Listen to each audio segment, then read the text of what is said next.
My name is Lu Chun, and I've been in this world, Blue Star, for a full 18 years.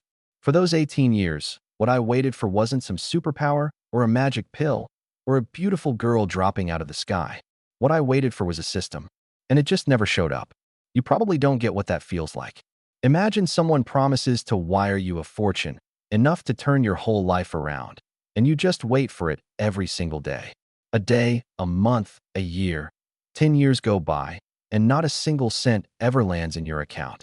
From age 8 to 18, I watched my classmates grind themselves half to death competing with each other, and all I could do was quietly reassure myself. It's fine. I've got a system. I'll take off sooner or later. But year after year, that voice never came. My anticipation curdled into anxiety. My anxiety wore down into numbness. And in the end, I couldn't even be bothered to think about it anymore. I'd honestly resigned myself to being an ordinary nobody for the rest of my life. Until today, Awakening Day. Standing on the Awakening platform at Tianhai No. 2 High School, I gripped that crystal, and it finally came. But before I get into that, I've got to explain how this world works, or you're going to be totally lost later. Blue Star is actually a lot like Earth. Airplanes, high-speed rail, the internet. People work during the day and scroll their phones at night. All of it exactly the same. The one difference is that 500 years ago, spiritual energy came flooding back into this world. The birds in the sky, the fish in the water, the bugs crawling on the ground, all of them mutated, turning into bloodthirsty, savage beasts. If humans wanted to survive, their only option was to awaken powers of their own and slug it out with those beasts. After a few hundred years of that brutal grind, they barely managed to claw their way to the stable situation we have today. These powers come in all shapes and sizes. Sorted by function, there are three main categories: combat type, support type, and special type. Combat type is the mainstream, the most sought after. Support type handles the backline, healing you up, handing you weapons. Special type is so rare it basically doesn't even make it onto the official rankings. Sorted by strength, there are 9 tiers total. From the weakest, F rank, you climb up through D, C, B, A, S, SS, all the way to the top, SSS rank. The logic is simple. The higher the rank you awaken, you're basically set. You live like royalty and never have to worry about food or money again. The lower the rank, you're cannon fodder, plain and simple.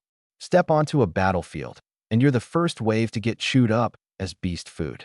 This place is way more ruthless than Earth. On Earth, the worst they can do is grind you into a corporate workhorse. On Blue Star, they can literally turn you into livestock. Today is the Great Xia Nation's annual Awakening Day. Every student who's turned 18 gets one shot to stand on the Awakening platform and find out exactly what their life is worth. I was standing down in the crowd, watching classmate after classmate go up. Chunyi, F-rank power, farewell Sakura. Zhang Wei, D-rank power, blue silver hammer. Wang Tung, C-rank power, child of the earth. The Awakening officer's voice rang out again and again. Some of the people on that platform looked like their souls had left their bodies. Awakening and F-rank turned their faces sheet white. Others were ecstatic, bouncing around like crazy. Meanwhile, the teachers up on the main stage looked grimmer by the minute. I heard them muttering that this year's crop was too weak, that they'd only gotten one B rank so far. In past years, an A rank should have popped up by now. The principal sitting dead center, Zhao Dahai, had a face so dark it looked like he'd just come back from half a year baking under the African sun. When it was my turn, the crowd suddenly came alive. Lu Chen's up, our school heartthrob and top student. What rank do you think he'll awaken? I'm betting at least B. Lu Chen's so hot, I'd have his babies. I ignored all the chatter and walked straight up onto the platform. Looking at the crystal on the table, I took a deep breath, spread my 5 fingers, and grabbed it. 1 second, 2 seconds, just as everyone thought I was about to fail. Crack! The crystal burst open with 2 blindingly bright beams of light. The sky instantly churned with wind and clouds. 2 images were cast over the field. One was a pair of enormous, blood-red eyes that seemed to see through everything. The other was a vast flood of green light, pouring down from every direction, falling on every head below. An overwhelming, suffocating pressure descended from above. The 3,000 students below fell dead silent, each one frozen stiff, like a giant python had wrapped around their throats and choked off their air. An omen? That's a heavenly omen. S rank. 2 omens? That's a double S. We haven't seen a double S in centuries. In that instant, the crowd absolutely erupted. 3,000 pairs of eyes stared up at me, faces full of frenzy and jealousy. I even saw one girl get so excited she just started jumping straight up in place. Even Zhao Dahai shot up from his seat on the main stage, the dark cloud on his face completely gone, so worked up his voice cracked. Quick, check it. What S-rank powers are they? For 100 years, Tianhai City hadn't produced a single double S. And now his number 2 high. It was about to birth a dragon. I was stunned myself, standing up there, feeling those two strange, powerful forces that had just appeared inside me. Only one thought ran through my head. Could it be? I really am a genius? No system, no cheat code, just my own 18 years of hard work, and I'm actually going to take off? Unfortunately, that dignity lasted all of 3 seconds. The awakening officer stared at the instrument in his hands, the smile on his face freezing bit by bit. He stood there dazed for a full half-second before finally reading out those 2 lines. Lu Chun, S-rank power. Greenwood, S-rank power. Spirit Eye. The whole place went dead silent. And then the laughter exploded. First came a single pfft someone couldn't hold in, and then, spreading like a plague, wave after wave of laughter came rolling in. Ha ha ha, did I hear that right? Greenwood, Spirit Eye? Aren't those the legendary double trash combo? I'm dying. A double S turns out to be 2 dead-end support powers? I wouldn't take them if you gave them to me for free. He's worse off than that Jia Xiaohao guy with his B-rank swordsman in the rain. Good news. He awakened a double S. Bad news, it's a double dud. So close to letting him live the good life. Even the teachers up on the main stage changed expressions in a flash, sighing and moaning one after another, wearing looks like I owed them a fortune. Ugh, why'd it have to be a useless support type? If only it had been combat type. A double S support, it's like biting into a chocolate that tastes like crap, just leaves you disgusted. The awakening officer looked at me with a trace of pity and tried to comfort me. Don't be upset, Lu Chun. It may be support type, but it's still a double S. Train hard, and you can still become strong. There's no such thing as a trash power, only a trash user. Honestly, the old me would have felt at least a little sick to my stomach over this. In this world, combat type is the mainstream. No matter how high-ranked a support type is, at the end of the day you're just there to heal people and hand them their weapons.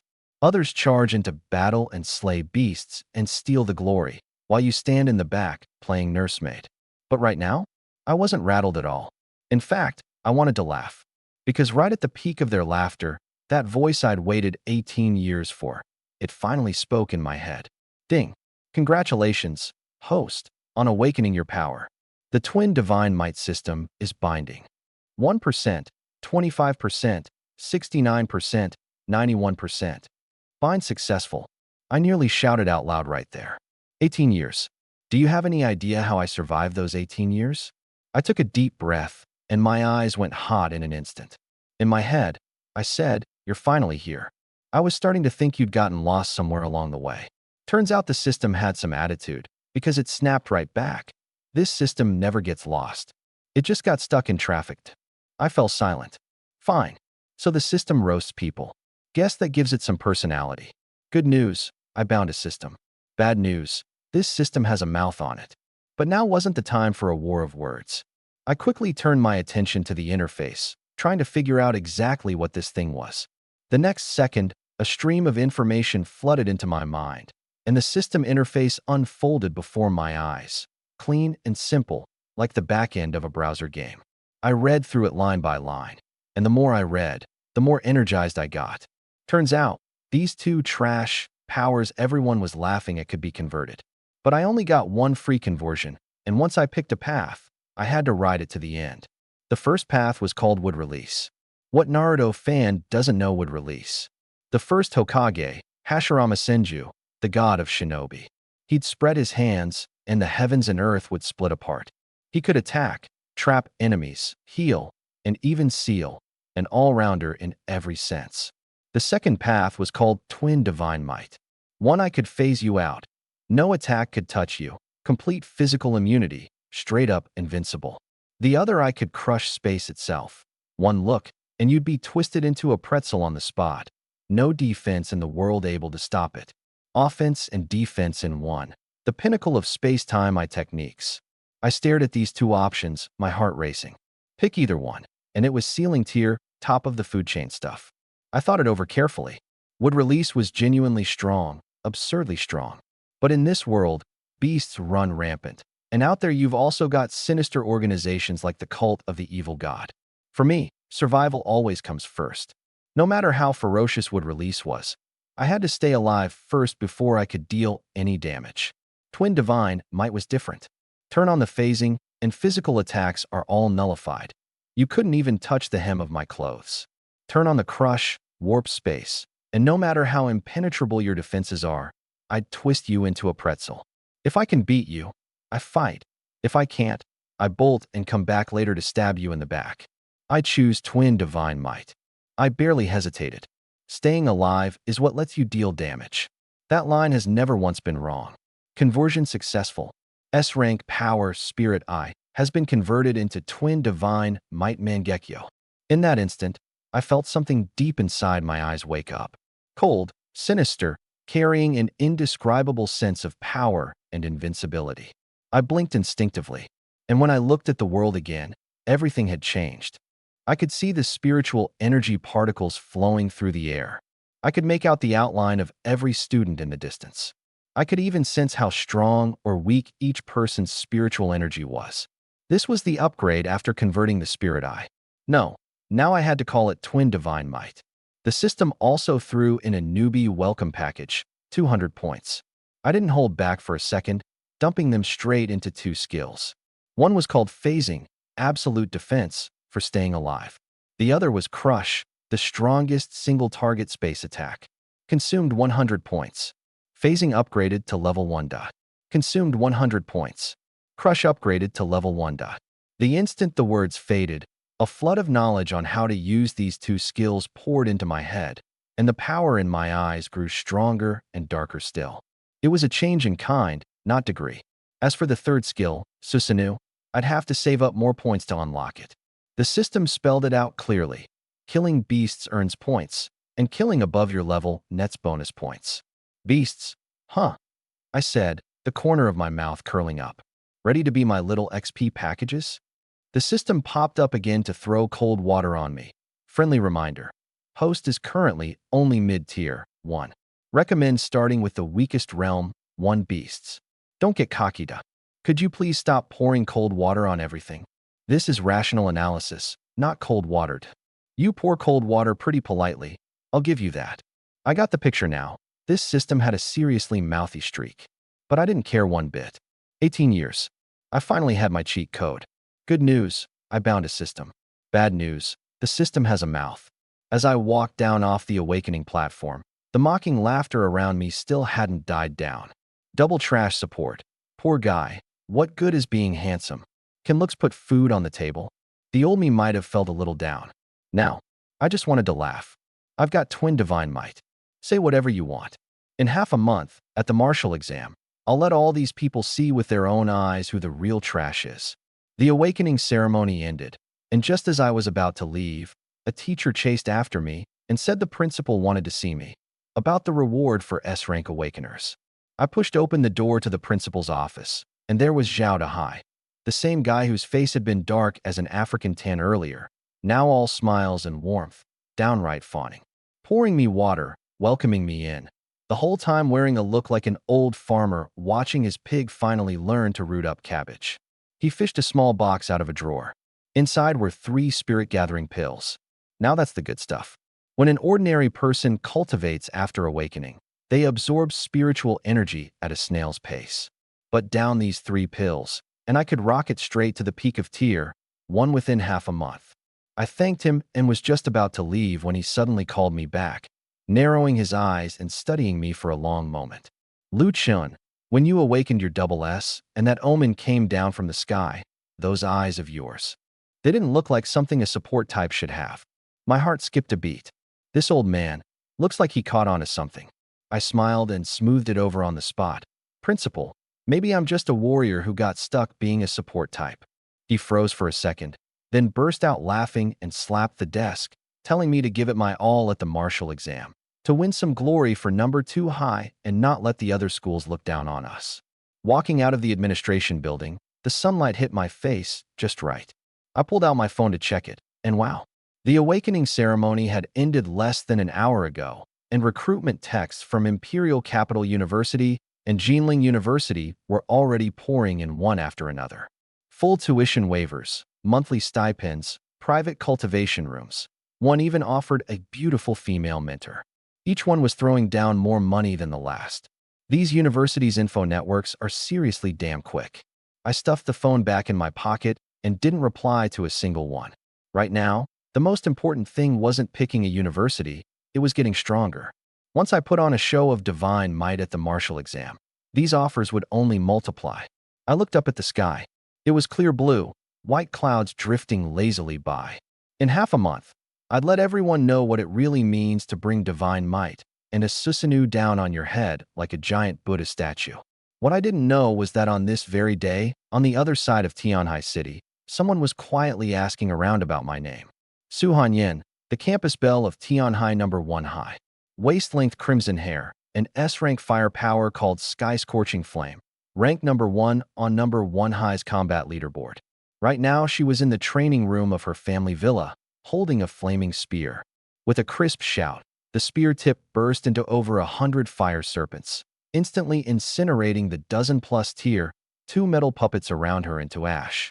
You have to understand, those puppets each had the defensive power of an early tier 2 and an ordinary tier 1 awakener would struggle to take down even one.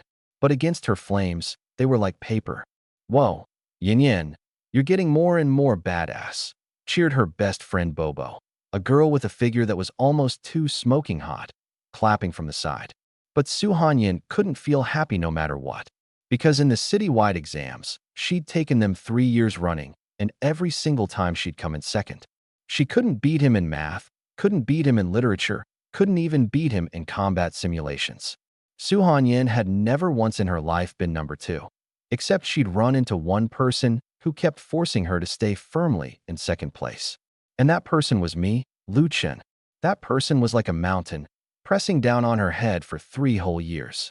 That's why she'd been fishing around, asking Bobo what that guy from number 2 high had awakened today. Bobo saw right through her little scheme and sidled up with a grin.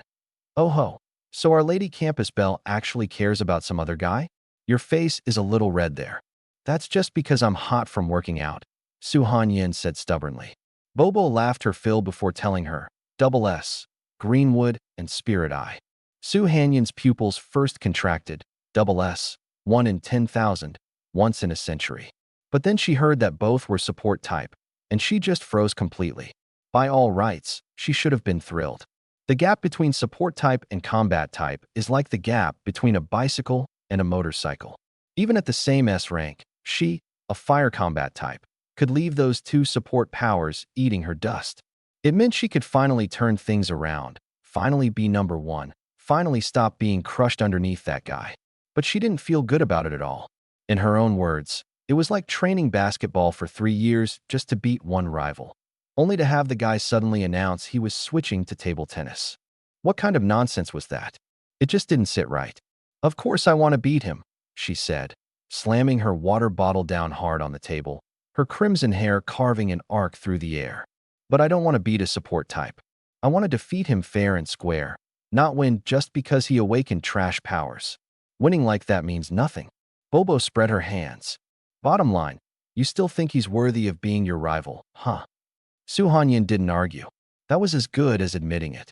She made a decision on the spot. Tomorrow, she'd head out of the city, hunt beasts, and break through to the next realm. Since he's a support type, then I have to get even stronger, she said, clenching her fist. Strong enough that everyone knows Su Hanyin's number 1 wasn't handed to her because someone else got weaker. The moment Bobo heard they were going outside the city to suffer, she waved her hands and backed away, saying she was a 3rd-generation rich kid. Why not just throw money at pills and get high on them in comfort, instead of going out into the wild to rough it?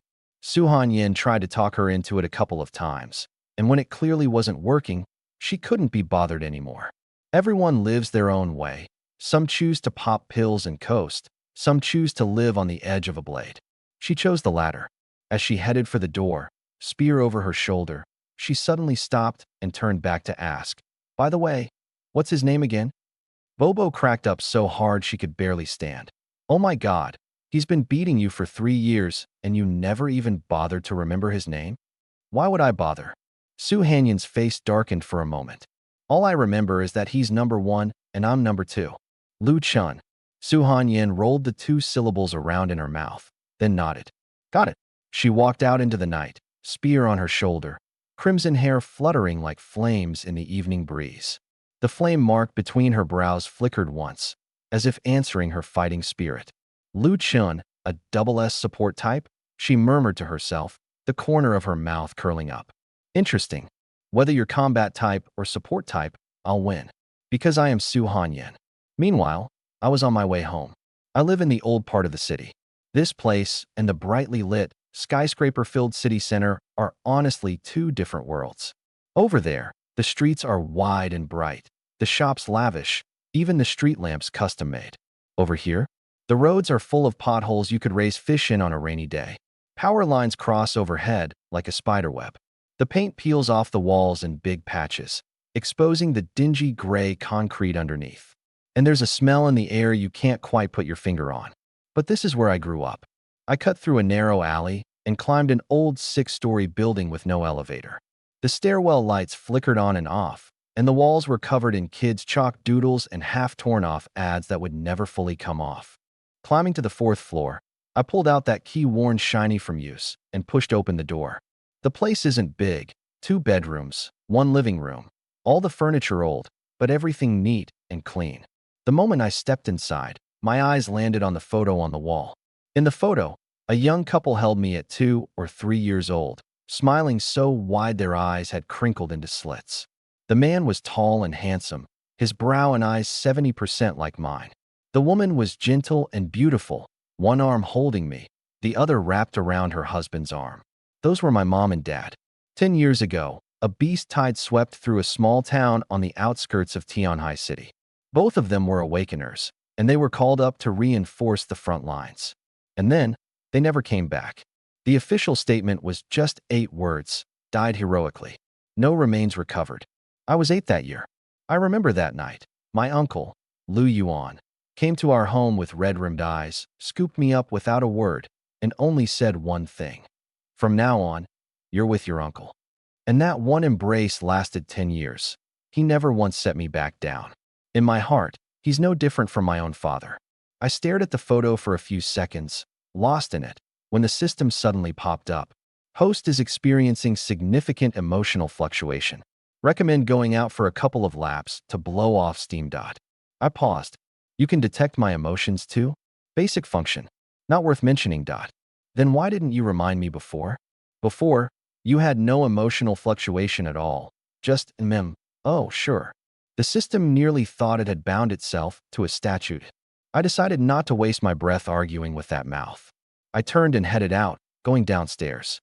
The moment I reached the bottom, I saw someone coming up the alley. It was my Uncle Yuan. He's in his mid-30s, with a square face, dark skin, and a build solid as a brick wall. A late tier, 3 awakener and a veteran of the beast-slaying hall. For all these years, he'd raised me on the money he earned hunting beasts. But today, something was off about him. His walk was awkward, his left leg seemed to have no strength in it, and he was limping. There were injuries on his face too, a bandage taped over the corner of his right eye, and beneath it I could faintly make out seeping blood. But the second he saw me, his face broke into a grin and he strode right over to throw an arm around my shoulders. "Little Chen's home. How'd the awakening ceremony go? My boy definitely awakened something incredible, right?" Looking at the anticipation on his face, I suddenly felt like messing with him. "Take a guess." "Guess what? Just tell me. You trying to give your uncle a heart attack?" "Double S," I said. "Greenwood and Spirit Eye." Uncle Yuan's steps stopped dead on the spot. He turned his head, eyes bulging like bronze bells, opened his mouth, closed it, opened it again.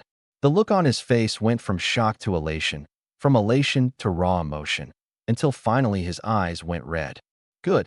He slapped me on the shoulder, hard enough that my whole body sank a bit. "That's my boy. A double S power. If your dad knew, he'd probably jump right out of his grave. Uncle Yuan, could you pick a different metaphor? What's wrong with it? This is happy news. He roared with laughter, and as he laughed, his eyes went wet. We went upstairs and pushed open the door to find two people already sitting inside. One was tall and thin, wearing black-framed glasses, refined-looking, cradling a teacup and sipping in tiny sips. Chinemo, nicknamed Silence, a mid-tier 3. The other was short, stocky, and solid, his shaved head gleaming, a necklace of beast teeth around his neck, sitting with one leg crossed over the other cracking sunflower seeds. Lu Taiju, nicknamed Iron Head, an early tier 3. These two were both teammates from Uncle Yuan's beast-slaying squad. The moment they heard I'd awakened a double S, Lu Taiju scattered his sunflower seeds all over the floor and shot to his feet, knocking his chair over. Holy crap, a double S? And Chun Mo, always the composed one, couldn't hold it together either. His glasses slid down to the tip of his nose. Uncle Yuan stood in the middle of the living room with his hands on his hips, like a general returning victorious, absolutely bursting with pride. The whole room was buzzing with joy. But the more I looked, the more something felt wrong. When Uncle Yuan clapped me on the shoulder, he'd used his left hand. His right hand had been hanging at his side the whole time, barely moving. When Lu Taiju stood up just now, I'd caught sight of a deep gash on the back of his hand, bandaged, sure, but still oozing blood. And Chun Mo, those custom glasses of his don't break easily, but the pair he was wearing today were brand new. I already knew what was going on. Uncle Yuan, I said, you all went outside the city today, didn't you? The room fell silent for a beat. The sunflower seed Lu Taiju had just picked up dropped again. Chun Mo's fingers tapped twice, lightly, on his teacup. The smile on Uncle Yuan's face didn't change, but his eyes clearly flickered. We went out, killed a few beasts, and here we are back home, he said, keeping his tone light. What about it? You're hurt. Minor injury. A good night's sleep and I'll be fine. Uncle Ironhead is hurt too. And Uncle Chin's glasses are a fresh pair. I pointed out every flaw on them one by one, then looked into Uncle Yuan's eyes. Those glasses of his are custom-made. They don't break easily. Unless you ran into something dangerous, something even he didn't have time to react to. Chun Mo was silent for 2 seconds, then spoke slowly. Little Chun, sharp observation. I've always been sharp, I said. So what exactly happened? Lu Taiju opened his mouth and looked at Uncle Yuan. Uncle Yuan frowned and shook his head. Lu Taiju shut his mouth again, but the frustrated look on his face made it obvious he was dying to talk. I sighed.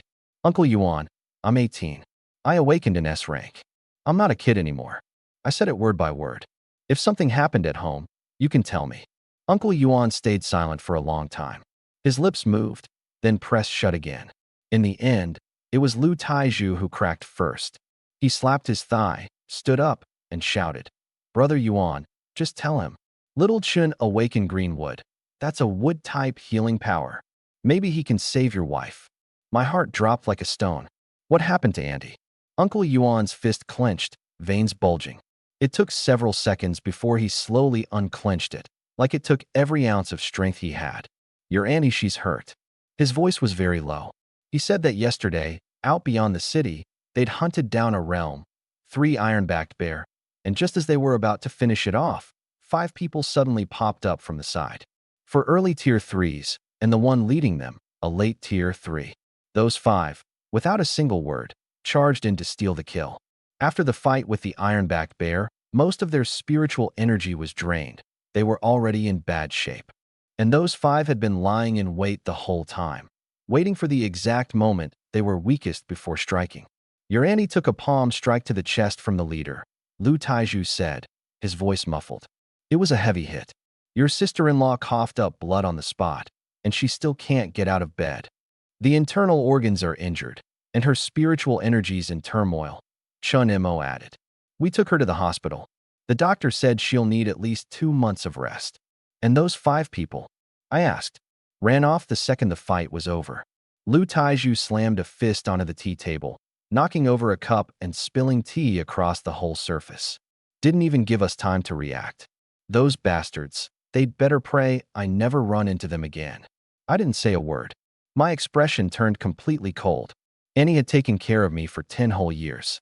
When I ran a high fever as a kid, she didn't sleep a wink all night, sitting by my bed. When someone bullied me at school, she went and argued with their parents. When I bombed a test, she never once scolded me. She'd just say, "Do better next time." And now, she was lying in bed, unable to get up. I walked over to Uncle Yuan, crouched down, and looked into his eyes.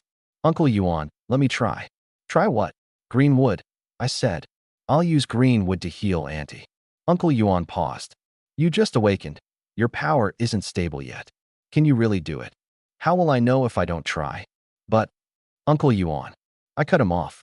"Auntie took care of me for 10 years. I'll remember that kindness my whole life. Now she's hurt, lying in bed unable to get up. You tell me, shouldn't I at least try?" Uncle Yuan's eyes went red in an instant. He opened his mouth, wanting to say something, but his throat seemed choked by something. In the end, he just nodded, hard. Chen Imo quietly stood and went to open the door. Lu Taiju wiped his face and said he'd go buy some meat. Once sister-in-law recovered, they'd all celebrate properly. I stood up and looked out the window at the sky. It had gone fully dark, but the fire in my chest had only just started to burn. Those 5 people, I'd committed them to memory. For early tier 3s, 1 late tier 3. Once I've trained these eyes, once I've built up enough power, I'll settle this debt with them one by one. Principal and interest, every last bit. But before that, I had someone to save. I raised my hand, closed my eyes, and silently chanted in my mind, "Green wood." A wisp of gentle green light slowly kindled to life in my palm. The moment I pushed open Annie's bedroom door, a bitter smell of Chinese medicine hit me. The room was small. An old-fashioned wooden bed sat against the window, and on the nightstand rested a half-finished bowl of medicine. The woman lying in the bed was in her early 40s, her face drained of all color, her lips cracked, her hair fanned out in a mess across the pillow. Like every ounce of strength had been wrung out of her breathing so faint it was almost inaudible.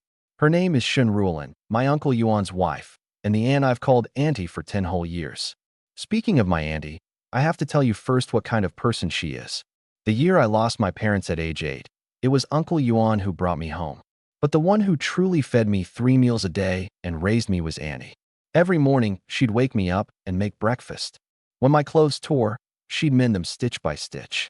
She was always the one who went to parent-teacher meetings, and whenever the teachers praised my grades, she'd smile happier than anyone. Later, when I grew up and got embarrassed about her walking me to and from school, she still, without fail, made a whole table of my favorite dishes before every exam, saying, "Eat up, so you'll have the energy in the exam room." That's the kind of person she was, the one who shielded me from 10 years of wind and rain. And now she lay weakly in bed, unable even to roll over. My eyes went hot in an instant. "Auntie," I said, my voice a little shaky. Hearing the sound, she slowly opened her eyes. Seeing it was me, a smile immediately rose to her pale face, and she struggled to sit up. "Little Chen's home."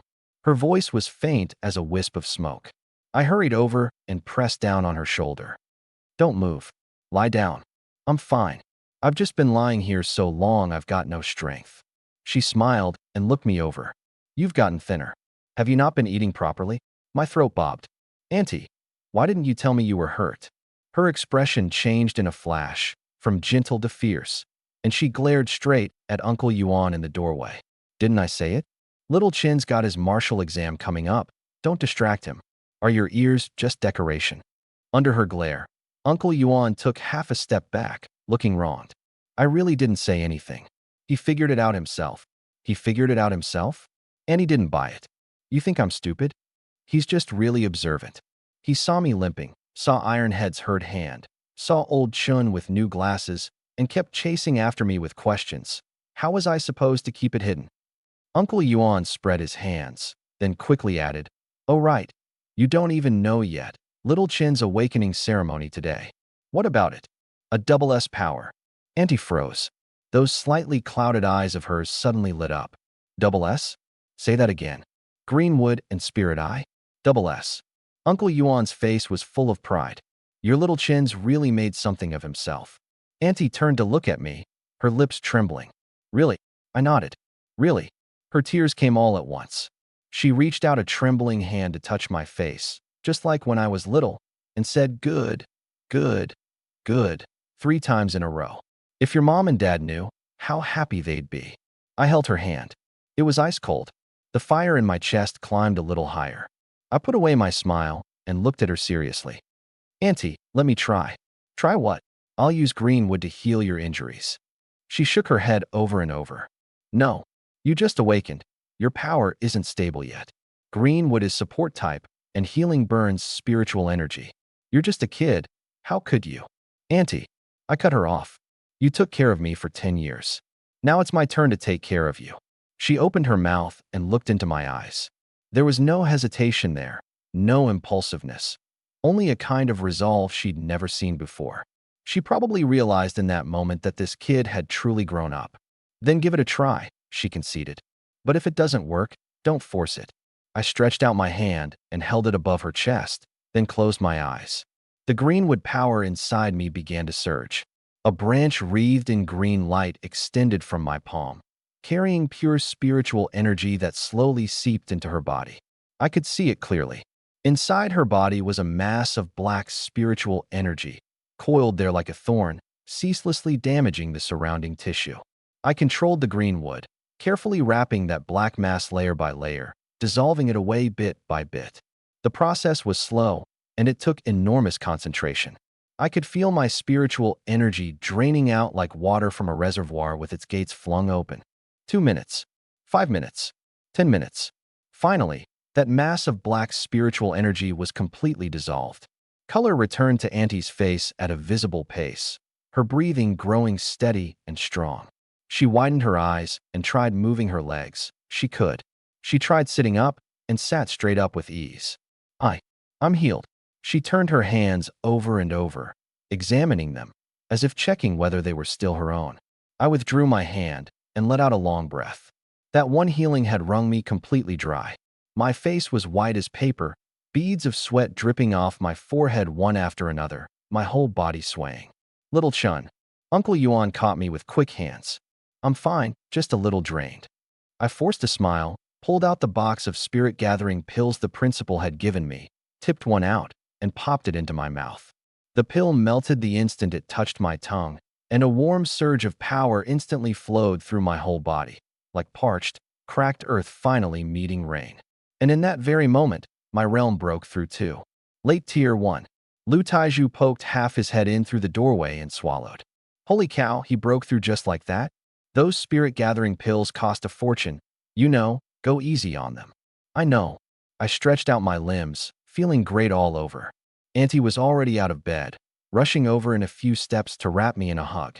"Little Chun, you're amazing. I thought I'd be stuck in bed for 2 whole months." She squeezed me so hard I gasped for air. "Auntie, easy, I can't breathe." She quickly let go, wiped away her tears, then turned and glared at Uncle Yuan again. "What are you standing there for? Go pour little Chun some water." Uncle Yuan obediently went to pour the water. Lu Taiju and the one nicknamed Silence, Chen Mo, exchanged a glance, both fighting back grins. I took a sip of water, swept my eyes over the injuries on all 3 of them, and set the cup down. "Uncle Yuan, hold out your hand." "What for?" "To heal it. It's just a minor injury." "Hold it out." Seeing the no arguments look in my eyes, Uncle Yuan obediently held out that right hand he'd been keeping limp at his side. I gripped his wrist, and the greenwood power surged out again, green light seeping in. The hidden injuries on his arm visibly healed, and even the old wounds he'd accumulated over the years were smoothed away along with them. What kind of divine power is this? Uncle Yuan flexed his right hand, his face full of disbelief. This hand got hurt 3 years ago and never had any strength in it. And now it's actually healed? I healed his legs and face while I was at it. In less than 5 minutes, every wound on his body was gone. He thumped his chest, and this time the corner of his mouth didn't twitch. "I feel like I've got a whole new body." Lu Tieju's eyes darted around, and he scurried over eagerly, sticking out his hand. "Xiaochen, take a look at your Uncle Taitu's hand here." Smiling, I grasped it. A flash of green light, and the deep gash on the back of his hand vanished, not even a scar left behind. Holy crap, holy crap, holy crap. He got so excited he nearly jumped. This is stronger than the treatment machines at the hospital. The hospital takes days to fix you up, and you did it in seconds. Chen Mo didn't say a word. He silently held out his hand. He had a fractured rib on his side, swiped by a demon beast's claw. After I healed it, he took a deep breath and slowly let out 2 words, all better. Old Chen actually said 2 whole words. Lu Taiju acted like he'd discovered a new continent. Xiao Chun, this talent of yours, you got old Chun to open his golden mouth. Chun Mo shot him a glance and ignored him. Auntie had already busied herself setting the table. A big bowl of demon beast meat, 2 pounds of savage ox beef, and a few stir-fried dishes. The whole family sat down together. I picked up a piece of meat and popped it in my mouth, and suddenly I thought, this life is really good. I've got uncle, auntie, Uncle Taitu, Uncle Chun. Not one of them is blood-related, but they're closer to me than any blood relatives could be. Halfway through the wine, Uncle Yuan asked me, "You've awakened dual S ranks. What's your next move?" I put down my chopsticks. I want to get into one of the 4 top academies. Imperial Capital University, Tianhai University, Jinling University, Southwest University. Lu Tieju's eyes went wide. Those are the 4 best Awakening universities in all of Great Xia. Now that's ambition. Uncle Taitu backs you all the way. Uncle Yuan nodded. The academic subjects won't be a problem for you. The key is the combat exam. Your ranking in the combat exam directly decides whether the 4 academies will take you. So I've got a bold idea, I said. Tomorrow, I want to head out of the city with you guys, hunt demon beasts, level up through real combat. Uncle Yuan's chopsticks froze in midair. No. His face darkened. You're only late first stage. The weakest things outside the city are first-realm demon beasts. The wild isn't school. It's too dangerous. I shook my head. The combat exam is only half a month away. If I just squat at home cultivating, I'll never break through.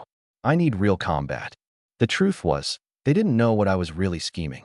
What I wanted wasn't just to get stronger. It was the points I'd earned from killing demon beasts. Grinding away in the city, I'd never unlock Susanoo and would style in this lifetime. I can go on my own, I added. But it's safer with you guys. You've got experience, you know the wild. That hit Uncle Yuan right where it hurt. The thing he feared most was me charging out of the city alone, playing the hero. If I tagged along with him, at least he could keep an eye on me. Lu Taiju slapped his chest. I've got an energy shield, best defense there is. If things go south, I'll put my life on the line to shield him. Even Chun Mo, rarely one to speak, chimed in. I'll scout from a distance. Give early warning if anything comes up. Uncle Yuan was silent for a long moment, then finally slammed his palm on the table. Fine. Tomorrow I'll take you out of the city. Auntie glared at him. You keep Xiaoqun safe for me. If he loses so much as a single hair, you and I are through. Relax, Uncle Yuan laughed. Anyone who wants to touch Xiaoqun has to step over my dead body first. I raised my teacup, using tea in place of wine. Then it settled. Outside the window, the night was deep. The old district's countless lights flickered like scattered stars. I gazed toward the world beyond the city walls and silently repeated in my heart, Susanoo, with style, here I come. The next day, before dawn even broke, I was awake. To be accurate, I'd barely slept at all. My head was full of the trip outside the city, like there was a little guy in there setting off fireworks all night long. The living room light was already on. Auntie was busy in the kitchen, spatula flying, the whole house filled with the smell of cooking. Auntie, why are you up so early? Early? It's not early. You're about to head out. She brought over a bowl of hot soy milk and set it in front of me. I added a little sugar. You like it sweet, don't you? I took a sip. The temperature was just right, the sweetness just right. In that instant I thought, for this one bowl of soy milk alone, I've got to bring back a few demon beast kills today. The 4 of us climbed into that modified off-road vehicle, drove out of the old district, cut through the city center, and headed for the city gate. Tianhai City's walls stood a full 50 meters high, carved all over with defensive formations that glowed a faint blue in the morning light. We showed our demon hunter credentials from the demon slaying hall. The barrier lifted, and the car rolled out through the gate. Outside the city was another world entirely. The air reeked of blood, mixed with the stench of earth and rot. The ground was a dark red, soaked with blood for who knows how many years. The trees grew twisted and crooked, their trunks covered in claw marks and bite marks. Some snapped clean in half at the middle. Now and then along the road you could spot the stark white skeletons of demon beasts, picked clean by the wind. My stomach churned. The words in textbooks were cold, but the scene before my eyes was hot. So hot it set my nerves on edge. Lu Taiju caught the look on my face in the rearview mirror and burst out laughing. "What's wrong, Xiaochun? Can't handle it." "No, just not used to it yet. Totally normal. Everyone's like that their first time." The first time old Chin came out of the city, he saw one dead demon beast and puked on the spot. Puked for 5 whole minutes. "That was you." Chin Mo's face was expressionless. "I'm talking about you. Locking your keys in the car last time. Was that your good memory too?" Lu Taiju choked on his words instantly. The car drove for an hour, pushing deep into demon beast territory. Uncle Yuan picked a first-realm hunting ground. Open terrain, good sight lines, hard to get ambushed. Out of the car. "Today, first watch how we fight. Learn from it." Uncle Yuan, Lu Taiju, and Chun Mo spread into a triangle, working together seamlessly. A steel-backed wolf, big as a calf, shot out of the bushes, its fur standing on end like steel needles all over its body. Lu Taiju charged in, clapped his hands together, and a pale gold energy shield materialized out of thin air. But instead of using it to defend, he raised it like a giant brick and slammed it down hard on the wolf's skull. Bam! A dull thud, and even the ground shook. The steel-backed wolf's head was smashed straight into the mud. It twitched twice and went still. The corner of my mouth twitched. "Uncle Taitu, is that thing a shield or a hammer?" "Xiaochun, come finish it off," Uncle Yuan called to me. "You take the final blow. Build up your nerve." That suited me perfectly. What I wanted was exactly this. Let them wound the beasts, and I'd swoop in for the kill and grab the points. I drew my dagger and stabbed it into the wolf's neck. Killed a late, first-realm steel-backed wolf. Points plus 7. The system's notification rang out in my head, and my eyes lit up. Just like that, 7 points in the bag. "Uncle Yuan, can you let me finish the next one too?" Uncle Yuan paused. "Sure, you can finish them all." For the next 2 hours, we swept through the first realm zone. Lu Taiju knocked them out with his shield, and I went in for the kill. A Nikomata, plus 4. A Steel Claw Rat King, plus 8. A Bloodfang Boar, plus 5. A Gale Fox got 3 of its legs cut off by one of Chun Mo's wind blades, and I finished it, plus 10. The more I finished off, the more excited I got. My eyes were practically glowing green. Every strike sent my points climbing. The feeling was better than playing video games. Why do I get the feeling Xiaochun's looking at those demon beasts like they're money? Lu Taiju muttered. After 2 hours, my points hit 46. At this rate, saving up the 1,000 points needed for the wood-style conversion would come fast. "Just up ahead is the second realm zone," Uncle Yuan said, pointing at the denser forest in the distance. "We won't go in today. For your last one, let's take down a first-realm peak beast, let you get some hands-on practice." Lu Taiju had sharp eyes. "There's an iron-backed lizard over there, first-realm peak." The thing was 2 meters long, its whole body covered in pitch-black scale armor, with a bone spike at the tip of its tail. One look and you knew a single lash would either kill you or leave you badly hurt. I drew the alloy blade Uncle Yuan had given me, silver white, sharp enough to slice through iron, made specifically to break through scale armor. I didn't rush in. Instead, I fixed my eyes on its body, my eyes growing faintly hot. The power of the Mangekyo was flowing. The next second, I saw it. Right below its neck, near the front leg, the flow of spiritual energy was noticeably thin. In the scale armor, there was a lighter color. That was its weak spot. I gripped the blade and charged straight in. It didn't expect a human to be so reckless. It froze for a moment, then swept its tail sideways. I pushed off with my feet, springing back, and swung the blade upward from below, but I only managed to scratch a white line across the weak spot. The iron-backed lizard was enraged. It opened its jaws and roared, clawing at the ground as it barreled toward me. I twisted aside, feinted left to bait it, and sure enough its head followed to the left. I instantly changed direction, cut in from the right, and drove the blade tip straight into the weak spot. Thunk! Half an inch in. It thrashed its head wildly, nearly wrenching the blade from my grip. I quickly pulled it out and backed off. Blood streamed down its scale armor, and the beast went completely berserk. Its eyes turned blood red, the spiritual energy inside it surging out of control, every scale on its body standing up, its frame swelling a size larger, its speed more than doubling. A first realm peak beast gone berserk, its power now rivaling the second realm. Not good, it's gone berserk. Shao Chun, fall back. Uncle Yuan's face changed.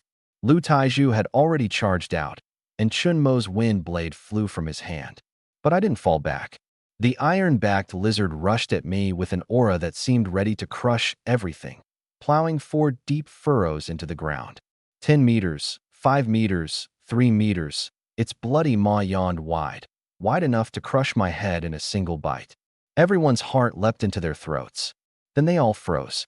That massive maw passed eerily straight through my body, as if I were an illusion, a phantom image that didn't really exist at all. Its jaws snapped shut on empty air, its teeth clacking together with a crisp click. I stood there without moving a muscle, a faint ring of red light rising in my right eye, the death god scythe slowly spinning in my pupil before fading away. Before it could even register what had happened, my alloy blade had already carved a silver arc through the air, striking precisely at that still bleeding wound below its neck. This time, there was no scale armor to block it. The blade sliced through flesh, through the windpipe, through the spine, clean and decisive. Its head flew up, tumbled twice through the air, and dropped to the ground with a splat. The body kept standing for 2 more seconds before crashing down with a thud. Killed a first-realm peak iron-backed lizard. Points plus 10. I sheathed the blade, let out a breath, turned my head toward them, and grinned. Done. Lu Taiju was the first to let out a howl, scaring off a few demon beasts in the distance. Holy SH, holy SH, holy SH. He rattled off 7 curses in a row, rushed up to me, looked me up and down, then whipped his head around to stare at the head that had relocated on the ground, glancing back and forth several times. You. What the hell did you just do? That thing passed right through your body. I saw it with my own eyes. Are you a freaking ghost? Did it? You guys must have seen it wrong. I blinked. Seen it wrong, my ass. Old Chun, you saw it too, right? Chun Mo pushed up his glasses and was silent for 2 seconds. I saw it. See, even Old Chun says he saw it. I spread my hands. Maybe it's some kind of effect of my S-rank ability. I'm not too sure myself. I said that with total sincerity. Uncle Yuan stood there watching me, his expression complicated. He was certain he hadn't seen wrong, that Ma really had passed straight through my body. It wasn't a speed afterimage, and it wasn't an illusion. But he didn't ask anything. Every awakener has their own secrets. He understood that. Uncle Yuan, did I pass? I walked over. He was quiet for 2 seconds, then reached out and ruffled my hair hard. You passed. More than passed. Your uncle's lived over 30 years, and I've never seen a first stage as ridiculous as you. We crossed a stretch of sparse woodland, and the scenery around us changed noticeably. The trees grew taller and denser, sunlight only leaking through the gaps. The air was thick with a damp, bloody smell. We're here. This is the second realm zone, Uncle Yuan said. I gripped my blade tight. This place was completely different from the first realm zone. There was an oppressive feeling I couldn't put into words, like something in the shadows was watching you the whole time, ready to pounce at any moment. Lu Taiju dropped his goofy grin, tapped his fists together, and an energy shield rose up. Stay close to me. The beasts in the second realm aren't like the first. Faster, stronger, and most importantly, they've got brains. They'll ambush you. They'll work together. The words were barely out of his mouth when a shadow leopard pounced down from the treetops, fast as a bolt of black lightning, aimed straight at me at the rear of the group. Lu Taiju snapped his shield up, and the claws slammed into its surface with a shower of sparks. The shadow leopard used the impact to spring back, landing steadily on a branch 10 meters away. Chun Mo made his move. His right hand drew a circle in front of him, the air whipping into a rapid spin, and a cyan tornado suddenly exploded outward, transforming into a sky full of wind blades that came crashing down. Windmill, he said flatly. The shadow leopard tried to flee, but the area was too wide. A dozen wind blades cut off the branch beneath it, and another 7 or 8 raked across its body. It let out a shriek and dropped to the ground. I drew my blade and charged in, finishing it with a strike to the neck. Killed an early second realm shadow leopard. Points plus 25. 25 points. One of these was worth 2.5 first-realm peak beasts. Shao Chun, dig out the demon crystal. Uncle Yuan reminded me. Demon beasts at the second realm and above form demon crystals inside their bodies. Condensed crystals of pure spiritual energy. Absorbing them boosts your spiritual power. It's right in the head. I cut open the shadow leopard skull and dug out a cyan crystal the size of a fingernail, semi-transparent, with faint spiritual energy flowing inside it. It was warm, like a tiny beating heart. One of these goes for about 5,000 at market price, Uncle Yuan said. My hand jerked, and I nearly dropped it. 5,000. That steel-backed wolf earlier only sold for a few hundreds worth of meat. The mid-second realm ones are pricier. 10, 20,000, Lu Taiju added. A third realm crystal starts at 100,000 minimum. I quietly tucked the demon crystal into my pocket, and the look in my eyes as I gazed into the depths of the forest grew even more fervent. Money, points, I wanted it all. For the next 2 hours, we swept through the second realm zone. Chun Imo dealt the damage. Lu Taiju protected me. Uncle Yuan provided support, and I handled the finishing blows and dug out the demon crystals. A mid-second realm iron-armored rhinoceros.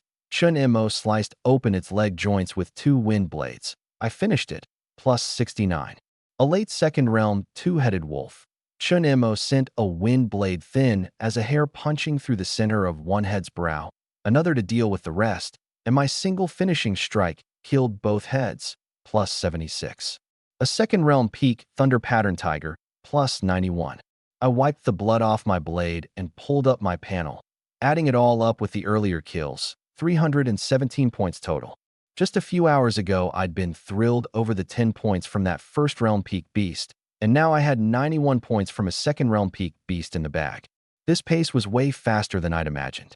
317, still 683 short of the 1,000 needed for the wood-style conversion. But Susanoo LV.1 only cost 200 points. I rolled the Thunder Pattern Tiger's demon crystal between my fingers, doing the math fast. Right now, I had intangibility to save my life and strangulation for ambushes, but the one thing I lacked was a means to go toe-to-toe head-on. Susanoo would fill exactly that gap.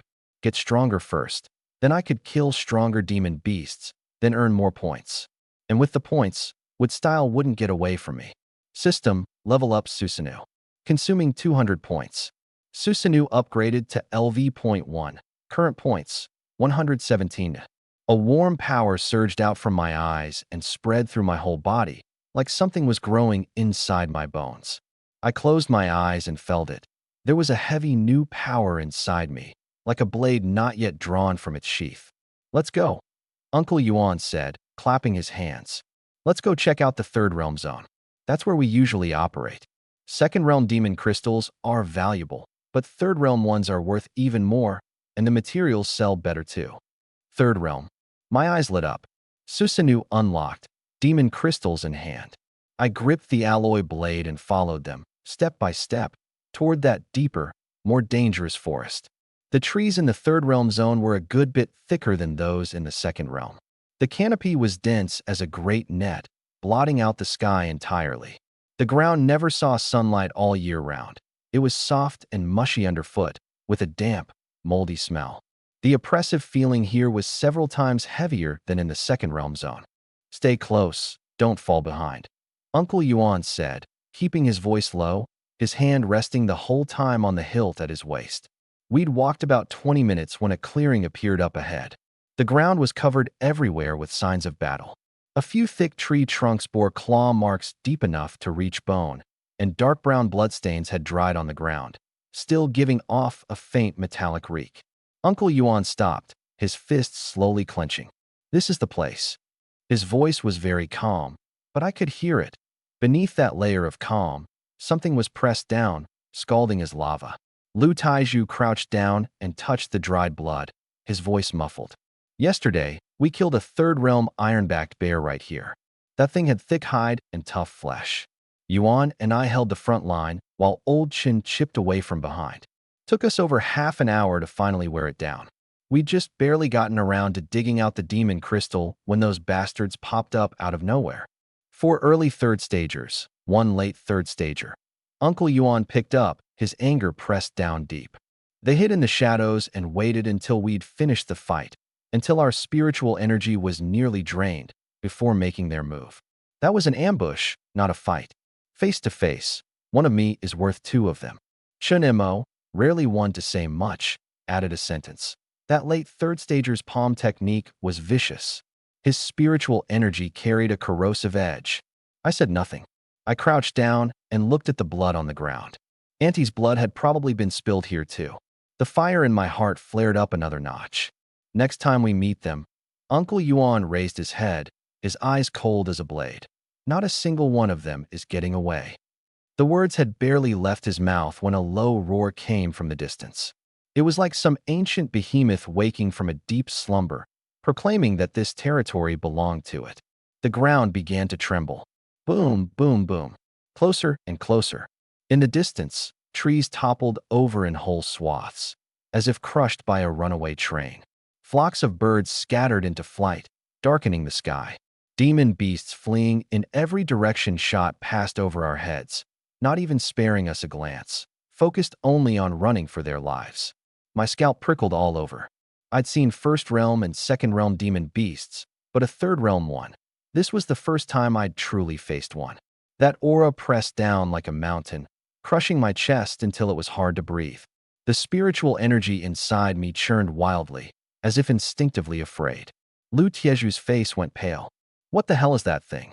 On reflex, he crossed his arms, and two pale gold energy shields materialized at once, one in front and one behind, shielding me completely. Uncle Yuan drew the short blade at his waist.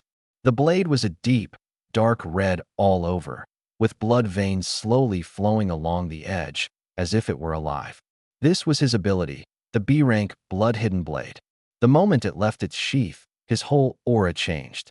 His eyes took on a faint red tint, his muscles bulged, and his veins stood out. I only found out later that the blood-hidden blade had two abilities. First, the bloody killing aura on the blade could corrode a demon beast's defenses, giving it extremely powerful cutting force.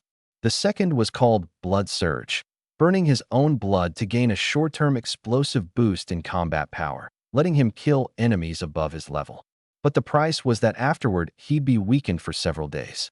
If it made Uncle Yuan get ready to use Blood Surge right off the bat, you can imagine just how terrifying the thing across from us was. At the far end of the forest, a huge black shadow came crashing out. It was a giant bear, more than 3 times the size of a normal one. Standing up, it was a full 4 or 5 meters tall, like an upended tank. Its whole body was covered in pitch-black scale armor, each scale the size of a palm, with blood-red eyes and 2 rows of stark white fangs, each one as long as a finger. Iron-backed rampage bear. Late third realm. Uncle Yuan said, his voice tight. Isn't that even stronger than the one yesterday? Lu Tieju's voice was shaking. Much stronger. The iron-backed rampage bear's blood-red eyes swept over us. It let out a low roar and charged straight in. Its 4 claws clawed at the earth, dirt flying, plowing 4 deep furrows into the ground. Its speed was absurdly fast, nothing a late first stager like me could even imagine. Lu Tieju gritted his teeth and raised his 2 shields to meet it. Taitu stands here. Bam! The first shield instantly shattered into points of light. The second held for less than half a second before shattering too. His whole body flew off like a cannonball and slammed into a large tree. The trunk split. He coughed up a mouthful of blood and slid down to the ground. Uncle Taitu, I shouted. I'm fine, just 2 broken ribs. He propped himself up against the tree and stood, wiping the blood from the corner of his mouth. Damn, that beast is way too strong. Uncle Yuan charged in. The blood-hidden blade carved a dark red arc through the air, striking the bear's shoulder.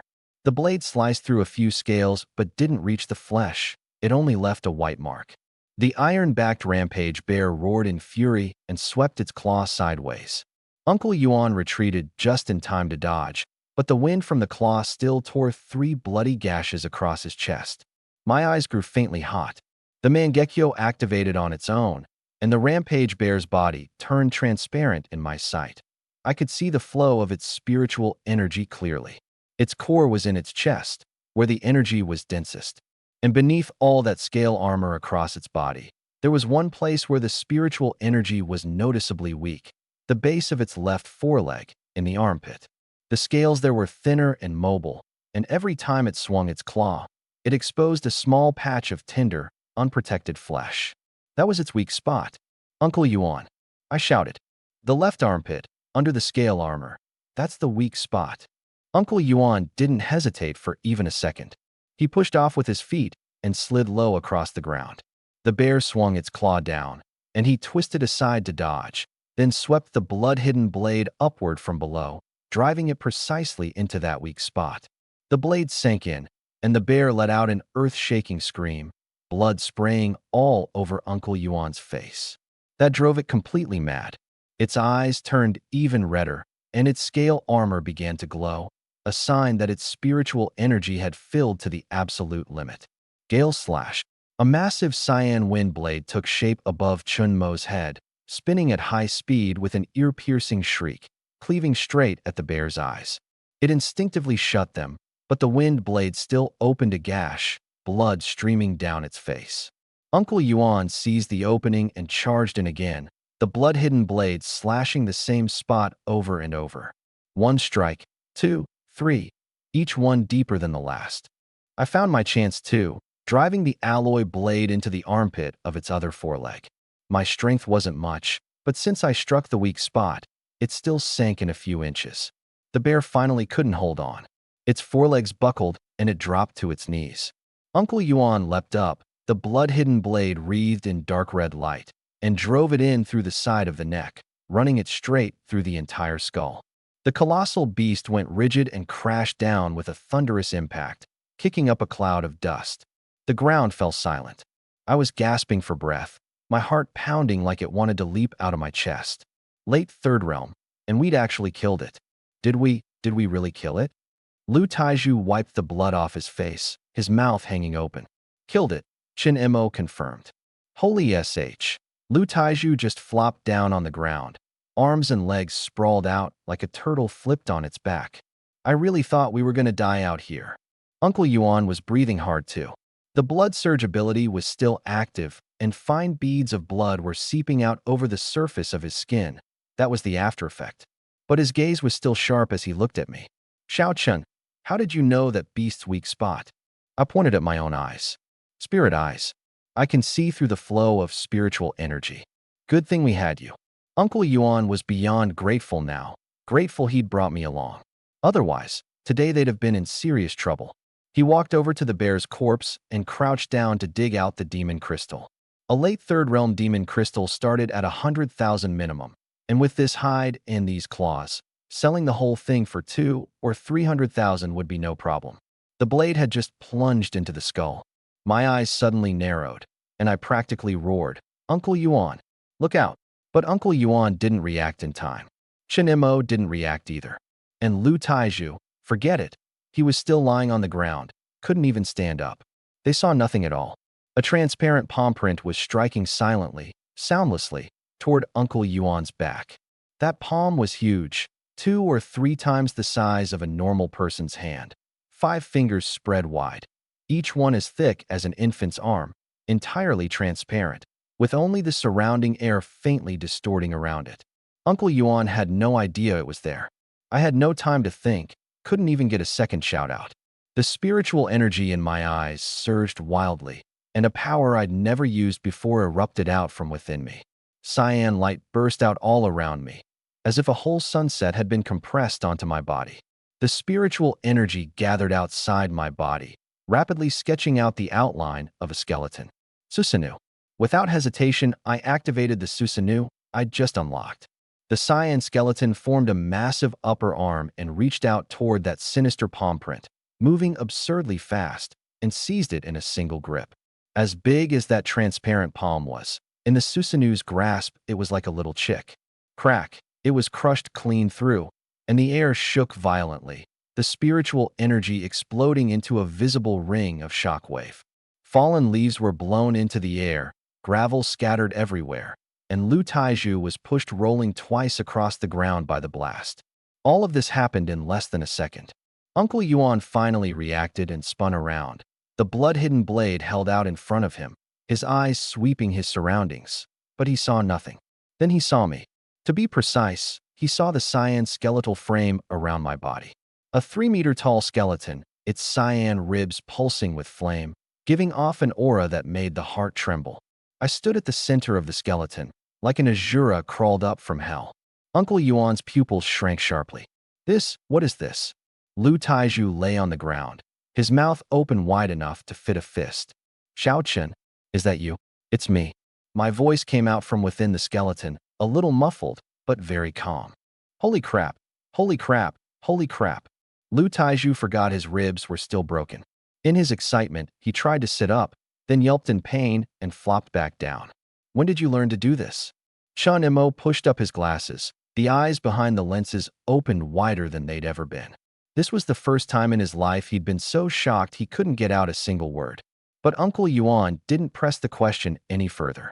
Because he suddenly thought of something else, that transparent palm print, that attacking surge of spiritual energy. He knew it all too well. Yesterday, it was this exact palm that struck Auntie in the chest, made her cough up blood and collapse, kept her in bed for 2 days. Uncle Yuan's face darkened, the veins standing out on the hand gripping his blade. It's those people. Lu Taiju caught on too, spat out a mouthful of bloody spit, and started cursing. Damn dirty rats. All they know how to do is sneak attack from the shadows. Come out and face your grandpa Taitu if you've got the guts. No response. The forest was eerily silent. Even the wind had stopped. Chen Mo closed his eyes, his wind element spiritual energy spreading out in all directions, trying to catch even a trace of anything unusual. But his perception was like a clay ox sinking into the sea. He couldn't get a read on anything. He opened his eyes and shook his head, his tone grave. Nothing. My wind element perception can't find them. Uncle Yuan's brow knit tight. Yesterday had been the same. That group had appeared out of nowhere, struck, and left. He hadn't even noticed how they'd gotten close. He'd always assumed they were just fast, or had set up an ambush in advance. Only now did he understand. The enemy had a stealth ability. It wasn't speed. They simply couldn't be seen. He gritted his teeth and asked me, Xiaochun, can you see them? By this point, I'd already dismissed the Susanoo.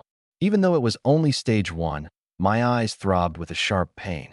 I knew full well, without Hashirama cells now, overusing the dual Kimui abilities would come with side effects. In my past life, Obito relied on half a body of Hashirama cells, which let him use intangibility without any restraint. Some people used Kimui just once and ended up bettered for a month. Others went blind outright. Before I converted the wood style into Hashirama cells, I had to use the Kimui abilities as little as possible, especially Susanoo. As I worked this out in my mind, my eyes grew hot again, and the tomo of the Mangekyo slowly rotated deep within my pupils. In my vision, the world turned into something else entirely. The trees were gray, the ground was dark green, and the flow of spiritual energy was in full color. And behind the canopy of a large tree in the distance, 5 clear spiritual energy outlines were on full display. 5 people. The one in the lead was tall and burly, with the strongest spiritual energy fluctuations, at least late 3rd stage. The other 4 were spread out behind him to either side, all early 3rd stage. Their bodies were covered in a thin, transparent membrane, like some special kind of spiritual energy coating that could distort light and block perception. But before the Mangekyo, that membrane may as well not have existed. Each person's position, their movements, the look of certain victory on their faces, I could see it all clearly. I could even see the cold smirk hanging at the corner of the leader's mouth. I answered Uncle Yuan softly. I can see them very clearly. Uncle Yuan's eyes lit up. How many? 5. 1 late 3rd stage, for early 3rd stage. I pointed at that large tree. In that direction, behind the canopy. Hidden well. Can you see exactly where? Yes. Uncle Yuan drew a deep breath. The rage that had been pressed down in his chest all day finally found its outlet. He raised the blood-hidden blade, its tip pointed straight at the direction I'd indicated. Come out. His voice shook the leaves, sending them rustling down. Come out now, or don't blame me for what happens next. Silence for about 2 seconds. Behind the canopy of that large tree, the air began to distort. 5 figures emerged little by little before everyone's eyes, like they were surfacing from underwater. The man in the lead was a little over 30, dressed in black tactical gear, lean and wiry, with sunken cheeks and deep-set eye sockets. He looked chronically malnourished. A half-smile hung at the corner of his mouth, and his whole demeanor gave off a sinister menace. This was the man who'd wounded my Annie yesterday. The other four wore identical black clothing, their faces ordinary, but their positioning was deliberate, two guarding the flanks, two covering the rear. One look told you they were a well-trained combat squad. The moment Lu Taiju saw them, his eyes went red. It's those bastards. He struggled to get up, but his ribs hurt so much he sat back down and could only sit on the ground pointing at them and cursing. You dirty rats. Sneak attacked us yesterday, and now you're back again. Have you got no shame at all? The lead man didn't even bother with him. His gaze fell on me. He hadn't expected that strike of his to be blocked by a mere youth, and a trace of confusion entered his eyes. When he made out my cultivation level, he was even more surprised. First stage, late phase. That sinister man's gaze lingered on me for a full 3 seconds, his brow furrowing more and more. He was certain he hadn't seen wrong. My level was first stage, hadn't even reached second stage. But that cyan skeleton, the one that had put pressure on even him, was that something a late first stager could have? Impossible. Absolutely impossible. His right hand clenched slightly, the mass of black patterns on his palm twitching twice. He'd seen plenty of prodigies, but never one late first stager who could block his shadow palm. He began to reassess the situation. The original plan had been simple: sneak in under stealth, cripple Uncle Yuan with one palm strike, and the rest would be lambs for the slaughter. But now there was a variable: me. He couldn't see through my ability. That cyan skeleton was something he'd never seen or even heard of. If I hadn't interfered, he'd have crippled Uncle Yuan by now, and there'd be no need for all this talk. I underestimated you all, I'll admit. His gaze swept over the blood at the corner of Lu Tieju's mouth, then settled on me. You heal up pretty fast. That woman yesterday, you're the one who healed her, aren't you? I said nothing, just stared at him, my eyes calm as a pool of dead water. He smiled, a chilling coldness in the smile that raised goosebumps. So what if you healed her? Today, you all go down just the same. He glanced at the iron-backed rampage bear's corpse and licked his lips.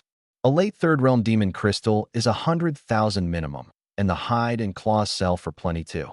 You really are my lucky stars. Gave me one bear yesterday, and here's another one today. Lu Taiju was so furious his face turned purple. Bullsh. Yesterday you robbed us, and today you want to rob us again? You think I'm running a charity here? He climbed up off the ground. The broken ribs I'd temporarily patched with the green would held together enough that, though not fully healed, he could at least stand and move. He clapped his hands together, and the two pale gold energy shields reformed, the light patterns on their surface a little dimmer than before, but still solid. Your grandpa here is gonna beat the crap out of you today, and count yourself lucky if you come out clean. The man didn't even spare him a glance. That air of contempt was more infuriating than any insult. Uncle Yuan gripped the blood-hidden blade, the blood veins on the blade flowing slowly, fine beads of blood seeping out again on his skin. The blood surge after effect hadn't fully worn off. Just who the hell are you people? His voice was low and steady, like a string pulled taut. The sinister man tilted his head and put his half-smile back on. This demon crystal, our young master wants it. As for who we are, you're not worthy of knowing yet. That was the last straw. Lu Taiju blew up on the spot. Who the hell is your young master? Tell him to get his ass out here, and Grandpa'll deal with him too. Uncle Yuan's reaction was more direct. The blood veins on the blood-hidden blade surged wildly, his eyes taking on an even deeper red, his aura climbing higher and higher. Blood surge, activated once again. The beads of blood on his skin grew denser, some already trickling down his arms, yet he seemed to feel no pain at all. Chun Imo slowly drew his hands apart in front of him, cyan air currents spinning at his fingertips, giving off an increasingly sharp hum. Lu Taiju held his two shields out at the very front, like a wall that could move. Humph, struggling to the last. The sinister man let out a scornful laugh. But they weren't fools. They refused to go head-to-head with Uncle Yuan, and once again activated group stealth. All that was left was empty ground, without even a single footprint. Xiao Chun. Uncle Yuan forced the words out through his teeth. Can you see them? Yes. My eyes burned. the tomo of the Mangekyo slowly turning. All 5 of their positions, I can see them crystal clear. Call out the positions. 15 meters to the front left, 2 people, 1 up in a tree, 1 behind the bushes. Uncle Yuan's blood-hidden blade sent a dark red blade of energy slashing in that direction, striking a tree trunk, bark bursting apart, splinters flying. The one hiding up in the tree was forced to jump down, and the moment he landed, he vanished again. 10 meters to the rear right, 3 people, 2 behind the rocks, 1 crouched in the grass. Chun Mo's wind blade flew over, cutting through the grass, plowing deep furrows into the ground. The 3 in hiding scattered and switched positions. But the advantage of stealth was too great. They didn't need to aim, they just hurled attacks in our direction at random. Fireballs, ice spikes, wind blades, spiritual energy bursts. Attacks of every color came flying from all sides, dense as falling rain. Lu Taiju held his 2 shields, blocking left and right. Ripples spread across the shield's surfaces with every hit, and his face went a shade paler with each block. These sons of bitches having a grand old time, aren't they? He gritted his teeth and held on, the light patterns on his shields growing dimmer and dimmer. Chun Mo's wind blades could intercept some of it, but there were just too many of them. An ice spike slipped through a gap between the shields, grazing past his shoulder, tearing open his tactical gear, and blood seeped out. Uncle Yuan was mainly guarding against that sinister man's transparent palm print. That attack was silent and soundless, with no spiritual energy fluctuation. Everything depended on me calling out the spots. Uncle Yuan, he's 7 meters to your left, his hands raised. Uncle Yuan spun around hard, the blood-hidden blade held out before him. The transparent palm print struck the blade, the force staggering him back 3 steps, his palm going numb. 5 meters to the right, another one. Uncle Yuan didn't have time to reset his stance and could only twist aside. The palm print grazed past his waist and slammed a deep handprint into the tree trunk behind him. The fight went on for 5 minutes. Uncle Yuan was gasping harder and harder, the aftereffects of the blood surge fully erupting now. His face was white as paper, his lips turning purple, the beads of blood on his body drying into a thin crust of scabs that cracked audibly with every move he made. Lu Tieju's 2 shields had already shattered 3 times, and each time they reformed they were thinner and dimmer. Blood was seeping again from the corner of his mouth, his broken ribs cracking open once more in the fierce fighting. The power of Chun Mo's wind blades was dropping too, shrinking from half a meter long down to just the size of a palm, their spin much slower. My eyes hurt more and more. The kaleidoscope was draining my spiritual energy every single second, and tiny black dots were creeping in at the edges of my vision, a sign I was burning through my reserves. Little Chun, can you still hold on? Uncle Yuan asked, panting. I can hold on, I said through gritted teeth. But you guys won't last much longer. That was the truth. Their side had way more spiritual energy in reserve than we did. That sinister-looking man had barely lifted a finger the whole time. For most of the fight, it was his 4 underlings wearing us down. He was like a hunter, waiting for his prey to run out of strength before stepping in to deliver the killing blow. Lu Taiju saw it too. His eyes darted around, and suddenly he shouted, "Old Chun." Chun Mo looked over at him. You remember that move? Chun Mo's expression shifted, like he was dredging up something he'd rather forget. I remember. Use it. It'll wear me out. Better worn out than standing here as a punching bag. Chun Mo went quiet for a second, then nodded. Lu Taiju took a deep breath and slammed his palms together in front of him. Blinding golden light burst from his hands, and 3 energy shields appeared at once, hovering in a triangle before him, slowly rotating. This was every last bit of his spiritual energy. If these shields failed, he wouldn't even have the strength to form new ones. Old Chun, you're up. Chun Mo closed his eyes and thrust both hands forward. A wild wind kicked up. The airflow swept up fallen leaves and bits of gravel, coiling into a small tornado. But the tornado wasn't aimed at the enemy. It was aimed at those 3 round shields. The gale wrapped around the shields and spun them fast, faster and faster, until they became 3 golden discs of light, tracing out a circle 5 meters across. The discs spun so fast you couldn't make out their edges anymore, leaving only ring after ring of golden afterimages, like a giant halo shielding us inside. This was a combo move Lu Taiju and Chen Mo had worked out together, the Wind Will Golden Shield. The shields handled physical defense, the gale handled deflecting energy, and together they formed a barrier with no blind spots. Every attack was blocked outside. Fireballs slammed into the halo, exploded, and fizzled out. Ice spikes struck the wind wall, got swept away, knocked off course. Blasts of spiritual energy sent ripples spreading out, but the barrier didn't so much as budge. The sinister man hadn't expected these two third-tier small fry to have any tricks up their sleeves. "Now that's interesting," he muttered, his tone dripping with impatience. I watched Lu Taiju and Chen Mo, both straining with everything they had. The Wind Will Golden Shield was holding, sure, but it was eating up too much spiritual energy. In their current state, they couldn't keep it up for more than a few minutes. The second it broke, we'd be meat on the chopping block. Uncle Yuan could barely stay on his feet either. The aftershock of the blood frenzy had left him aching everywhere. I pulled out a spirit-gathering pill and swallowed it. A warm surge of power exploded inside me, like a ball of fire rushing from my core out to every limb. In my blood-red eyes, the three-bladed Reaper's scythe spun rapidly, giving off an eerie, sinister aura. From here on, it's on me. I stepped forward. The Wind Will Golden Shield rotated slowly behind me, keeping Uncle Yuan, Lu Taiju, and Chen Mo protected inside. And I walked out alone, standing outside the wall of shields.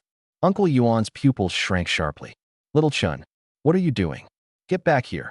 He panicked, staggering after me while leaning on his blood-hidden blade, and grabbed my shoulder to yank me back. His hand was shaking. The aftermath of the blood frenzy had left his muscles out of his control. "Little Chun, listen to me." He dropped his voice low. "In a second, I'm going to burn up the blood-hidden blade to stall them as long as I can. You get out of here fast."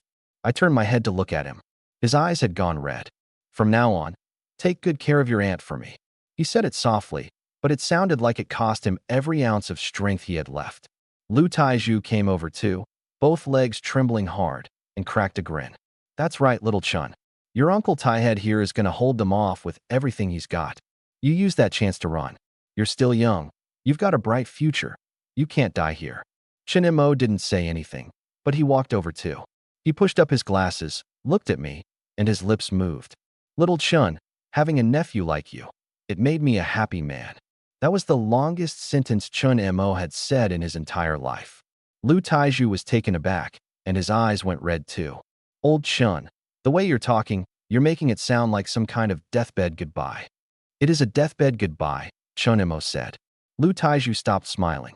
Across from us, the sinister man watched the whole scene, and the corner of his mouth slowly spread into a grin, bearing a mouthful of yellow teeth. "Oh ho, so they're settling their final affairs." His four underlings behind him laughed along, their laughter echoing through the empty woods, grating and sickening. "That little healer boy, late first tier, and he wants to stand in our way? What a joke. Maybe he's planning to drown us with his healing. Ha ha ha." The sinister man raised his right hand. The mass of black markings on his palm pulsed, like a black heart beating. His gaze landed on me. "Honestly, a prodigy like you. Late first tier and able to block one strike of my shadow palm. I've never seen that before. But that's exactly why I can't let you go. Let a tiger back into the mountains, and you'll have endless trouble later. Today, all of you die here." Uncle Yuan lunged forward a step, holding the blood-hidden blade out in front of him, its blood veins surging wildly. "Don't even think about it. As long as I'm standing, you won't lay a single finger on little Chun." Lu Taiju raised his shield too. That's right. Chen Mo's gale had already begun to howl, his hair whipping back. The sinister man sneered and suddenly slammed his right hand forward. A massive, transparent palm print took shape, bigger than any before, stronger, screaming through the air, and smashed hard into the Wind Will Golden Shield. Boom. The golden discs shuddered violently, cracks spreading out from the center like a spiderweb. Lu Tieju's face went white in an instant, and he spat out a huge mouthful of blood onto the shield. Hold on." His voice was shaking. The sinister man struck again, his second palm print landing right on the same crack. Crack. The Wind Will Golden Shield shattered.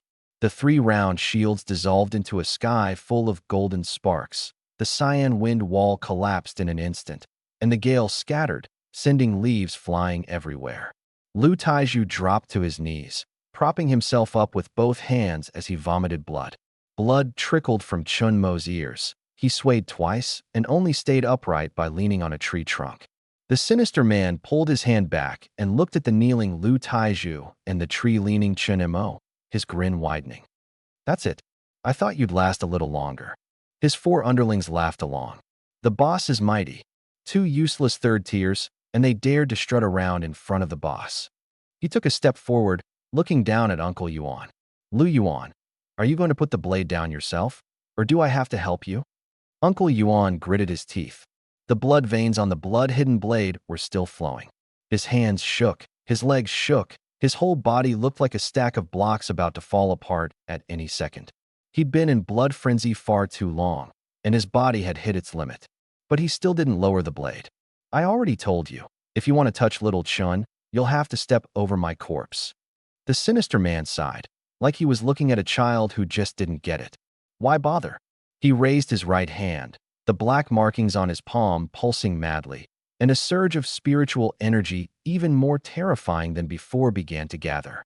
This strike was aimed at Uncle Yuan's chest. I moved.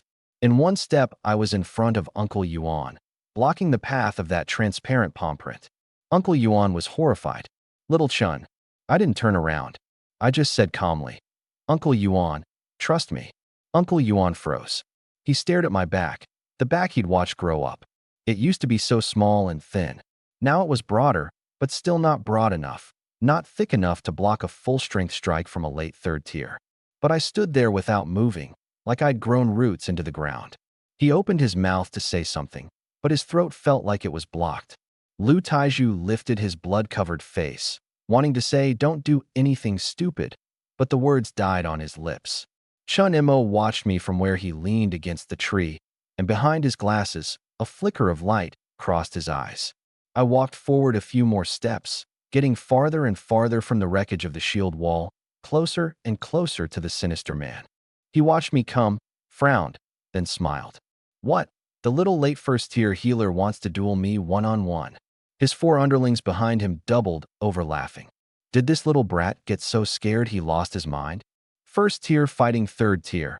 I've heard of jumping up a tier to fight, but never jumping two. And he's a support type, no less. Ha ha. The sinister man lifted his chin and looked me over with the gaze of someone sizing up prey. He noticed my eyes were blood red, with three scythe-shaped patterns slowly rotating deep within the pupils, strange and eerie. "Your eyes are pretty interesting, though," he said. "That cyan skeleton earlier was interesting, too. But late first tier is still late first tier. Interesting or not, it won't do you any good. You don't actually think that blocking one of my strikes means you can beat me, do you?" I didn't say a word. I just stared into his eyes. In my blood-red pupils, the three-bladed Reaper's scythe began to spin faster. My stare made him a little uncomfortable, but he kept up the taunting. "Kid, you're still too young." His voice cut off abruptly. The smile froze on his face. The life vanished from his eyes all at once, leaving them dull and glassy, as if his soul had been ripped out of his body. His four underlings were still laughing, not noticing anything wrong with their boss. "Ha ha, the boss is right. How could a late first tier possibly?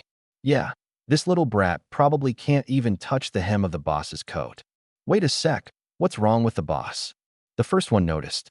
The sinister man stood there frozen, eyes staring straight ahead, pupils unfocused, that mocking curve still hanging at the corner of his mouth, but the whole man looked like a wax statue.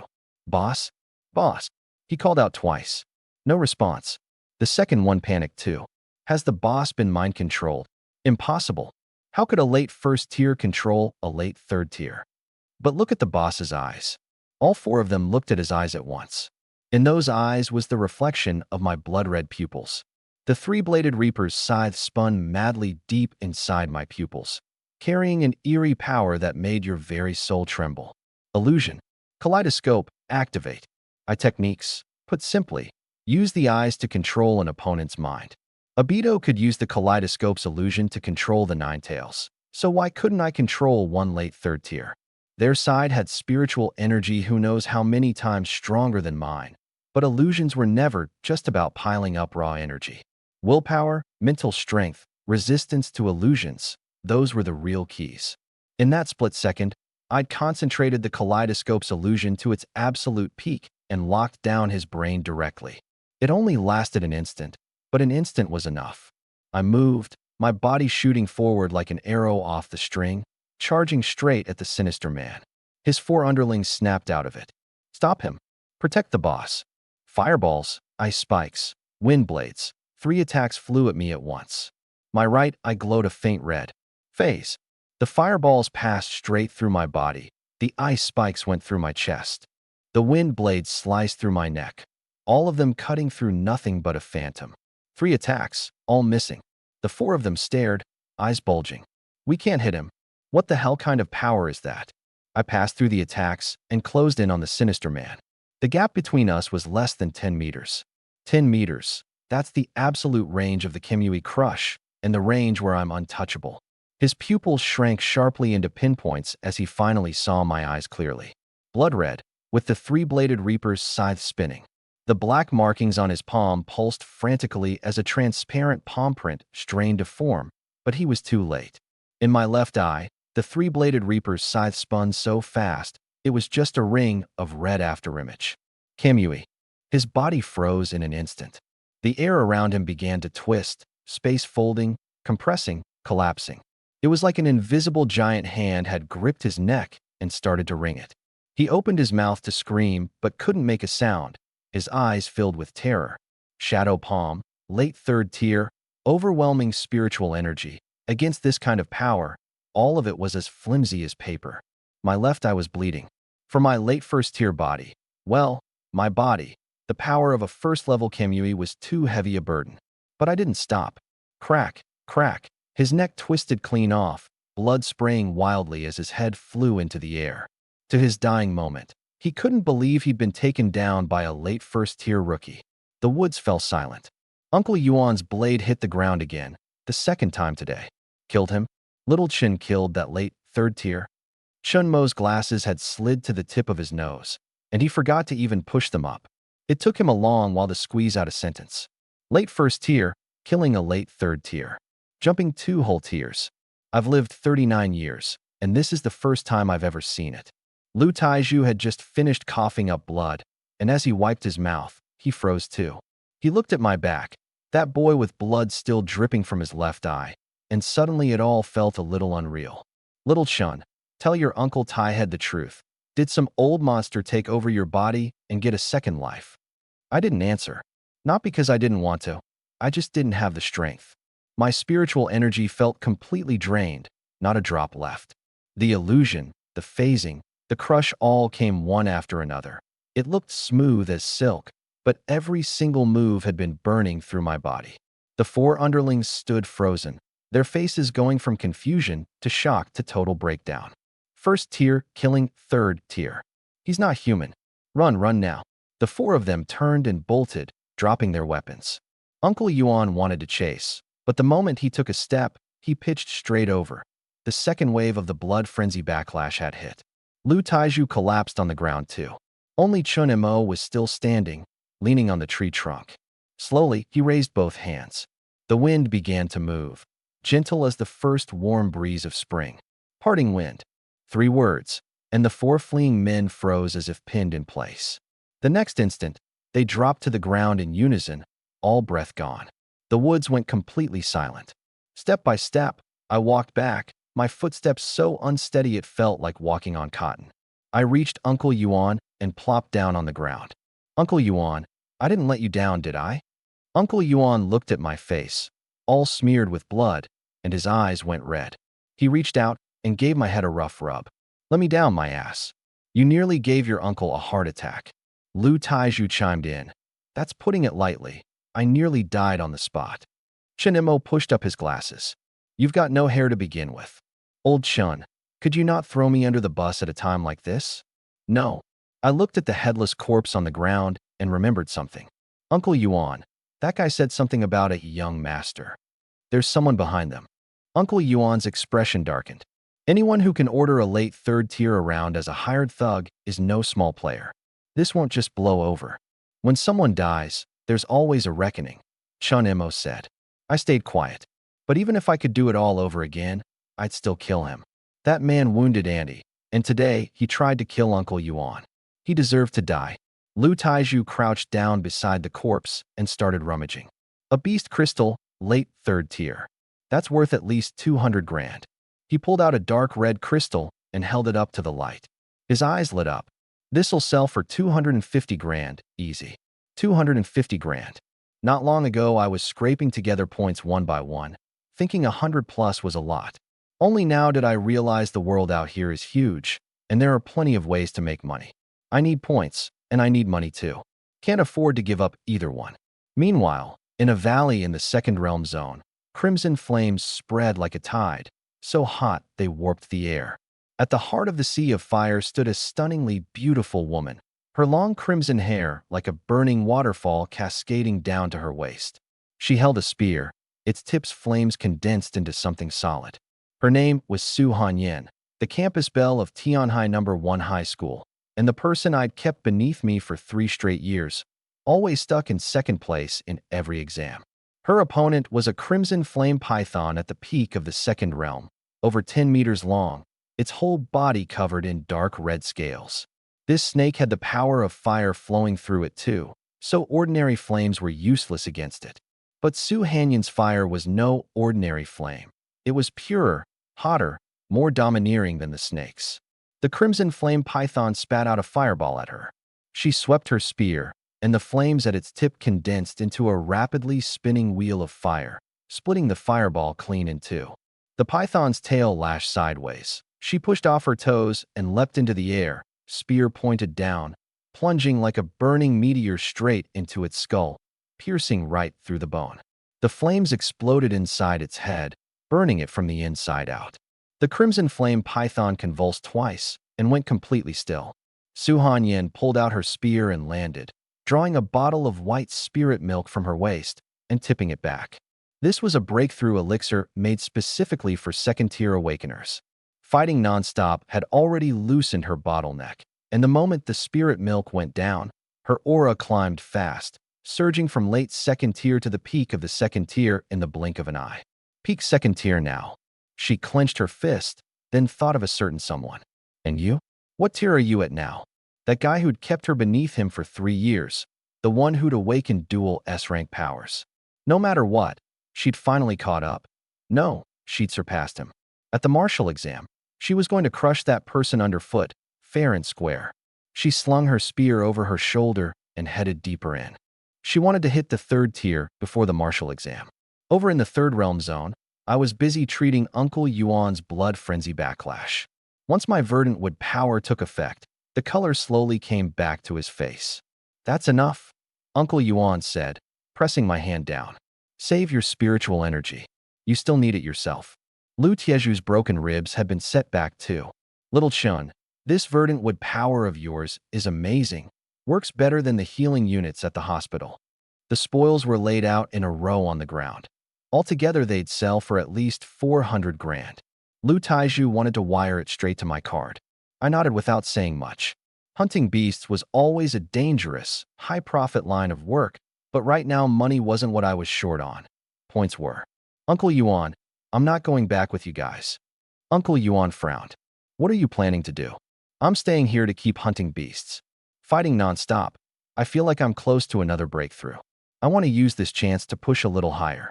Converting to wood style requires 1,000 points, and I've only got 117. If I go back and just grind in isolation, by the time I've saved enough, the martial exam will be long over. And wood style isn't just a set of abilities. It comes with Hashirama's cells. With those, I could use dual Kimui without limit, without worrying about going blind or the side effects. That's what truly being unbeatable means.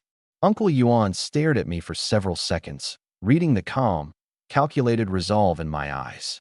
Fine, but remember 2 things. If you can't win, run, don't try to be a hero. And watch out for whoever's behind that young master. I nodded. Lu Taiju stuffed a bag of dry rations into my hands. Chun Imo walked up to me, pushed up his glasses, and said just one word. Careful. One word, and it carried more weight than anything anyone else could say. The 3 of them hobbled off and disappeared into the woods, their footsteps fading farther and farther, until even the echoes were gone.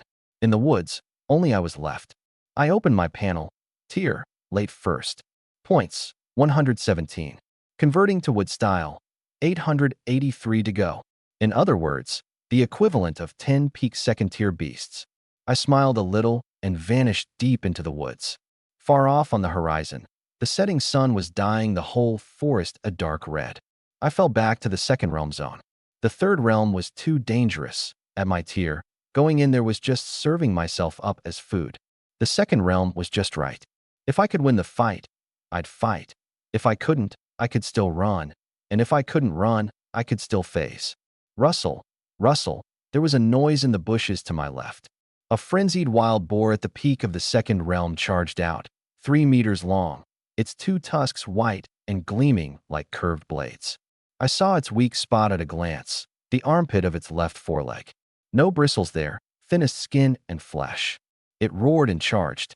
I didn't dodge, my right eye glowed red. Phase. The tusks passed right through my body, and it overran its own charge. I turned, and in my left eye the three-bladed reaper's scythe spun madly. Kamui. Its head was seized as if by an invisible giant hand and wrenched hard. Crack, its neck broke, and its massive body crashed to the ground. Slain, peak second realm frenzied boar. Points plus 91. I cut open its skull and dug out a beast crystal the size of an egg, worth at least 20 grand on the market. Keep going. I hadn't gone far before I ran into a mid-second realm iron armor centipede, which could spew poison mist from its mouth. I held my breath and dodged, then cut down at the joint where its head met its body, the crush pouring in along the blade and blowing it apart from the inside. Points plus 44. I kept walking, kept killing. A mid-second realm wind shadow fox, fast as white lightning, but not faster than my spatial crush. A late second realm stone giant, immune to ordinary attacks, but the Kamui crush worked. A late second realm thunder-winged bird. I phased through its lightning strike, leapt up, grabbed its talon, and snapped its neck. One after another, my points climbed fast. Counting what I had before, I'd now broken past 400. But I didn't stop. Time waits for no one, and neither does the martial exam. The sky gradually darkened, and the nocturnal beasts came out to hunt. My eyes hurt more and more. The kaleidoscope had been steadily draining my eye power and spiritual energy. After fighting an entire afternoon straight, I had less than 10% of my spiritual energy left, and the black dots at the edges of my vision kept multiplying. I couldn't fight anymore. On the edge of the second realm zone, I found a cave. Curled up in a corner was a mid-second realm cave bear, sleeping soundly.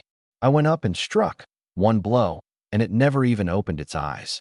Points plus 66. I dragged the bear's carcass to the cave mouth to block the wind like a door, ate a few bites of dry rations with some water, then pulled out a spirit-gathering pill. The principal had given me 3. This was the second. Time to break through. Warm power exploded inside me. I closed my eyes and guided the surge to hammer at my bottleneck. It churned for a full 10 minutes. Crack, like something shattered, and my aura burst through an invisible barrier, settling steadily at the peak of the first tier. Host tier raised. Late first tier peak, first tiered. I opened my eyes and let out a breath of stale air. Just one step from second tier. The panel showed 442 points, 558 to go. At this rate, another day of hunting tomorrow should do it. I leaned against the cave wall, closed my eyes, and soon fell asleep. Nothing happened that night. Morning sunlight streamed in through the gaps at the cave mouth, and I was woken by a shrill, agonized shriek. I grabbed my alloy blade and rushed out. Outside the cave, a peak second realm gale hawk was tumbling wildly through the sky. Its wingspan over 5 meters, most of its feathers scorched black, one wing clearly injured. It saw me, hungry. This hawk had been starving for a long time. The burns had left it weak to the bone, and its mind was consumed by a single thought: eat meat. It didn't care what tier I was. It folded its wings and dove, dropping like a black cannonball. That actually made me laugh. Burned to a crisp like that, and it still had the nerve to come throw its life away. I stood my ground, right eye glowing red. Phase. Its talons passed straight through my body, grabbing nothing, and it slammed headfirst into the rock behind me. Smash. The rock cracked apart, its neck bent at an impossible angle, its head split open and bleeding. It twitched twice on the ground and then went still. I walked over and drove my blade into its head. Free points delivered right to my door. Only a fool would turn those down. Slain, peak second realm Gale Hawk. Points plus 91. I was just crouching down to dig out the beast crystal when a cool, clear female voice came from behind me. Stop. I'm the one who wounded that beast. I turned my head. Morning light spilled down through gaps in the canopy, falling on the newcomer. A girl, with long crimson hair down to her waist, a flame mark faintly glowing between her brows, and a crimson spear in her hand. Suhanyan, campus belle of Tianhai No. 1 High School, the perennial second place in the citywide exams, the person I'd kept beneath me for 3 years. I chased that hawk for half an hour and hit it with 3 spears to burn it half to death, she said, displeased. And here you are, camped out to snatch it while it's handed to you. I blinked. So the beast crystal is mine. But it crashed to its death right in front of me, and I even finished it off. By the rules, whoever lands the finishing blow gets the spoils. Suhanyan was stumped, realizing she really was in the wrong, but she wasn't willing to accept it. She stared at my face for several seconds, and suddenly it seemed a little familiar. Not the kind of familiar from seeing a photo, but a hard-to-pin-down sense of familiarity. And for some reason, whenever she faced me, she felt a stifling sense of being suppressed. She hated that feeling. Do we know each other? She probed cautiously. Hold it. That's the oldest pickup line in the book. I tucked the beast crystal into my bag. Total strangers, and the first thing you do is ask if we know each other. What's next? I feel like we've got a real connection. Her face flushed instantly, out of anger. Who's picking you up? I genuinely think you look familiar. Everyone who's picking someone up says that. Her grip on the spear tightened, and the flames at its tip shot up with a hiss. She forced her anger down. She couldn't lose her temper, because the moment she did, she'd lose. She'd learned that lesson 3 years ago. Wait, 3 years ago? She shook her head and sized me up again. What school are you from? Take a guess. Tianhai No. 2 High. I raised an eyebrow. How'd you know? Her heart skipped a beat. She'd actually just said it off the top of her head. What's your name? You haven't told me yours yet. She gritted her teeth. Suhanyan, Tianhai No. 1 High. Oh, I've heard of you. I nodded. Lu Chun. Her pupils shrank slightly. Lu Chun, the person who'd kept her beneath him for 3 years. She looked me over again. She'd always imagined the person who could edge her out for 3 years would be some bookworm, black-rimmed glasses, face full of acne, stutter when he talked. This guy was a world away from that. You're Lu Chun? First place in the citywide exams. Oh, and you are? Second place. I nodded like it all made sense, then said something that nearly sent her over the edge on the spot. So you're the perennial runner-up. The flames at her spear tip shot out a full meter. Say that again. I wisely shut my mouth, but I couldn't wipe the grin off the corner of my lips. She'd lived 18 years, and no one had ever made her this angry. So it was this face, this infuriating tone, that had kept her beneath him for 3 whole years. That Hawk's beast crystal. Are you giving it to me or not? Nope. Call out to it and see if it answers you. Her chest heaved violently with rage, and I very politely shifted my gaze elsewhere. She looked down, and her face flushed again, this time from real embarrassment. Where do you think you're looking? At the scenery. This tree really does look a lot like a tree. She took a third deep breath and switched tactics. How about this? We fight. Whoever wins gets the crystal. I did some quick math. I'd already collected the crystal, and the points were already in the bank. Even if I lost the fight and handed over the crystal, the points wouldn't get refunded. No matter how you sliced it, this deal was a win for me. Besides, she was peak second tier and I was peak first tier, a full major tier apart. But she didn't know I could kill above my level, and she didn't know I had dual Kimyui. She thought victory was in the bag. Suddenly, this seemed kind of fun. If you lose, no crying. You're the one who'll cry? Are we fighting or not? I took off my backpack and alloy blade and set them on a rock.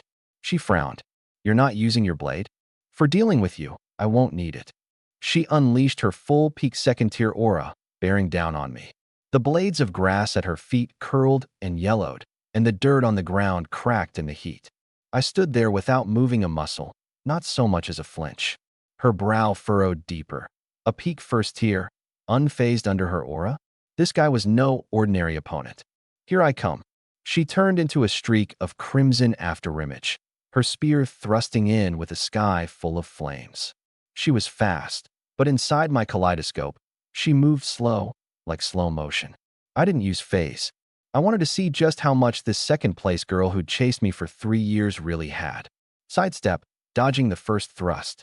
She pulled the spear back and swept sideways. I bent at the waist. Thrust again, sweep again, slash again, each strike faster than the last.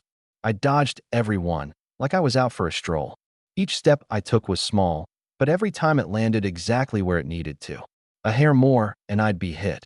A hair less, and I'd be struck. Yet somehow I was always fine. The more she fought, the more frantic she got, and the more frantic she got, the sloppier her strikes. Is dodging all you can do? I told you, dealing with you doesn't take any real effort. My breathing was as steady as if I hadn't moved at all. She was furious. She pulled her spear back and retreated, opening up the distance. Holding the spear across her front, she drew the flames at its tip inward, condensing them into a thin, blazing white beam that gave off a droning hum. The temperature around us shot up more than 10 degrees in an instant. Prairie fire 100 slashes. Su-Han Yin gave a clear cry and slashed her spear out hard. The spear tip exploded instantly, splitting into over 100 blazing white beams that rained down on me from every direction. Each beam was a spear thrust, and each thrust could sear a charred hole into solid rock. Over 100 beams wove together into an airtight net of fire, sealing off every direction. Up, down, left, right, front, and back. Dodge. Dodge where? Everywhere I looked was spear shadows. A faint layer of red light rose in my right eye. I saw through it. Among those 100 beams, only one was real. The other 99 were all phantoms conjured from flame. The real spear was hidden dead center. Fastest, strongest. But that was exactly what made it the easiest to pinpoint. My feet shifted rapidly across the ground, my body slipping through the net of fire like a loach. With the kaleidoscope's dynamic vision, the trajectories of those beams looked as slow to me as a movie playing out. 1, 2, 3. I dodged them all. How is that possible? Su-Han Yin pulled back her spear, her chest heaving, sweat streaming down her cheeks. 100 thrusts, and not one had landed. She glared at me, her eyes full of disbelief. How did you dodge that? That last move, even a peak second-tier beast couldn't dodge it. I brushed the leftover sparks off my shoulder and said flatly, "That's because I'm not a beast." Su-Han Yin stared at me for several seconds, then suddenly latched onto one detail. From start to finish, my breathing had stayed even. After dodging that many thrusts, my breath hadn't gone ragged. My heartbeat hadn't sped up. I'd barely broken a sweat. Peak first tier, where did that kind of stamina come from? No, she quickly realized this wasn't about stamina. It was about prediction. I could see the trajectory of her attacks before she even made them. So this was the S-rank Spirit Eye?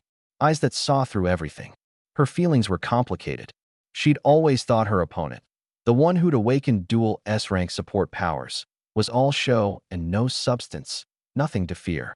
But now, after actually crossing blades with me, she realized I was far more terrifying than she'd imagined. This wasn't a matter of how strong a power was. It was a matter of the person wielding it. I admit you're strong. She gripped her spear tight again, her eyes changing, from the initial disdain to something serious. But the next move, I won't let you dodge. Her aura surged up an entire level. Her crimson hair lifted on its own with no wind, and the flame mark between her brows began to glow, flickering faster and faster. The flames at her spear tip shifted from crimson to blazing white. So hot the very air around her began crackling and popping. She spread her feet apart, lowered her center of gravity, drew the spear all the way back, and pointed the tip straight at my chest. This move had no flashy motions, no sky full of spear shadows, only a single thrust. One simple thrust. But this thrust gathered all of her strength, all of her spiritual energy, all of her focus. Crimson Lotus Cloud Piercer. Her voice was low, every word forced out through clenched teeth. This thrust isn't fast, but all the power is concentrated at a single point. You can't dodge it, because it locks onto your breath. Wherever you run, it follows. She paused and looked into my eyes. If you can't take it, you can call it off. I won't laugh at you. Watching how serious she looked, I suddenly laughed. A man never says he can't, and never calls it off. Su Hanyin froze, and her face went red in a flash. You filthy creep. Who said anything like that? I meant if you can't win, you can surrender. Same thing. I stuck both hands in my pockets and stood there loose and lazy. Come on. I won't dodge. You won't dodge. I won't dodge. You'll die, she panicked. This thrust can punch through the scales of an iron-backed frenzy bear. For a peak first tier, not to dodge is a death wish. Then go easy on me. Is this the kind of thing you can go easy on? I didn't answer. I just looked at her, that trace of a smile never leaving the corner of my mouth. Su Hanyin gritted her teeth. You asked for it, so don't blame me. I'm going to punch a hole right through you. Don't hold it against me. She moved. Not the lightning-fast charge from before, but like a falling meteor, slow, yet unstoppable. The mass of blazing white flame at her spear tip dragged a long tail of light through the air. The ground was plowed into a deep furrow, gravel spraying to both sides. With every step she took, a crack split open beneath her feet. She wasn't fast, but her aura pressed down so hard it was hard to breathe. 10 meters, 8, 5, 3. The spear tip drew closer and closer to my chest. My reflection was in her eyes. I really wasn't dodging. Her heart suddenly clenched. Was this guy an idiot? Or was he truly not afraid to die? 1 meter, half a meter, 10 centimeters. The spear tip was only 1/10 of a centimeter from my chest, the blazing white flame already licking at my clothes, the fabric over my chest curling and blackening. Su Hanyin wanted to pull her force back, but it was already too late. Once this move was launched, there was no turning back. And then she saw the most unbelievable sight of her life. An enormous cyan arm reached out from behind me.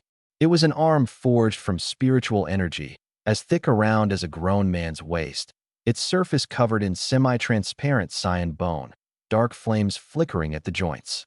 It moved fast as lightning, striking after her but arriving first, its 5 massive fingers spreading open to seize the spear tip in a single grip.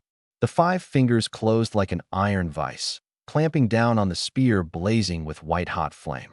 The spear tip stopped. It stopped exactly 1/10 of a centimeter from my chest, unable to advance a hair further. The blazing white flames scorched against the giant cyan hand, but the hand didn't budge in the slightest, didn't even change color. Su Hanyin's pupils shrank sharply into pinpoints.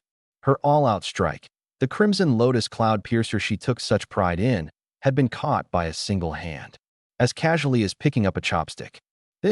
What kind of power is this? Her voice trembled. I controlled the giant hand gripping her spear and gave a soft laugh. Susanoo. Susanoo. She looked up at the cyan arm pinning her weapon, her mind a total blank. She'd never seen anything like it. S-rank Verdant Wood?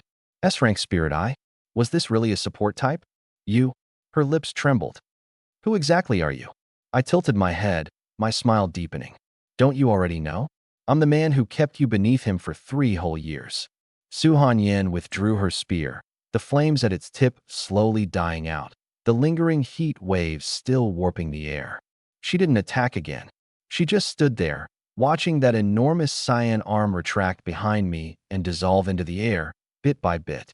Was that your Spirit Eye's power? She asked, her voice much calmer than before, though she still couldn't fully hide her shock. I nodded without explaining much. Susanoo was too much of a hassle to explain.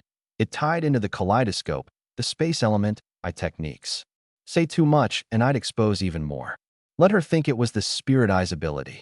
Simpler that way. She stared at me for a few seconds, her lips moving as if she wanted to say something, then swallowed it back. She'd assumed her rival, the one who'd awakened dual S-rank support powers, was all show and no substance, and that after 3 years she should have long pulled ahead. But she never imagined that I, a mere peak first tier, could take her full-strength peak second tier, strike head-on. This match, she'd lost. You win. She looked at me, her voice soft, but every word crystal clear. I shook my head. You didn't lose. I know that wasn't your full strength. Her eyes flickered. The truth was, in that split second, my kaleidoscope had caught something. Deep within that scorching fire power inside her, another power was hidden. The complete opposite of the flame, cold, still, restrained, like a piece of frozen jade wrapped in thick layers of ice, tangled together with the fire to form a delicate balance. That was another S-rank power, maybe even stronger than S-rank. But she herself didn't seem aware of it. Or maybe she was aware and just couldn't bring it out. That power was locked away deep in her body, only revealing a trace of itself when her emotions swung violently. Su Hanyin fell silent for a few seconds, not pressing me on what I meant by full strength. She slung her spear over her shoulder and shook out her sweat-soaked crimson hair. A loss is a loss. I, Su Hanyin, keep my word. That beast crystal is yours. It was mine to begin with, I added. She shot me a glare, but didn't argue. She turned and took a couple of steps toward the woods, then stopped. So, are you going to keep training after this? I nodded. Converting to wood style takes 1,000 points, and I've got 533 now, 467 to go. At yesterday's pace, another day of hunting should just about do it. With a little luck, if I run into mostly peak second-tier beasts, I might even wrap it up in half a day. Su Hanyin bit her lip, like she'd made an important decision. Then do you want to team up? I raised an eyebrow. Don't get the wrong idea.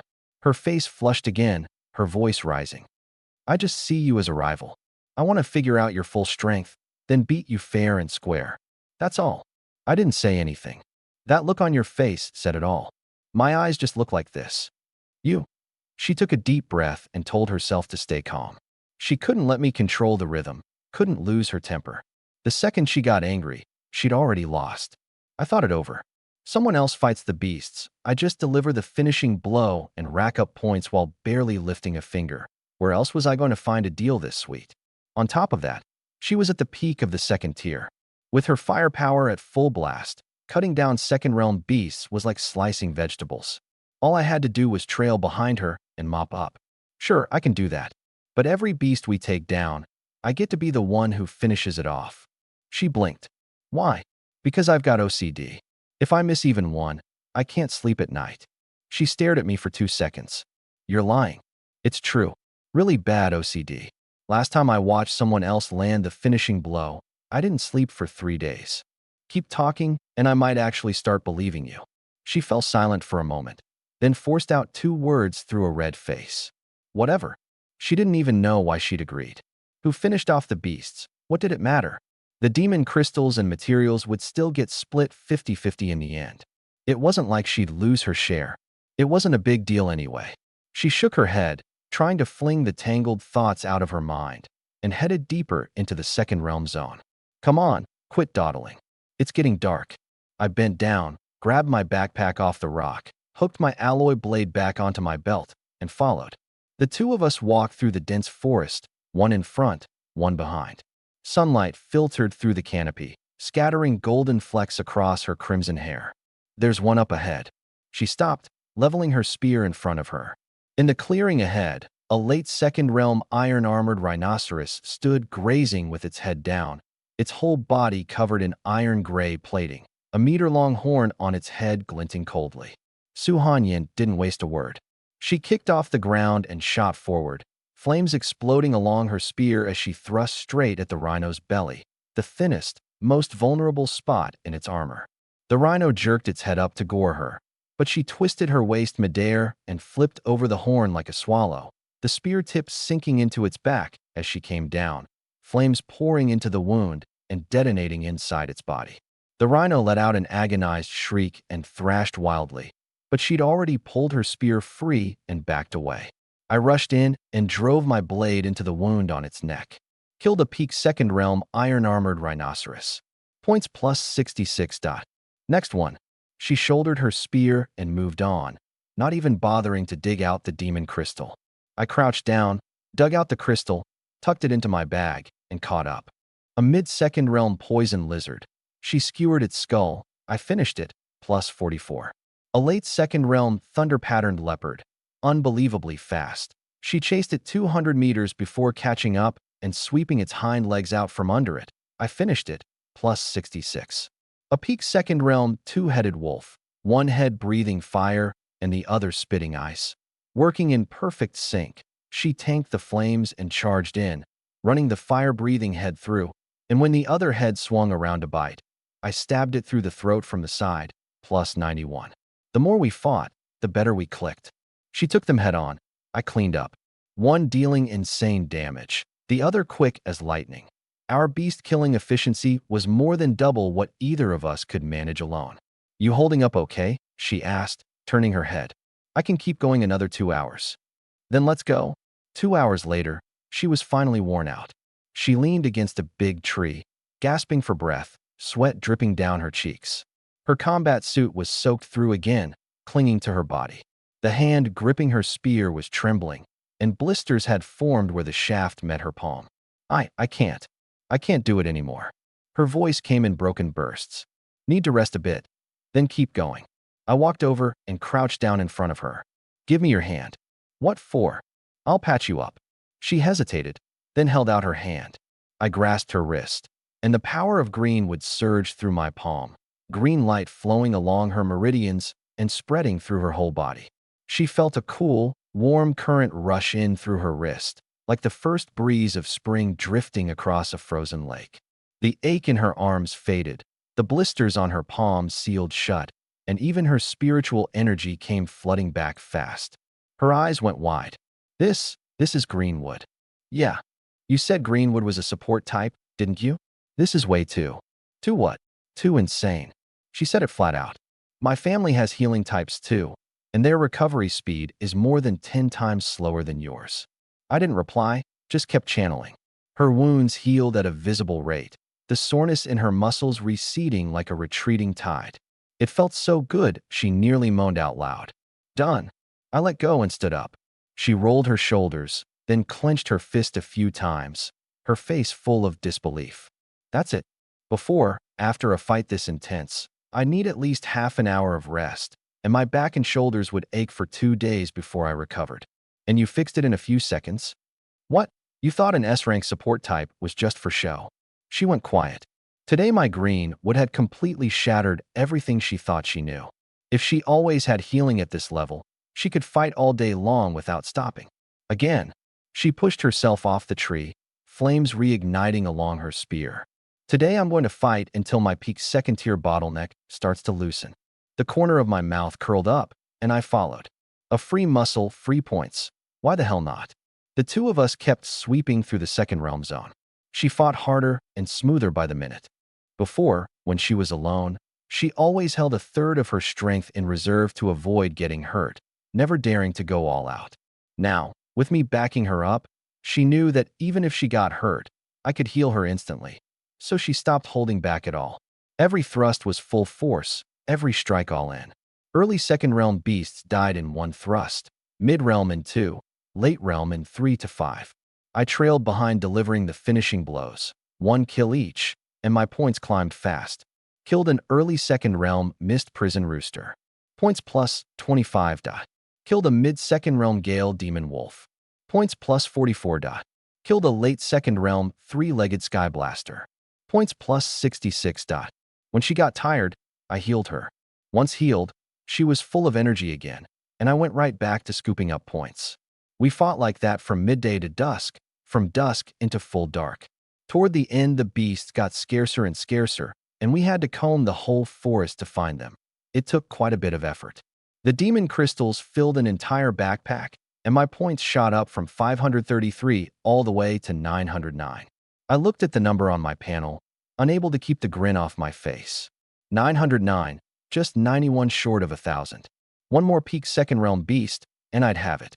Su Hanyan leaned against a tree, drenched in sweat, but in good spirits.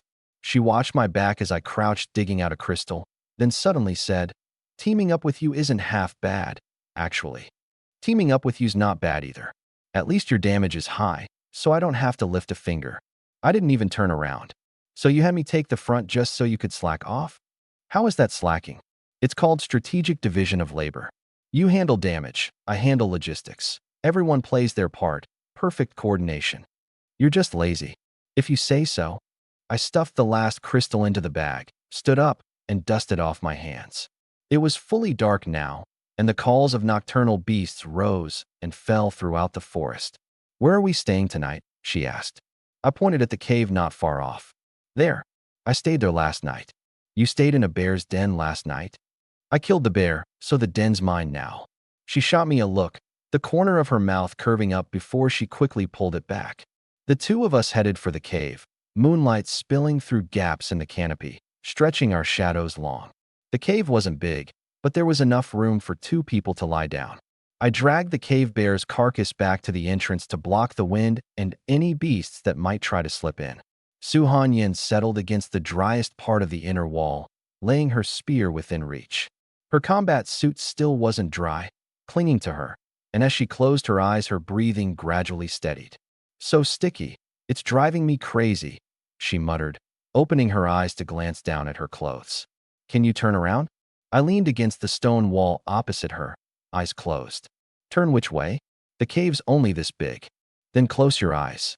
Already closed. Don't you dare open them. Fine. She hesitated, then turned to face away from me, peeling off her soaked combat suit and wringing it out, sweat pattering onto the ground. Got a light? She asked. You're the one who plays with fire, and you're asking me for a light? Fair point. She flicked a small flame from her fingertip onto the ground, and it caught into a little campfire. The orange glow flickered, lighting up the whole cave. She propped her combat suit near the fire to dry and crouched beside it, hugging her knees. I opened my eyes to look, then closed them again. What are you looking at? She glared at me. Nothing. Your eyes were clearly open. Open doesn't mean I saw anything. You. She took a deep breath and decided not to argue with me. She grabbed her backpack and dug out a few strips of jerky and a canteen of water. Hungry. A little. She tossed me a strip of jerky and took one for herself, nibbling at it in small bites. The jerky was tough, and she had to work at it, cheeks bulging like a hamster. I fished a pack of crackers out of my own bag and held it out. Trade you. She paused, glancing at the crackers, then at the hard jerky in her hand, and silently passed the jerky over, taking the crackers. Thanks, she said quietly. Don't mention it. Jerky's more filling than crackers, so I come out ahead. She couldn't help but smile, quickly reeling it back in. The two of us just sat there by the fire, one eating jerky, one eating crackers, neither of us saying a word. The firelight cast two shadows on the cave wall, sometimes drawing close, sometimes drifting apart. Her combat suit was mostly dry now. She shook it out and pulled it back on. But her fingers wouldn't cooperate as she tried to button it, fumbling several times without success. Need a hand? I asked. No. You've tried 4 times now. I'm counting. I said nothing more, that faint smile flickering in and out in the firelight. She finally got the buttons done, her face as red as her flames. She leaned back against the stone wall, cradling her spear, resting her chin on the shaft as she stared blankly at the dancing flames. Lu Chun, she said suddenly. Do you think I can get into one of the big 4? Yeah. You're that sure? You lost to me for 3 years and still refused to give up. That kind of grit is worth more than any ability. She paused, then lowered her head, her bangs hiding her eyes so I couldn't read her expression. You know, sometimes you actually say some nice things. Once in a while. But most of the time you're a total pain. That's just your imagination. She didn't say anything more, just closed her eyes, the corner of her mouth curving into a small arc. The cave fell quiet, leaving only the crackle of the fire and the steady breathing of the two of us. A few minutes later, she spoke again. Are you asleep? No. Can't sleep. Why are you out here alone today? Killing beasts. Obviously. I'm asking why you're alone. My uncles went back. I stayed to keep hunting. I opened my eyes and turned my head to look at her. What about you? Running off out here on your own. Aren't you afraid of getting eaten by a beast? She snorted. I'm at the peak of the 2nd tier. There aren't many beasts in this area that could take me. That Gale Eagle today almost got away. That's because it flies fast, not because I couldn't beat it. I didn't reply, that smile creeping back onto my lips. She was so annoyed she wanted to jab me with her spear, but she was too exhausted. She didn't even have the strength to lift her arm. She shifted positions, turning onto her side with her back to me. Moonlight fell on her profile, like a painting. You said there's another kind of power inside me? She suddenly asked. I paused. You don't know about it yourself? I only awakened fire.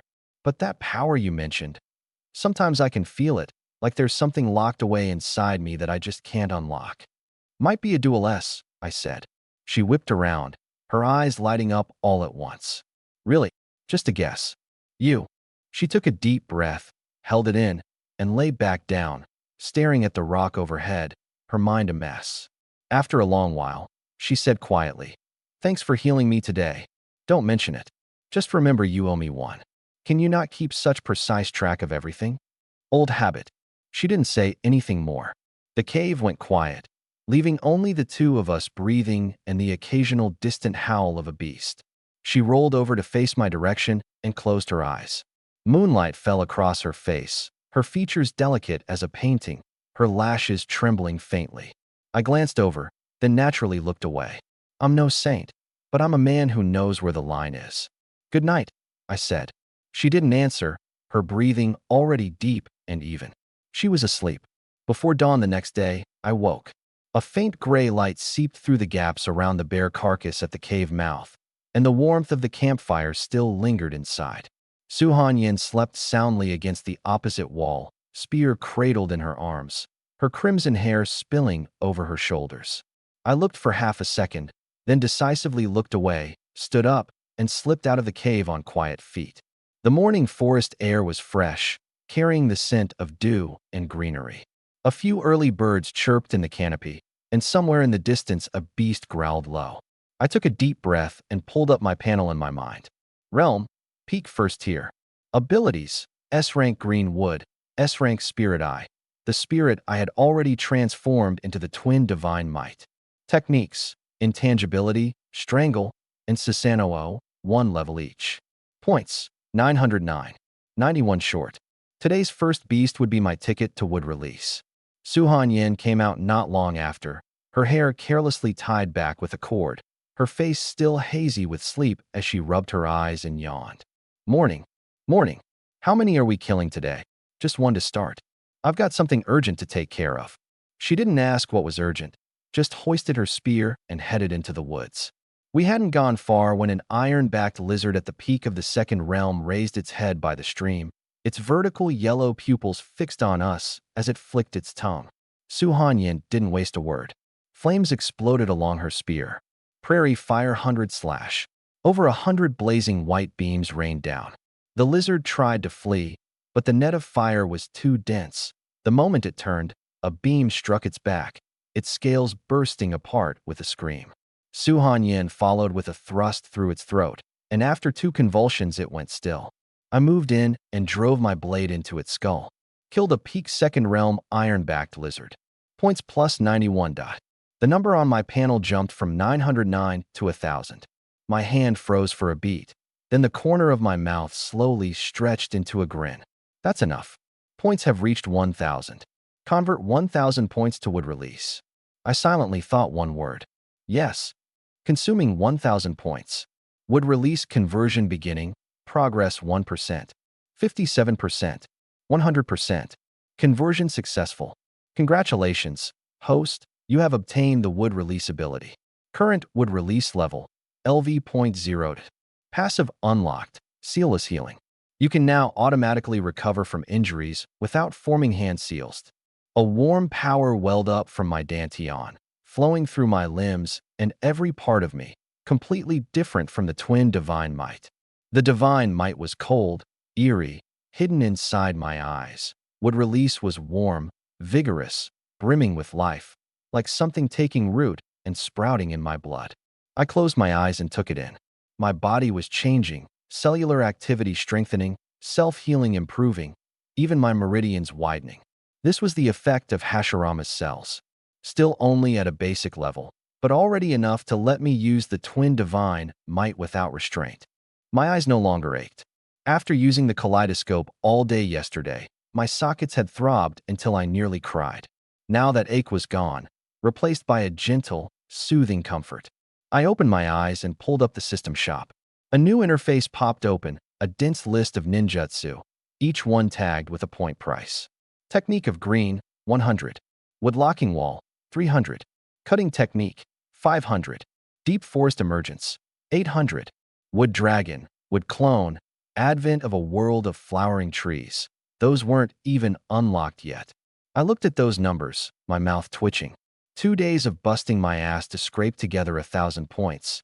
and it was only enough to trade for the most basic wood release. The system chimed in out of nowhere. You think wood release is dirt cheap? If Hashirama knew you were this broke, he'd be rolling over in his grave. Shut up, I cursed inwardly. Scrolling down, I spotted something cheap. 4-pillar house, 200 points. Instantly builds a wooden house with a bedroom, living room, kitchen, and bathroom. Just no furniture and no Wi-Fi. For just 200 points, I could set up a home for myself out in the middle of nowhere. Pretty good deal, mainly because I'd had it up to here with cramped, funky-smelling caves. But right now my points were at 0. Leveling would release from 0 to 1 cost 100, plus 200 for the 4-pillar house, 300 total. I took a deep breath, closed the shop, and turned to look at Su Hanyan. Let's kill a few more. She was crouched by the stream, washing her face. Hearing that, she looked up, water droplets sliding down her cheeks. Didn't you just say one was enough? Changed my mind. Men are so fickle. Weren't you the one who said you'd fight until your peak second-tier bottleneck loosened? I'll keep you company. She wiped the water from her face and stood, shouldering her spear. Fine, let's keep going then. The two of us swept through the second realm zone for another whole day. A peak second realm thunder-patterned tiger. She ran it through the heart. I finished it, plus 91. A late second realm iron-armored rhino. She swept its hind legs out from the side. I finished it, plus 76. A peak second realm wind shadow fox. She pierced its skull. I finished it, plus 91. Around midday, the two of us sat down on a big rock to rest. She took out her canteen and drank, water spilling from the corner of her mouth, sliding down her chin and dripping onto her chest. A small patch of her combat suit went wet again, clinging to her skin. She noticed my gaze, flushed, and pulled her collar up higher. Seen enough yet? I'm looking at the beast behind you. She whipped her head around. Nothing there. You lied to me. You look cute when you turn your head like that. I pulled my eyes off Su Hanyan and pretended nothing had happened. Red-faced, she yanked her collar up and muttered, "Pervert," under her breath, her voice as tiny as a mosquito's whine. I pulled up the system shop in my mind and looked at the number, 304 points. Leveling would release from 0 to 1 cost 100, and the 4-pillar house cost 200. Just enough. System, upgrade would release, then exchange for the 4-pillar house. Ding, received. Would release raised to LV.1. 4-pillar house, exchange successful. Current points, 4. A wave of warmth surged up from my dantian, even stronger than during the initial conversion. I felt my blood boiling, every inch of muscle growing tighter and springier. Hashirama cells had gone up another notch. Looking at the pathetic scraps of points left on my panel, my mouth twitched, back to square one overnight. But I didn't care. Points spent could be earned again. The important thing was that I'd never have to smell that stinking bear den again. Su Hanyan finished drinking and stood up. Let's go. Kill a few more. No more killing. Something else first. I walked a few steps over to the open ground beside us, crouched down, and pressed both hands to the earth. Would release chakra flowed from my palms into the ground. Rumble. The ground began to shake, as if something were waking beneath it. Su Hanyan warily tightened her grip on her spear, but I felt only a flicker of anticipation. Then she witnessed the most absurd sight of her life. Thick timbers drilled up out of the soil one after another, as if alive, growing and interlacing and joining together along some precise pattern, groaning and creaking as they went. The wood rose from the ground, extended upward, connected sideways, slowly assembling into walls, floors, a roof. Every piece smooth and even. In under 10 seconds, a 2-story wooden house stood in the clearing, covering some 60 square meters, with windows and a door and wooden shingles on the roof. It looked nothing like a makeshift shelter, more like a carefully designed country villa. Su Hanyan's mouth fell open into an O, her spear nearly slipping from her hands. You did this. I dusted off my hands. 4-pillar house, a must-have for home and travel. She walked inside. The first floor had a full living room and kitchen. She stamped on the floor, solid. 2 rooms upstairs, a bed in each, and even a wooden pillow.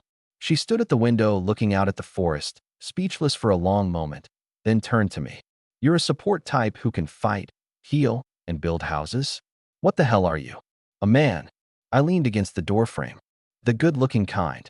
She rolled her eyes, but couldn't help the corner of her mouth curving up. She touched the wall again, as if confirming it wasn't an illusion. How long will this house last? As long as no one tears it down, it'll last a lifetime. The word lifetime hit her ears and her face went red again. Pretending she hadn't heard, she went downstairs and plopped down on the threshold. Fine, we'll stay here tonight. No more bear smell. I sat down beside her. The sun was sinking in the west, staining the whole forest orange red. She glanced sideways at me and suddenly thought that this face was actually pretty good looking. What are you looking at? I didn't turn my head. Who's looking at you? Caught red-handed, she quickly looked away, even the tips of her ears going red. After a moment of silence, she suddenly spoke. Lu Chen, exactly how many S ranks do you have? Take a guess. Guess my foot. I chuckled and went inside to dig out the last of the jerky and crackers. The two of us sat facing each other and ate, the mood far more relaxed than the night before in the cave. Halfway through the meal, my hands suddenly froze. My chopsticks hung in midair as I stared at the distant tree lean outside the window, the three-bladed reaper's scythes slowly rotating in my pupils. She set down her cracker. What is it? Someone's coming. Not a friendly.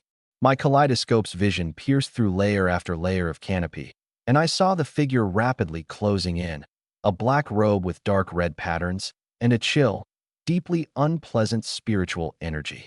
My voice sank. The evil god cult. Peak 3rd tier. Her grip on her spear tightened. Peak 3rd tier, a full grade above that sinister man from before. Even the two of us together, could we win? We walked out of the wooden house together and stood on the porch. A few seconds later, a black shadow dropped from the canopy and landed steadily in the clearing 10 meters away. It was a gaunt old man, 60 or 70, his black robe embroidered with sinister dark red patterns. His face so thin it was nearly skin over bone, a pair of cloudy yellow eyes with vertical pupils, like a snake's. He didn't do anything, yet the air around him had already grown heavy, the leaves stirring though there was no wind. Would type. His voice was hoarse. I've roamed these mountains for years, and this is the first I've seen one. 2 little S-rank brats, 1 fire, 1 wood. My luck's good today.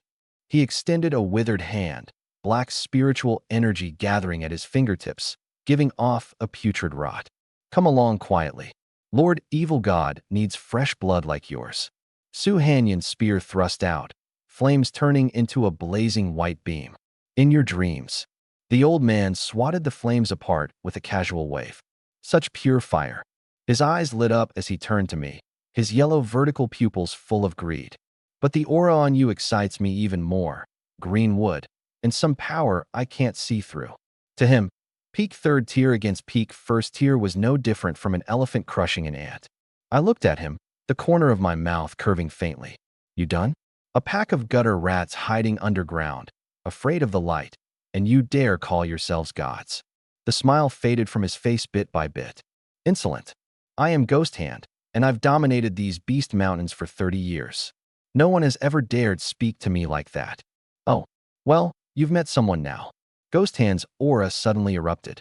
His body began to swell, gray bristles pushing up through his skin, his nails growing long and sharp, 2 rows of fangs baring, his eyes turning blood red. B-rank ability. Corruption, werewolf, transformation. Su Hanyan's expression was grim. This was an all-around enhancement, speed, strength, defense, perception, all jumping a level. His body swelled to over 3 meters, his claws raking across the ground and leaving 5 deep gouges. Little brats, I meant to keep you alive. I've changed my mind. First, I'll break your legs. Boom. Before the words even finished, he lunged straight at me, turning into a gray blur, more than 3 times faster than that sinister man. Su Hanyan's spear thrust out, and he batted it aside without a glance, not even looking at her. His target was only me. 5 meters, 3 meters, 1 meter. The claw was right in front of me. My right eye glowed with a faint red light. Intangibility was already primed. My plan was to let his claw pass through my body, then use divine might strangle to end the fight in the instant he was stunned. But at that moment, a scorching wave of heat surged in from the side. Roaring flames exploded in front of me, spreading across everything.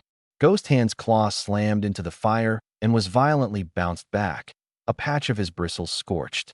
He staggered back several steps, his face full of shock. I turned my head and saw Su Hanyan. Her spear was planted in the ground, both hands forming seals, the flame mark between her brows blazing wildly, her crimson hair floating without wind. A crimson halo rose off her body, growing thicker and thicker, gathering into a massive figure 3 times her height, its outline an exact copy of hers. She stood at the very center of this figure of flame, like a fire god descended upon the mortal world. Ghost Hand's pupils contracted sharply. What is this? My kaleidoscope saw through the flow of spiritual energy inside her. That power that had always been locked deep within the flames was now surging wildly.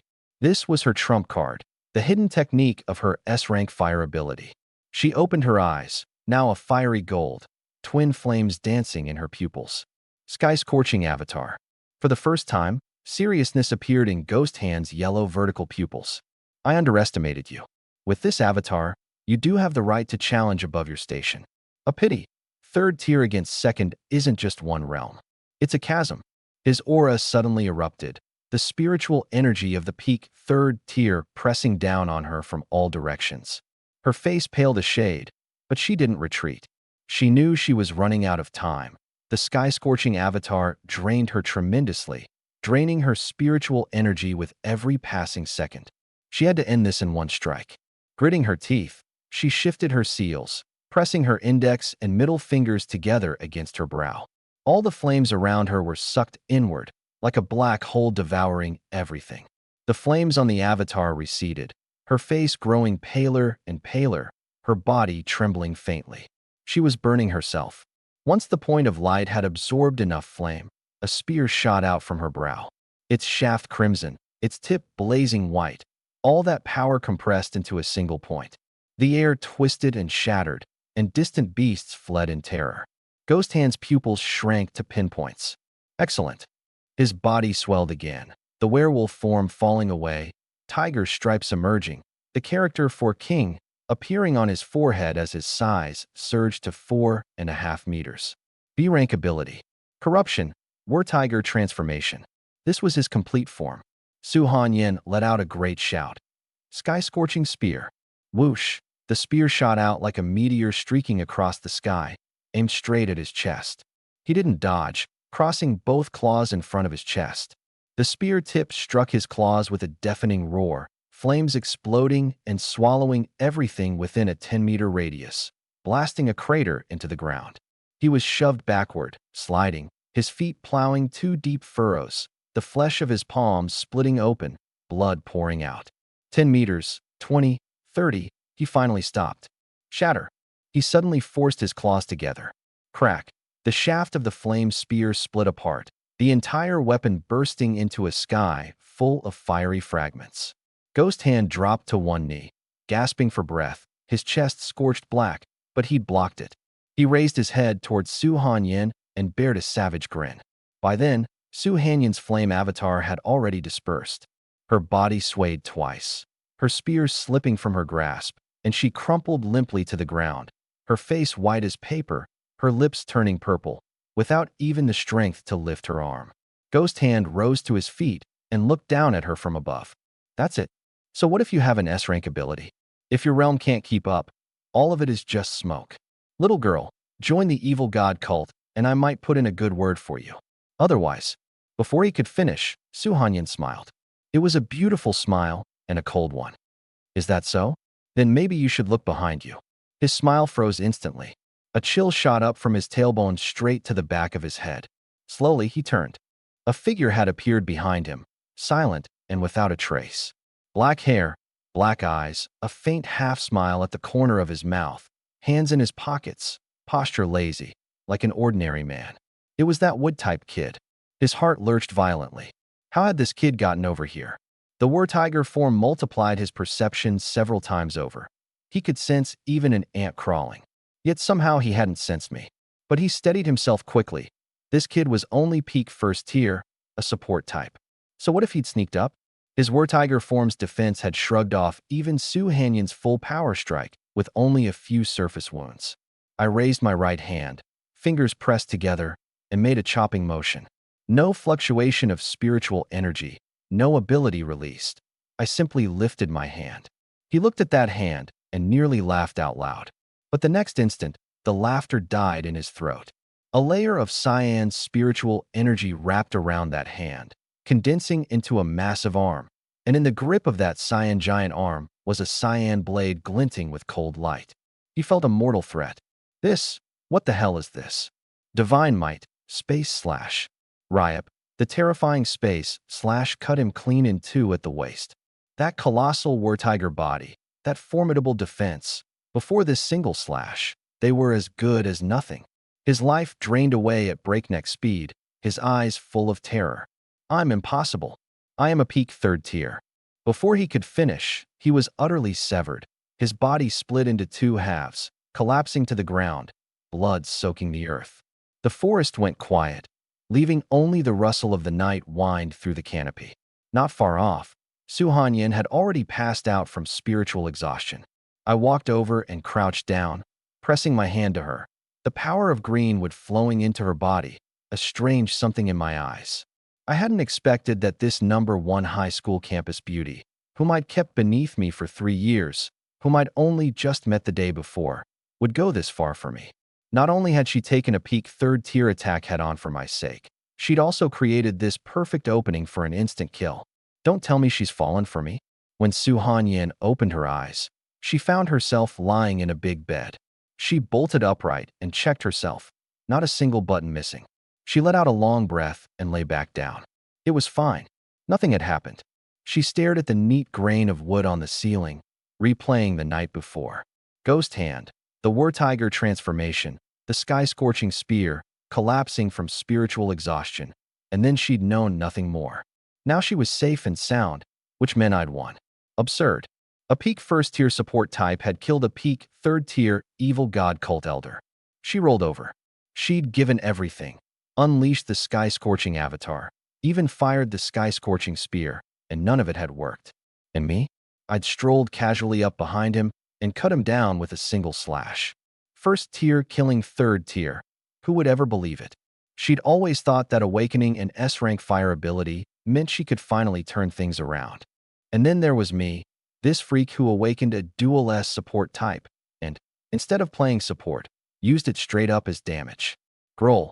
Her stomach let out a very unladylike protest.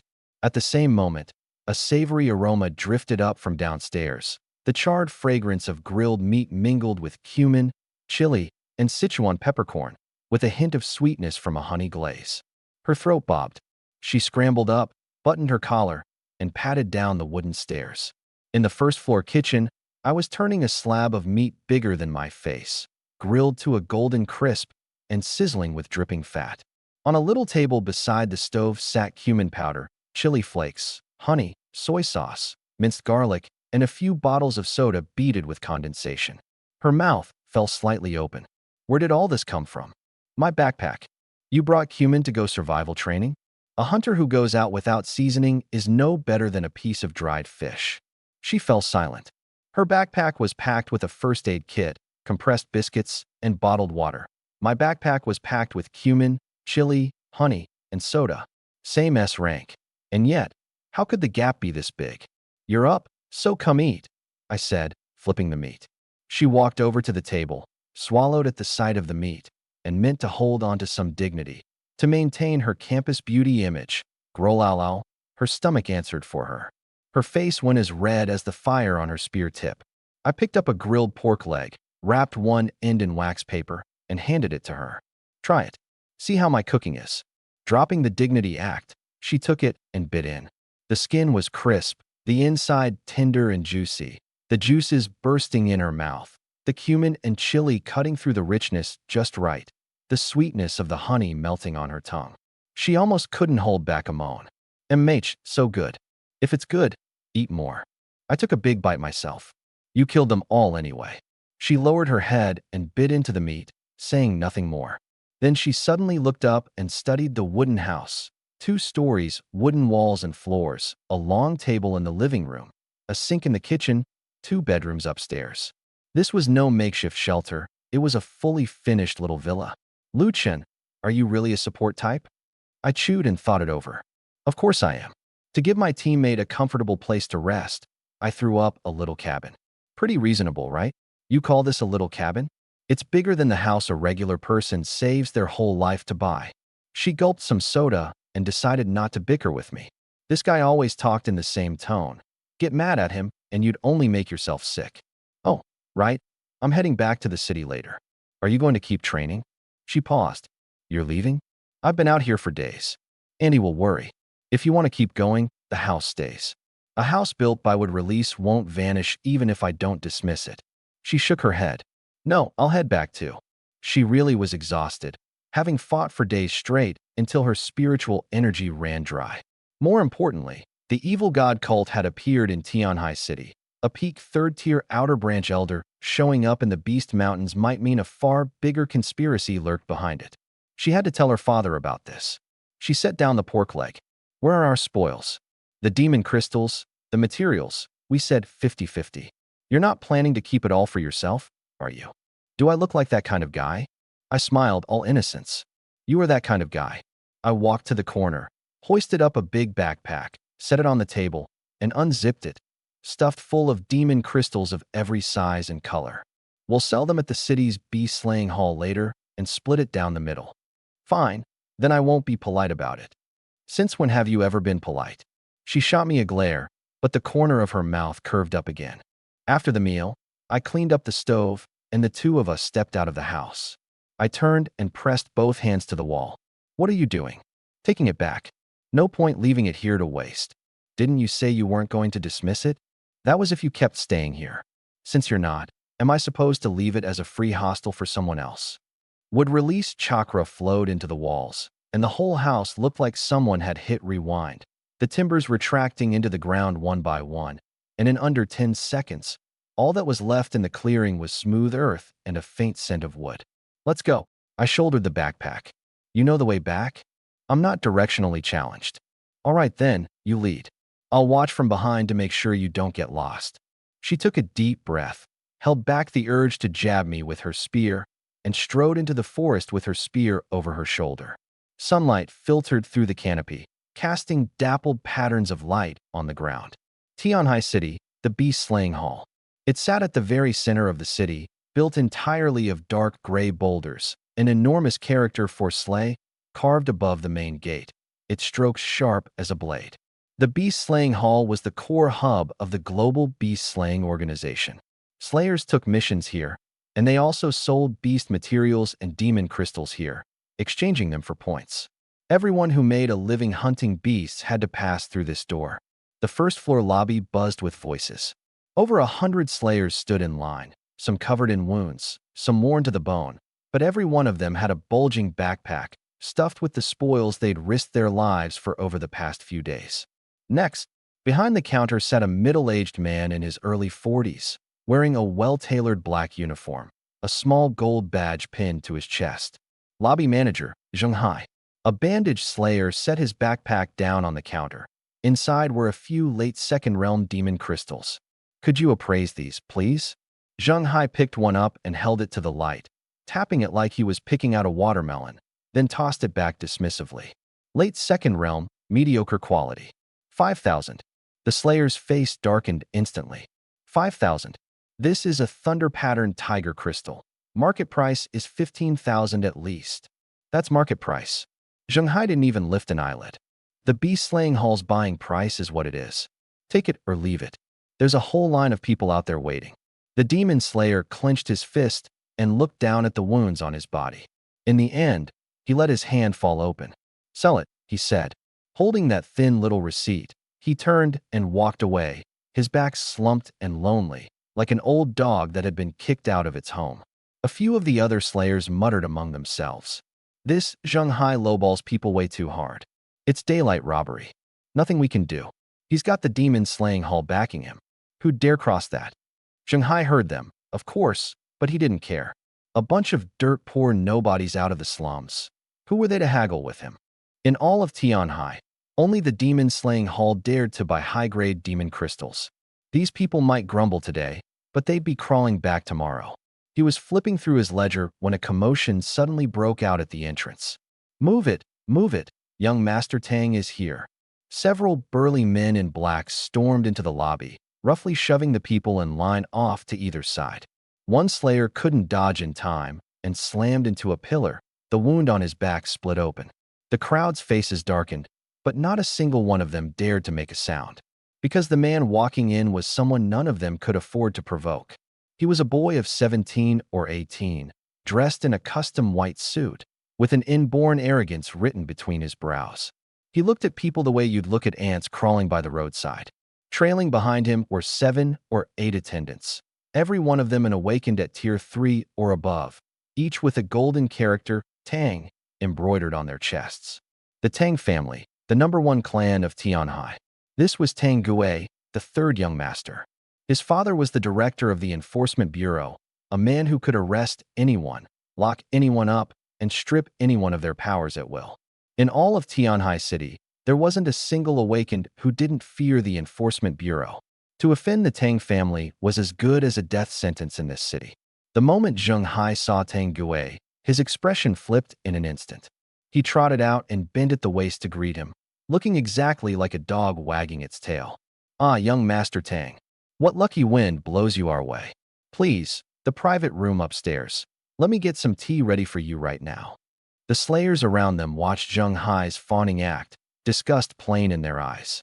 Just a moment ago, he'd been ordering them around like a tyrant, and now he was groveling before some spoiled rich kid, faster than a dog could roll over. Tang Gue didn't so much as lift an eyelid. One of his attendants stepped forward. "We hear you took in a tier 3 late-stage iron-backed rage bear crystal the day before yesterday. Our young master wants it." Zheng Hai nodded frantically. Yes, we do. How could he possibly have forgotten? The ones who'd brought that crystal in were a small, unconnected team. The quality was superb, worth at least 400,000 at market. One glance had told him they were dirt-poor nobodies from the old district, so he'd beaten the price down to 300,000 flat. When those few had argued back, he'd called the guards and had them thrown out. That crystal's still in the vault. Zheng Hai practically tumbled over himself scrambling inside, then came back cradling a fist-sized, dark red demon crystal and offered it up to Tang Gue. Tang Gue spoke, his voice cold. "How much?" Zheng Hai waved his hands wildly, grinning so hard his face nearly fell off. "Young Master Tang, you jest. Consider this my humble tribute to you, no charge. Please, it's yours." Tang Gue glanced at him, one corner of his mouth curling up, as though looking at a dog that at least knew its place. The slayers around them were grinding their teeth to dust. That crystal had been bought with the lives of their fellow slayers, beaten down to 300,000, and now, just like that, it was being handed over as a gift. Robbery. Daylight, goddamn robbery. Tang Gue turned the crystal over and over in his hands, the light in his eyes growing brighter. His power was the A-rank Titan Bear, and it absorbed bear-type demon crystals with the highest efficiency, 3 times faster than ordinary cultivation. With this crystal, breaking through to Tier 2 late stage was only a matter of time. "The teams I sent out, has any of them come back?" he suddenly asked. "Not yet," an attendant answered, head bowed. "What about Lu Ren?" No word from him either. Tang Gue's face sank. "A pack of useless trash. Can't even handle a few Tier 3 demon beasts. The Tang family doesn't feed dead weight. The moment they're back, throw them out." He gave a cold snort and tucked the crystal into his coat. A figure surfaced in his mind. Long crimson hair, a flame mark between her brows, a spear in her hand, cold as ice. He'd liked Su Hanyan since they were kids, and he'd sworn he would marry her. But she had never once given him a straight look, and his every confession had been shot down time and time again. He was the third young master of the Tang family. He could have anything he wanted. Yet with this one woman, he kept hitting a wall. A cold, sinister curve tugged at his lips. "Once I break through to Tier 2 late stage and catch up to you, Su Hanyan, then you can just wait to be." He never finished. A huge uproar suddenly erupted at the entrance again, even louder than when he'd walked in. When I walked into the demon slaying hall's lobby, one step behind Su Hanyan and lugging that heavy bag of demon crystals, I had no idea that this trip would give me the first 6-figure payday of my entire life. Let me set the scene first. The moment I stepped through the door, I felt dozens of stares in the lobby snap toward us all at once. Those looks weren't aimed at me. They were aimed at the woman beside me. Su Hanyan, the campus queen of Tianhai First High, an S-rank fire type awakened, at the peak of Tier 2. She was the only person in the entire younger generation of Tianhai City who could make Tang Gui, the Tang family's third young master, eat dirt. Her crimson hair fell all the way down to her waist, shimmering with a flowing light under the lamps. A flame mark flickered faintly between her brows, and she carried that crimson spear over her shoulder. The residual heat from its tip made the air around it ripple and warp. Honestly, just a few days ago out in the Demon Beast Mountains beyond the city, this girl had been fighting me over a roasted pig leg, her mouth all greasy, laughing like a total goof. But the second we walked into this lobby, her whole aura switched straight from spring to winter, her face gone cold as ice. At the time I was baffled. Why had she suddenly turned frosty? I found out soon enough. A man came walking toward us across the lobby, in a crisply pressed suit. Decent looking, too, wearing that gentle, refined kind of smile you can tell he's practiced. Hanyan, long time no see. Out training beyond the city again. I shot Su Hanyan a sideways glance. The trace of a smile she'd had a moment ago froze and vanished. Her lips pressed into a flat line.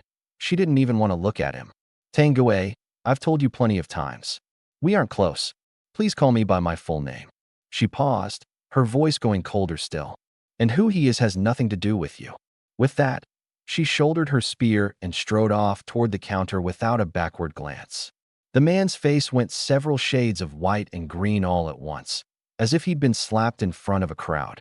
Now I got the whole picture. This guy was into Su Hanyan, and Su Hanyan didn't think much of him at all. A love triangle like this, I wanted absolutely no part of it. I picked up my bag and edged a couple of steps to the side, putting some distance between us, and said offhandedly, "You two talk. I'll go sell the crystals." Su Hanyan glanced at me, and the frost on her face actually melted for just a heartbeat. The corner of her mouth curved up. "Okay, go ahead. I'll come find you in a bit." That one little sentence made the man's face turn even uglier. I carried my bag toward the counter, and the murmurs behind me drifted into my ears one after another. Isn't that Lu Chun from Second High? The double S support type from this year's awakening ceremony. The Greenwood Spirit Eye guy? The one the whole school laughs at. Yeah, that's him. How does an S-rank fire-type campus queen end up hanging around with a support type? What? She needs someone to heal her. I heard all of it and said nothing. What these people didn't know was that my Greenwood Spirit Eye was a whole lot more than just healing. I only found out later that when Tang Gui heard those murmurs, he relaxed. In his eyes, I was just a support type. No way I could make any waves. He even magnanimously told his attendants that the Tang family was the #1 clan of Tianhai, that his father was the director of the Enforcement Bureau, so why would he ever lift a finger against some nobody? As he left, he glanced back at me and curled his lip, a look full of contempt. He probably figured some people don't even need him to act. They'll bring disaster on themselves. He wasn't wrong. Somebody did get unlucky that day. It just wasn't me. I dropped my bag on the counter and pulled the zipper open. The light of more than 20 demon crystals came spilling out all at once, every color imaginable, like a whole sack of jewels. And there were peak Tier 2 crystals from Thunder Pattern Tigers, Iron-backed Rage Bears, Wind Shadow Foxes, plus a bundle of Demon Beast scales, plates, claws, and fangs. All of it was stuff Su Hanyan and I had risked our lives for over the past few days. The young clerk behind the counter saw the bag, and his eyes went stiff with shock. He picked up a Thunder Pattern Tiger crystal and held it to the light, top quality, and was about to tally up my payment. Hold on. A middle-aged man strode over and waved the clerk aside. His name was Zheng Hai, the floor manager here. He had that perfectly measured managerial smile plastered on his face, but I noticed something flicker in his eyes as they swept over my worn tactical gear. He sat down, picked up a crystal, and thumped it like he was picking out a watermelon, then tossed it aside. These crystals, average quality. Peak Tier 2, 3,000 each. Late Stage Tier 2, 1,500. Mid-Stage, 800. Add it all up, and I'll round it off nice for you. 20,000. For a second I thought I'd misheard. How much? 20,000. You have to understand, Tier 2 demon crystals go for 25 to 30,000 each at market. My 20-plus crystals were worth over 500,000 any way you sliced it. And he opens his mouth and says 20,000. I stared at him and asked slowly, "You pull a stunt like this, Aren't you afraid the higher-ups at the demon-slaying hall will find out? Zheng Hai narrowed his eyes and sneered. You know the higher-ups here? No. Then shut your damn mouth. He suddenly slammed the desk and stood, looking down at me from above. A piece of trash at peak tier 1. And you've got the nerve to run your mouth in the demon-slaying hall? You don't have a single valuable thing on you. So where'd you get all these tier 2 crystals? I've got half a mind to think they're stolen. The demon-slaying hall has every right to confiscate the whole lot. The people waiting in line stirred, cursing the manager under their breath for being so crooked. But Zheng Hai couldn't have cared less. He'd been stuck in this position for 5 years, neither rising nor falling, and he was itching to climb. Today, young Master Tang had taken a dislike to me. So if Zheng Hai handled this beautifully, one word from Tang would send him shooting up the ladder. I looked at him, silent for 2 seconds, and then I smiled. That smile made his heart lurch. What are you smiling at? You're right, I don't know the higher-ups here. I zipped my bag shut and picked it up. But I do know a higher-up's best friend. On the way back into the city, Su Hanyan had told me she had a childhood best friend who worked at the demon-slaying hall, a pretty high position, and she could get discounts on sales. Zheng Hai's face went dark. Now you're putting on a show for me? Fine. You can drag the king of heaven himself down here today, and you still won't take a single cent for these crystals. Just then, a cold female voice came from behind me. Oh, is that so? Su Hanyan walked over, pulled out her phone, and dialed a number. It rang twice before it connected, and a girl's voice on the other end, lazy and drawling, sounded like she'd just woken up. Hello? Yin Yin, baby, what makes you willing to call me? You miss me. The corner of Su Hanyan's mouth curved. Come down to the demon-slaying hall, the first-floor lobby. Someone's bullying my friend. Come deal with it. The other end went quiet for a second, and then the voice changed completely, carrying a chill that made your spine crawl. Who? Who's bullying my Yin Yin's friend? Wait right there. I'm coming down. The call ended. Zheng Hai stood where he was, his face shifting between light and shadow. His mind raced, trying to figure out who exactly Su Hanyan's best friend was. He came up with nothing after a good while, so he pumped himself back up and decided the whole thing was an act. Miss Su, there's no need to trouble yourself. He put his smile back on. The demon-slaying hall's rules are the demon-slaying hall's rules. Doesn't matter whose best friend shows up. I set my bag back on the counter, slid my hands into my pockets, and leaned back, relaxed, just waiting for the show. The lobby fell quiet. Everyone craned their necks toward the stairwell. The elevator doors opened. No one. A few figures flickered at the top of the stairs. Not her either. The corner of Zheng Hai's mouth started creeping upward. Miss Su, where's this best friend of yours? I don't seem to see. Before he could finish, footsteps came pattering down the stairs, unhurried. A girl rounded the corner and stepped into view. The instant that girl showed her face, Zheng Hai froze solid. I watched him, watched the color drain from his face bit by bit, watched his legs start shaking from the knees, shaking so badly he could barely stand. Because at almost that exact same moment, every single black uniformed employee in the lobby bent at the waist all at once, their voices loud and reverent. Greetings, eldest miss. The words exploded across the lobby, and the whole crowd was stunned. Eldest miss. The eldest miss of the demon-slaying hall.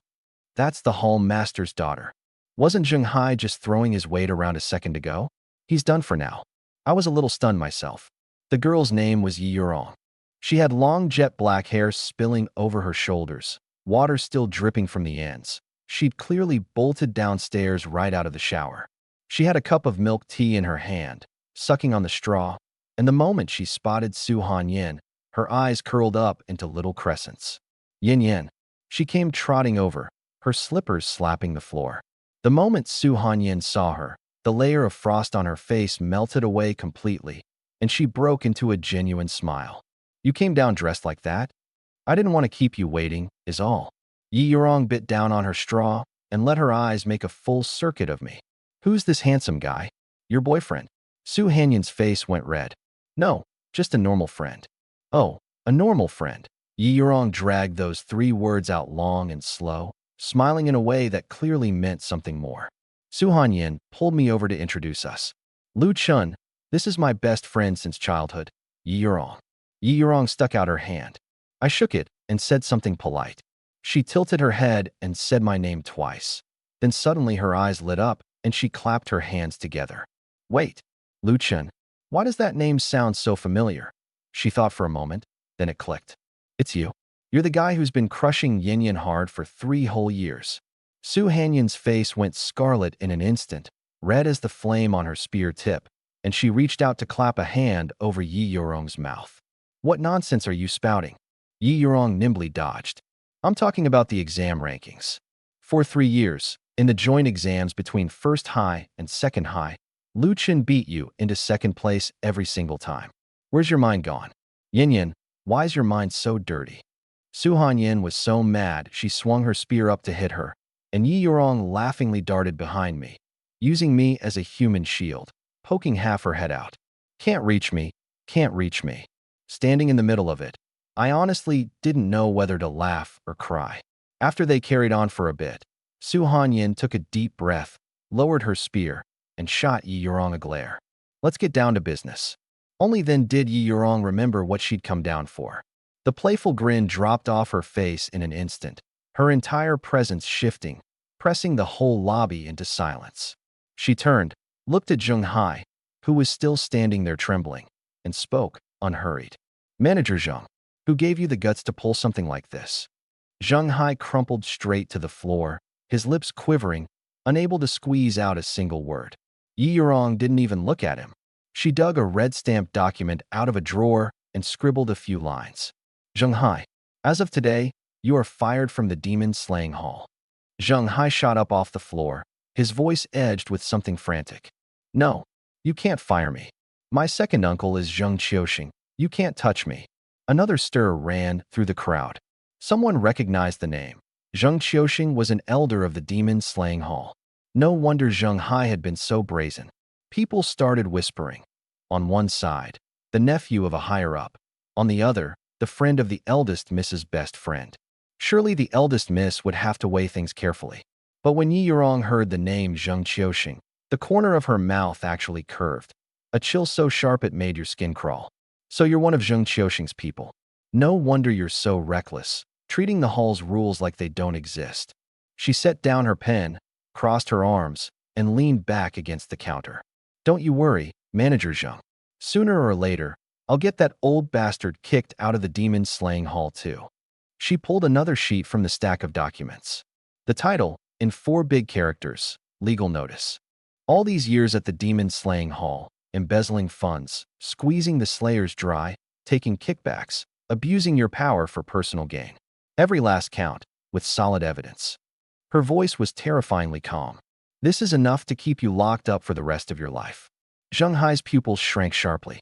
Yi Yurong paid him no more attention. She picked up her phone and called the Enforcement Bureau. In under 10 minutes, 3 people in Enforcement Bureau uniforms walked into the lobby. The square-jawed man leading them gave Yi Yurong a nod. Thanks for your trouble, Miss Yi. We'll take him from here. 2 of them hauled Zheng Hai up and dragged him toward the door, the toes of his shoes scraping 2 crooked lines across the floor. Eldest Miss, I was wrong. Give me one more chance. I've got old folks and kids depending on me. His voice grew fainter and fainter until it vanished entirely at the entrance. The lobby was silent for a few seconds, and then it erupted into applause and cheers. That bloodsucker of a manager was finally gone. Everyone had been choking on their anger over him for a long time. Yi Yurong raised a hand to quiet them, waiting until everyone settled down before she spoke.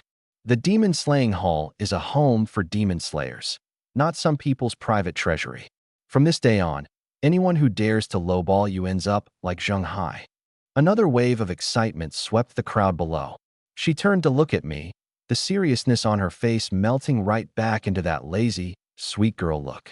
Biting her straw, head cocked, she said, "Sorry about that, putting on a whole show in front of you." "No problem," I said with a smile.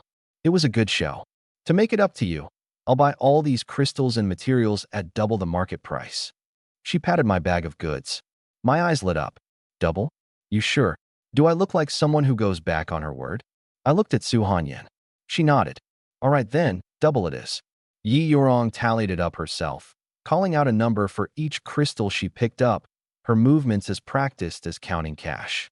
Peak Tier 2 Thunder Pattern Tiger, market price 28,000, doubled to 56,000. Peak Tier 2 Iron-Backed Rage Bear, Market price 25,000, doubled to 50,000. Peak Tier 2 Wind Shadow Fox. Market price 30,000, doubled to 60,000. Every number she called out made my heart jump. The final total came out, 1,230,000. Su Hanyan and I split it 50-50, 615,000 each. I pulled out my phone, and the moment the bank deposit alert popped up, honestly, I stared at that string of numbers for a good few seconds. 615,000. It was the biggest sum of money I'd ever had in my life. Su Hanyan's deposit landed at the same time, the exact same amount.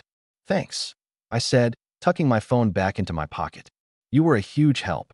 Don't mention it. Yi Yurong bit her straw. Next time you come to the Demon Slaying Hall, drop my name. You'll get a discount. How big a discount? Depends on my mood. I then moved over to the sales area on the side. This place didn't just buy. It sold, too. Demon crystals, pills, weapons, armor, all packed onto the shelves. I had my eye on wood-type demon crystals, 30,000 each at peak tier 2, plus spirit gathering pills at 15,000 each. I did some quick math in my head. Buy 2 wood-type crystals and 2 spirit gathering pills to push for tier 2. With the rest of the money, set a little aside for Uncle Yuan and Auntie, and keep some for living expenses. At checkout, I dropped Yi Yurong's name and got 20% off on the spot, saving over 10,000. Why didn't you tell me earlier that dropping your name gets a discount? I looked at her. You didn't ask. She said it without a hint of shame. For a moment, I had nothing to say. Once I'd packed everything up, I turned back towards Su Hanyan. She was leaning against a pillar, her spear cradled in her arms, crimson hair draped over her shoulder, the light casting a soft shadow across her face. I should head back, I said. She straightened up. Me too. Yi Yurong bit her straw, her eyes darting back and forth between the two of us, grinning like a little schemer. Su Hanyan gripped her spear tight, the flame mark between her brows flaring once. At the martial exam, I won't lose again. I'm going to beat you, and then I'll pin you down under me. I froze for a second. Yi Yurong nearly spat out a mouthful of milk tea. Looking at Su Hanyan's flushed face, I suddenly thought this eternal runner-up of a girl was actually kind of fun. Sure, I said. I've been on top of you for 3 years now. I'm a little worn out. I don't mind letting you get on top once in a while. Su Hanyan's face went completely scarlet. She stamped her foot, shouldered her spear, and strode off toward the door. Yi Yurong chased after her, laughing, and shot me a wink over her shoulder. The lobby settled back into quiet, a new line already forming at the counter. I picked up my bag, walked out of the Demon Slaying Hall, took a deep breath, and headed in the direction of the old district. The martial exam was still a little over 10 days away. I had to break through to Tier 2 before then. I pushed open the door of our home, and the smell of braised pork rolled out to meet me, wrapped in warm yellow light. Little Chin's back. Auntie, Shen Ruolin, was the first to rush over. She hadn't even taken off her apron, and she was still clutching the spatula. She looked me up and down, touched my face, squeezed my shoulders. You've gotten thinner. Weren't you eating properly out there? Auntie, I ate great. Barbecue every single day. What nutrition is there in barbecue? She shot me a glare, then turned and ducked back into the kitchen. Uncle Yuan came out from the room, the wounds on his face fully healed now. He clapped a hand down on my shoulder. Good boy, you're finally back. If you hadn't come home, I was going to head out beyond the city to find you tomorrow. Uncle Taitu, Lu Taiju, came out of the bathroom, and the second he saw me, he let out a whoop and charged over to grab me in a hug, squeezing so hard my bones cracked. His ribs still hadn't fully healed. One hand was pressed to his chest, but the other still crushed me tight. Uncle Taitu, your ribs don't hurt anymore? They hurt, but I missed you too much to care. Then let go, quit hugging. If you actually crack them again, I'll be the one who has to heal you. The whole family sat down around a square table. Andy brought out a big basin of braised pork ribs, rich and dark with sauce and glistening with oil, alongside a braised fish, a stir-fried vegetable dish, egg drop soup, plus a small plate of peanuts and a bottle of baijiu. There weren't enough stools, so Uncle Taitu dragged over a little folding stool and sat in the corner, eating just as happily. Uncle Yuan poured himself a cup of wine and took a sip, his expression a little off. Little Chun, there's something I have to tell you. That batch of demon beast materials and crystals, we got lowballed by a floor manager at the Demon Slaying Hall. Goods worth 400,000 at market, and he only gave us 300,000. Uncle Taitu slammed the table, which tugged at his ribs and made him grimace. But his mouth didn't let up. That son of a bitch even said take it or leave it, and if we didn't like it we could get lost. If it hadn't been inside the demon-slaying hall, I'd have decked him a couple of times. Uncle Yuan sighed, his voice full of self-reproach. It's because we've got no backing. When someone wants to lowball us, they just do it. We don't even get the right to counteroffer. The money I can give you might be a little less. Next time we head out, I'll hunt a few more good ones to make up for it. I set down my chopsticks, looked at them, and the corner of my mouth curved up. Uncle Yuan, that floor manager? He's already been fired and hauled off to the enforcement bureau. He's never getting out for the rest of his life. The table went dead silent. The peanut Uncle Taitu was holding dropped onto the table with a clack. Uncle Yuan's cup, raised to his lips, hung there, forgotten. Even Chun Mo's hand froze midair, halfway to adjusting his glasses. What? Uncle Yuan's eyes went wide. What did you say? Zheng Hai got fired and dragged off by the enforcement bureau. I repeated it. From now on, the demon-slaying hall's buying prices for crystals are all back to market rate. Uncle Taitu shot to his feet, the movement pulling at his ribs and making him hiss. Are you serious? That bloodsucker got arrested. Serious. I saw it with my own eyes. Uncle Yuan set down his cup and leaned forward. What exactly happened? Tell us the whole thing. I took a sip of the egg drop soup and started from the beginning.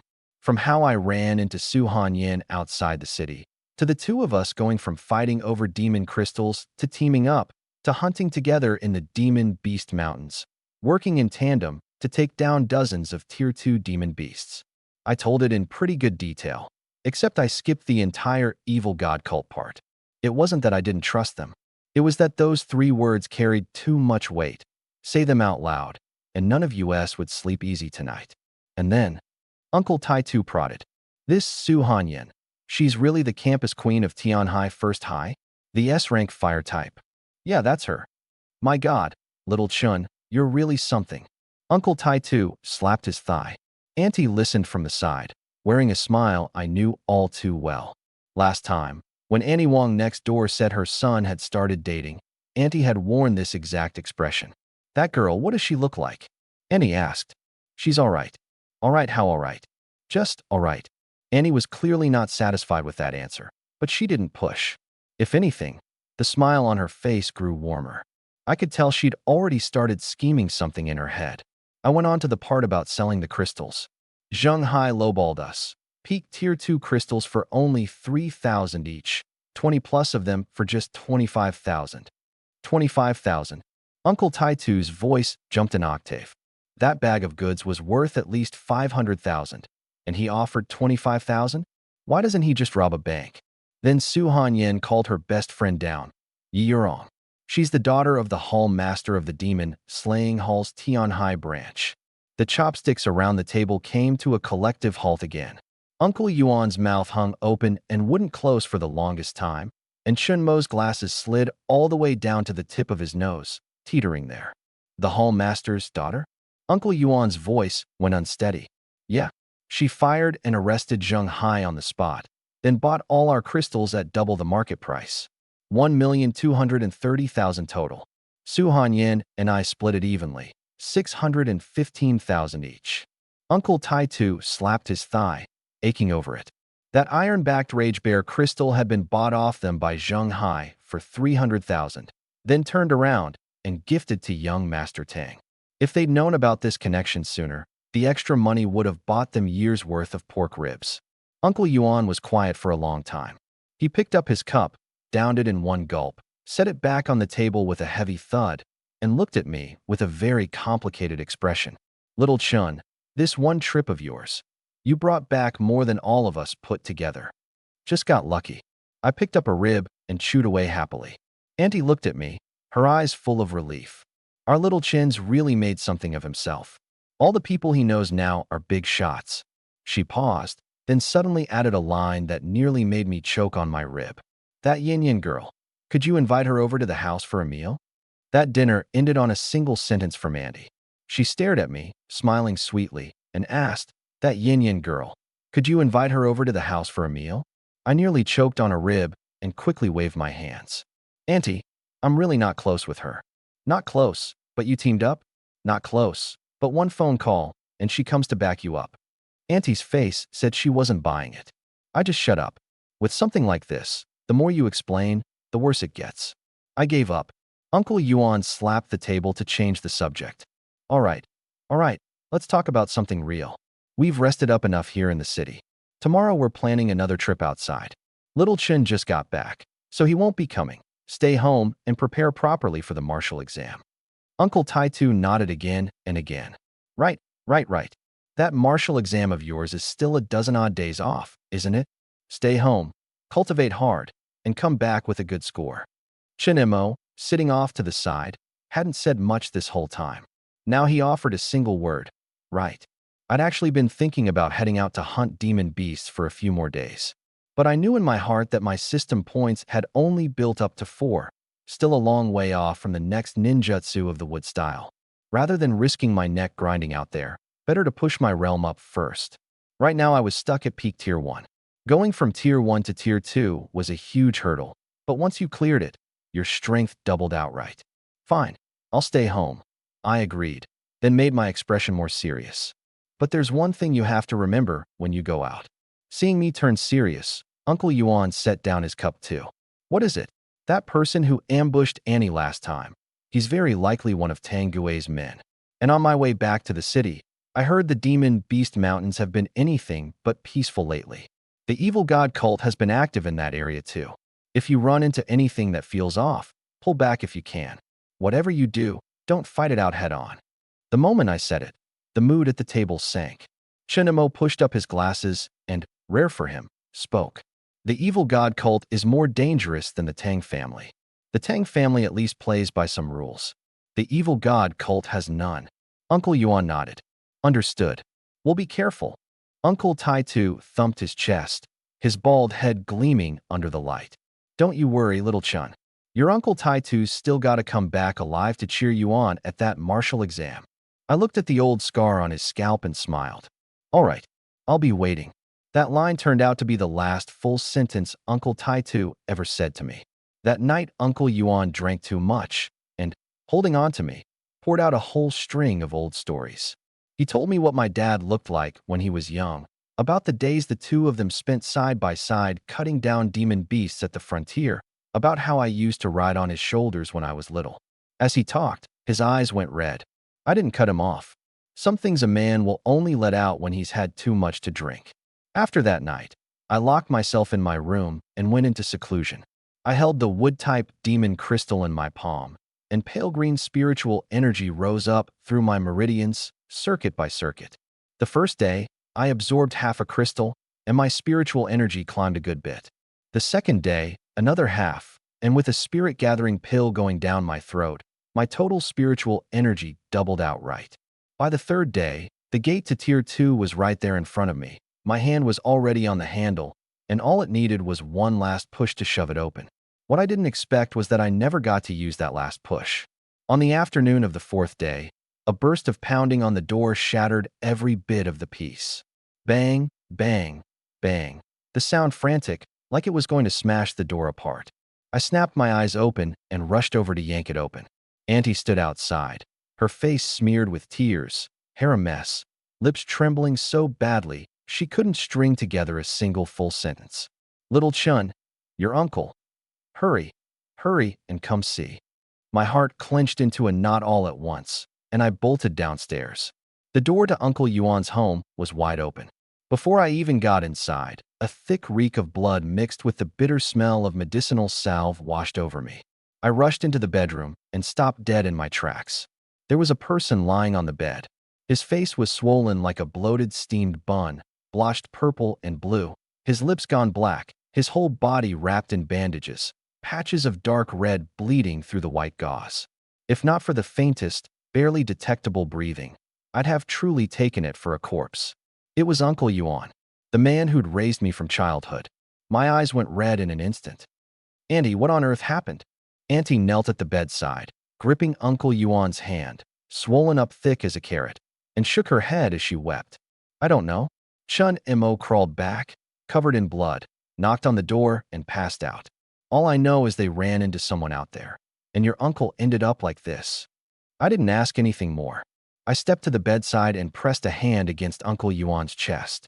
The power of the wood style surged wildly, green light wrapping his entire body. At the same time, I activated the Manjikyu. My vision cut straight through skin, flesh, and bone, laying his internal state bare. His organs were all ruined. His liver was split open, half his spleen was shattered, and there were several holes torn through his lungs. But those weren't the deadliest part. There was something black in his blood, like tiny worms, drifting through his vessels, gnawing away at his meridians and organs bit by bit. It was a lethal poison, grinding my teeth. I split my wood-style power into two streams, one to repair his organs, the other to suppress the poison. Mending the organs was manageable enough, but purging the poison was agonizingly slow. The black venom was like a living thing, locked in a devouring struggle with my greenwood power, neither able to consume the other. 10 minutes later, I withdrew my hand, my forehead soaked with sweat, my face gone pale. His injuries were stable for now, but the poison was still ravaging him from the inside, and I couldn't clear it. I forced myself upright and went next door to check on Shinemo. One lens of his glasses was cracked, his face white as paper, his leg wrapped in bandages. I reached out and channeled the wood-style power into him, and the external wounds and the broken bones knitted back together. But when the Manjikyu looked deeper, my heart sank again. The meridians in his leg were mostly shattered, wrecked from pushing his wind-type spiritual energy to the absolute limit sprinting for his life. Just saving the leg counted as good news. From now on, his speed and explosive power would surely be nowhere near what they used to be. I went back to the living room, my voice a little hoarse. "Annie, what did Uncle Chin say when he woke up?" Andy wiped her tears and got it out in broken pieces. He said, "They ran into a very powerful Tier 4 enemy. They couldn't win. Taitu told him and Brother Yuan to run first. Taitui." She couldn't go on. My hand slowly clenched, my nails digging into my palm. "What happened to Uncle Taitu?" Auntie covered her face, her voice forcing its way out through her fingers. "Taitu, he's dead." Those two words came like knives, driving into my chest one stab at a time. Uncle Taitu, the man with the gleaming bald head, the voice loud enough to shatter glass, the one who just a few days ago had thumped his chest and said he'd come back to cheer me on at the martial exam. Dead. I closed my eyes, took a deep breath, and pressed the surging rage and grief down, bit by bit, into the marrow of my bones. I walked to the window. Outside, dark clouds pressed down layer upon layer, blotting out the sun. My shadow stretched across the floor, black and long. "Auntie," I said, "I'll heal Uncle Yuan and Uncle Chun. And this debt for Uncle Taitu, I will make them pay. I'll make the one who did this pay the price." I stood at the window, the two wood-type demon crystals in my hand gone sticky from sweat. By this afternoon, I should have broken through to Tier 2. But right now, I didn't have a shred of will to cultivate. Only two things turned over and over in my head: cure the poison and get revenge. While treating them just now, I'd seen the inside of both of them clearly. The poison fed on spiritual energy. The more it ate, the faster it grew. Uncle Yuan's spiritual energy was already mostly devoured, and what remained was being nibbled away bit by bit. Uncle Chun was worse. His dantian was shattered, his spiritual energy leaking out non-stop, and with no more energy to feed on, the poison had begun gnawing at his flesh and meridians. I'd done the math. At this rate, they wouldn't last more than 7 days before the poison struck into their hearts. And once that happened, not even a god could pull them back.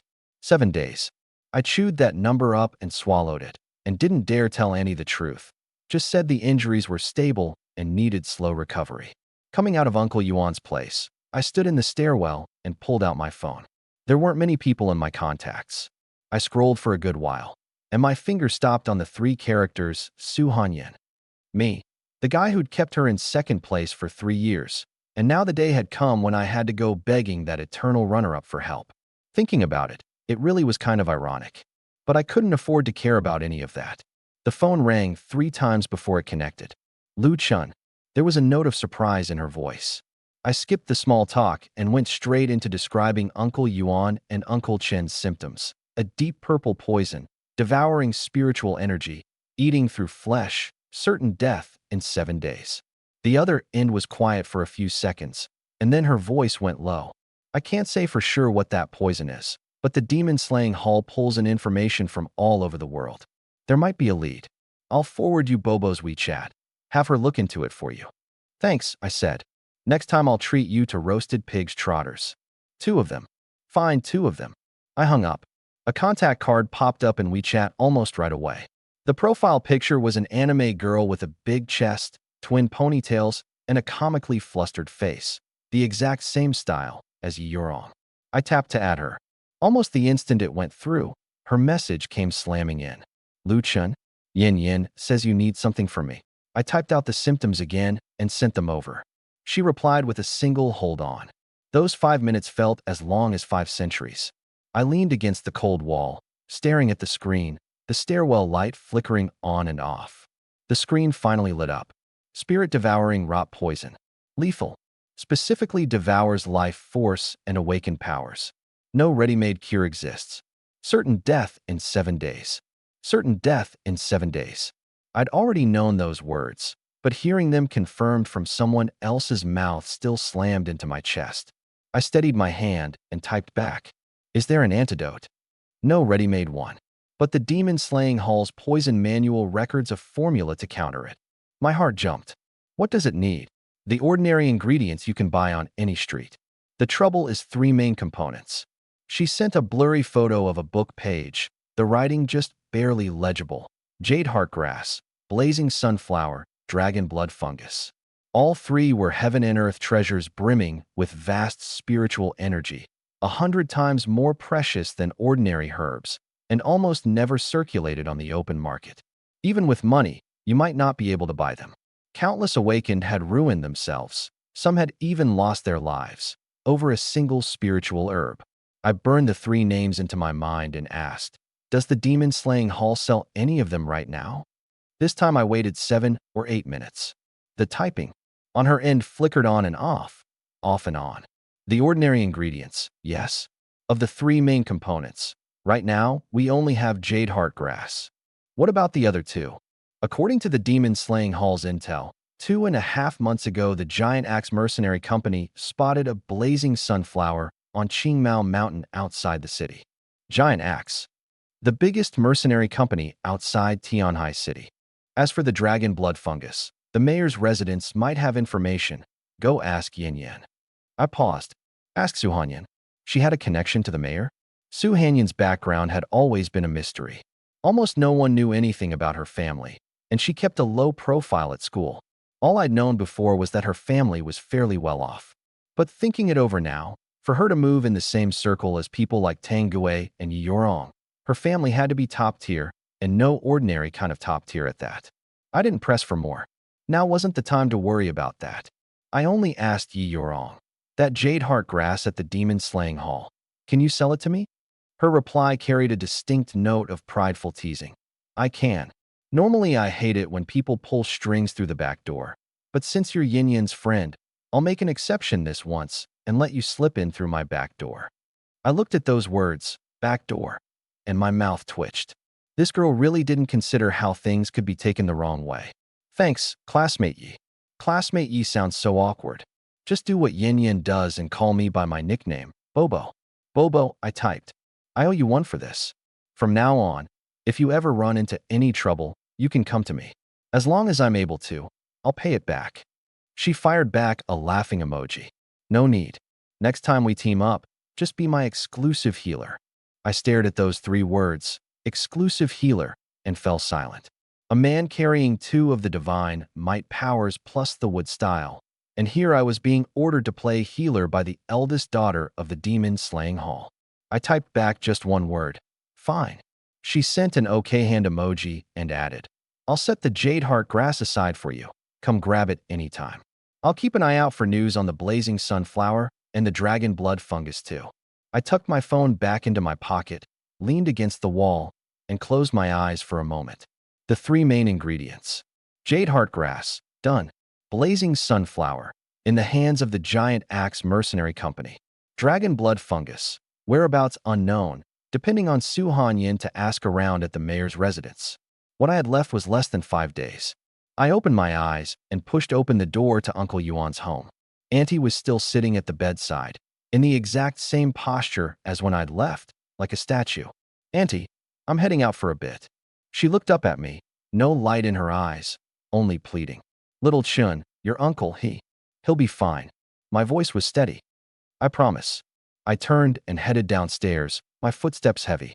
By the time I reached the ground floor, the dark clouds had pressed down terribly low, as if they might collapse at any moment.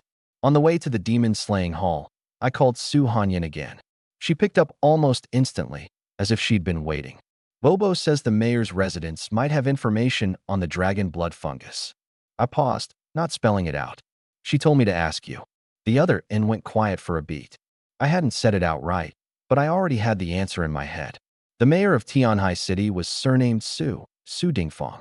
Su Hanyan was surnamed Su too. She ran in the same circle as Tang Gui. She was best friends with Yi Yorong, and add in Bobo's blatant hint. Wasn't the answer clear enough already? All right, I'll ask for you. Su Hanyan neither denied nor confirmed it, her tone flat. But I can't guarantee the mayor's residents will have news of the dragon blood fungus. That's okay. Even if they don't, I'll go find another route. I said it offhandedly. Thanks, Miss Campus Queen.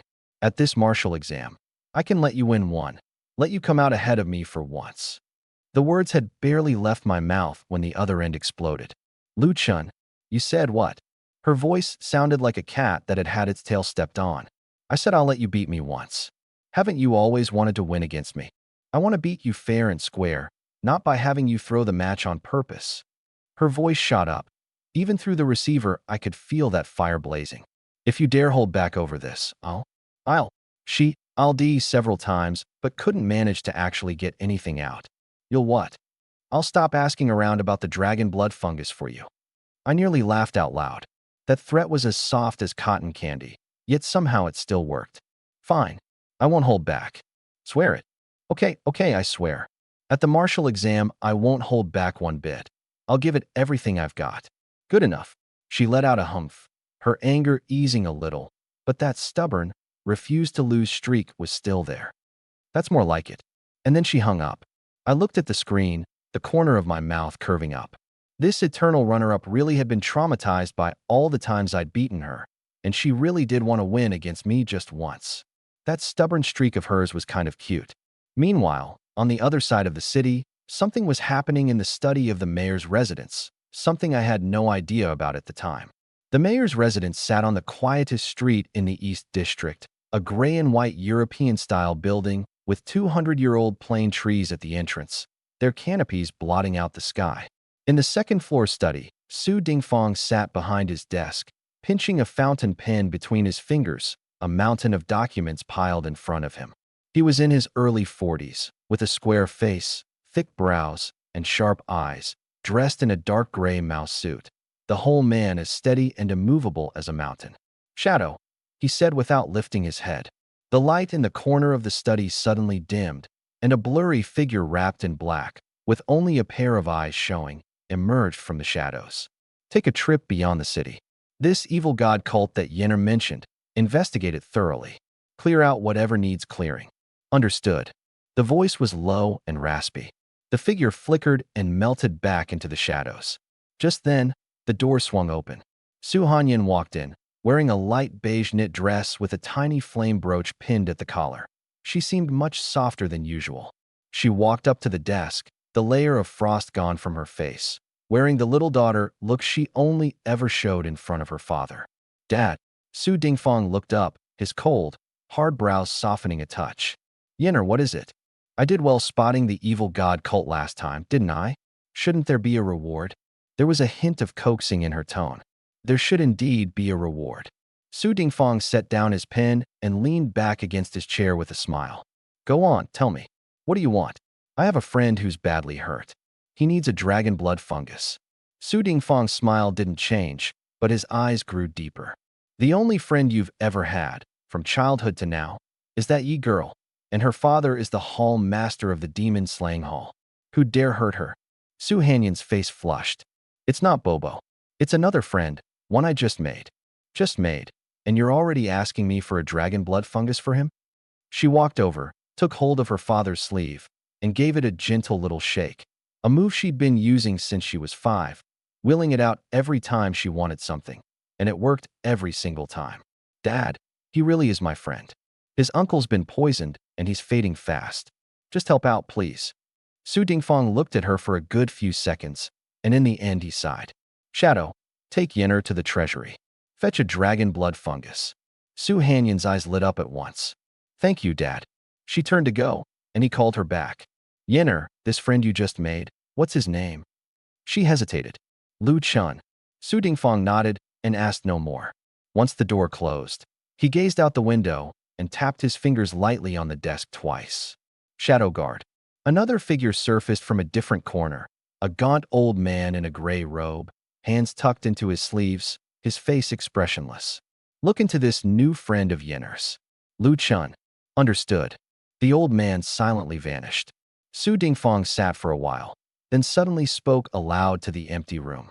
That student from second high who awakened Double S powers. Is he back yet? I'd like to meet him. Double S powers, rather like Yenner, actually. I pushed open the heavy glass doors of the demon-slaying hall. The lobby buzzed with noise, fully armed mercenaries and awakened coming and going, long lines snaking in front of the trade counters. Zheng Hai was gone. The floor manager had been replaced by a woman in a fitted business suit, her name badge reading Lu Ying. The moment she saw me, she first looked me up and down. In my ordinary black t-shirt and faded, washed-out jeans, I didn't look like any kind of big shot no matter how you sliced it. But there wasn't a trace of scorn in her eyes. Instead, she came clicking over quickly on her high heels to greet me. I only found out later that she'd already received strict orders from Yi Yorong. The moment she saw Lu Chun, she was to give him the highest possible treatment. Mr. Lu, she bowed slightly. Our miss is waiting for you in the top-floor training room. Please follow me. We crossed the lobby and took the private elevator straight up to the top floor. Lu Ying pushed open a heavy soundproof door, and a wave of heat carrying a girl scent rolled out to meet me. The spacious training room was packed with all kinds of high-tech equipment. Right in the center, hanging upside down from a horizontal bar, Yi Yorong was doing sit-ups, her workout clothes soaked through with sweat and clinging to her body. Seeing me come in, she let her legs go, flipped through the air, and landed lightly, then grabbed a towel and wiped the sweat from her neck. You're here. I looked away and got straight to the point. Where's the item? What's the rush? She walked to the safe, punched in a code, and took out a palm-sized jade box, tossing it my way. I caught it and flipped the lid open. A small blade of grass, green from tip to root, lay quietly on the padding, its leaves covered in golden veins like the blood vessels of a human body, giving off a rich aura of life. Jade heart grass. Yi Yorong twisted open a bottle of iced water and took a big gulp. The nastiest thing about spirit-devouring rot poison is that it devours life force. This little thing can form a barrier at the heart meridian and protect that last breath. But it only treats the symptom, not the root. To fully pull the poison, you still need the blazing sunflower and the dragon blood fungus. Thank you. I closed the jade box and carefully tucked it into my coat. Remember, you owe me one. She winked at me. Next time we team up, be a good boy and play my healer. Now go. I've still got training to do. I didn't take her bait. I turned and left. Time was too tight. I had to hurry back. At that very moment, the man who'd done in my uncle and the others was lounging in luxury in a lavish villa halfway up the mountainside in the East District. Beside a temperature-controlled pool, Luo Fei lounged lazily on a deck chair, a glass of blood-red wine in his hand. He was the young master of the Giant Axe Mercenary Company, something of a big name beyond the walls of Tianhai City. Relying on the fact that his father was the company's commander, he bullied and abused people at will, running wild and unchecked. Even the Enforcement Bureau had to show him a bit of face. A lackey came scrambling into the courtyard. Young master, we found them. The two old geezers who fought us over our demon crystals on Qingmao Mountain a few days back. We tracked them down. They live in the old district. Luo Fei blanked for a second, then remembered. A few days ago, out beyond the city, he'd casually wanted to snatch a Tier 3 iron-backed bear crystal and run into two blind, old demon hunters who'd resisted. They'd managed to fight their way out and escape by the skin of their teeth. Oh, those pieces of trash. He swirled the red wine in his glass and tossed it back in one go. Tough lives. Took the spirit-devouring rot poison I paid a fortune for, and they still crawled back into the city. Now that we've found them, don't leave any survivors. Take 2 men, pull the whole thing up by the roots, and do it clean. Got it. Dealing with 2 half-dead cripples is a piece of cake. The lackey grinned, a sinister look on his face. The old district. The sky was terrifyingly overcast, dark clouds pressing down overhead, not even a breath of wind.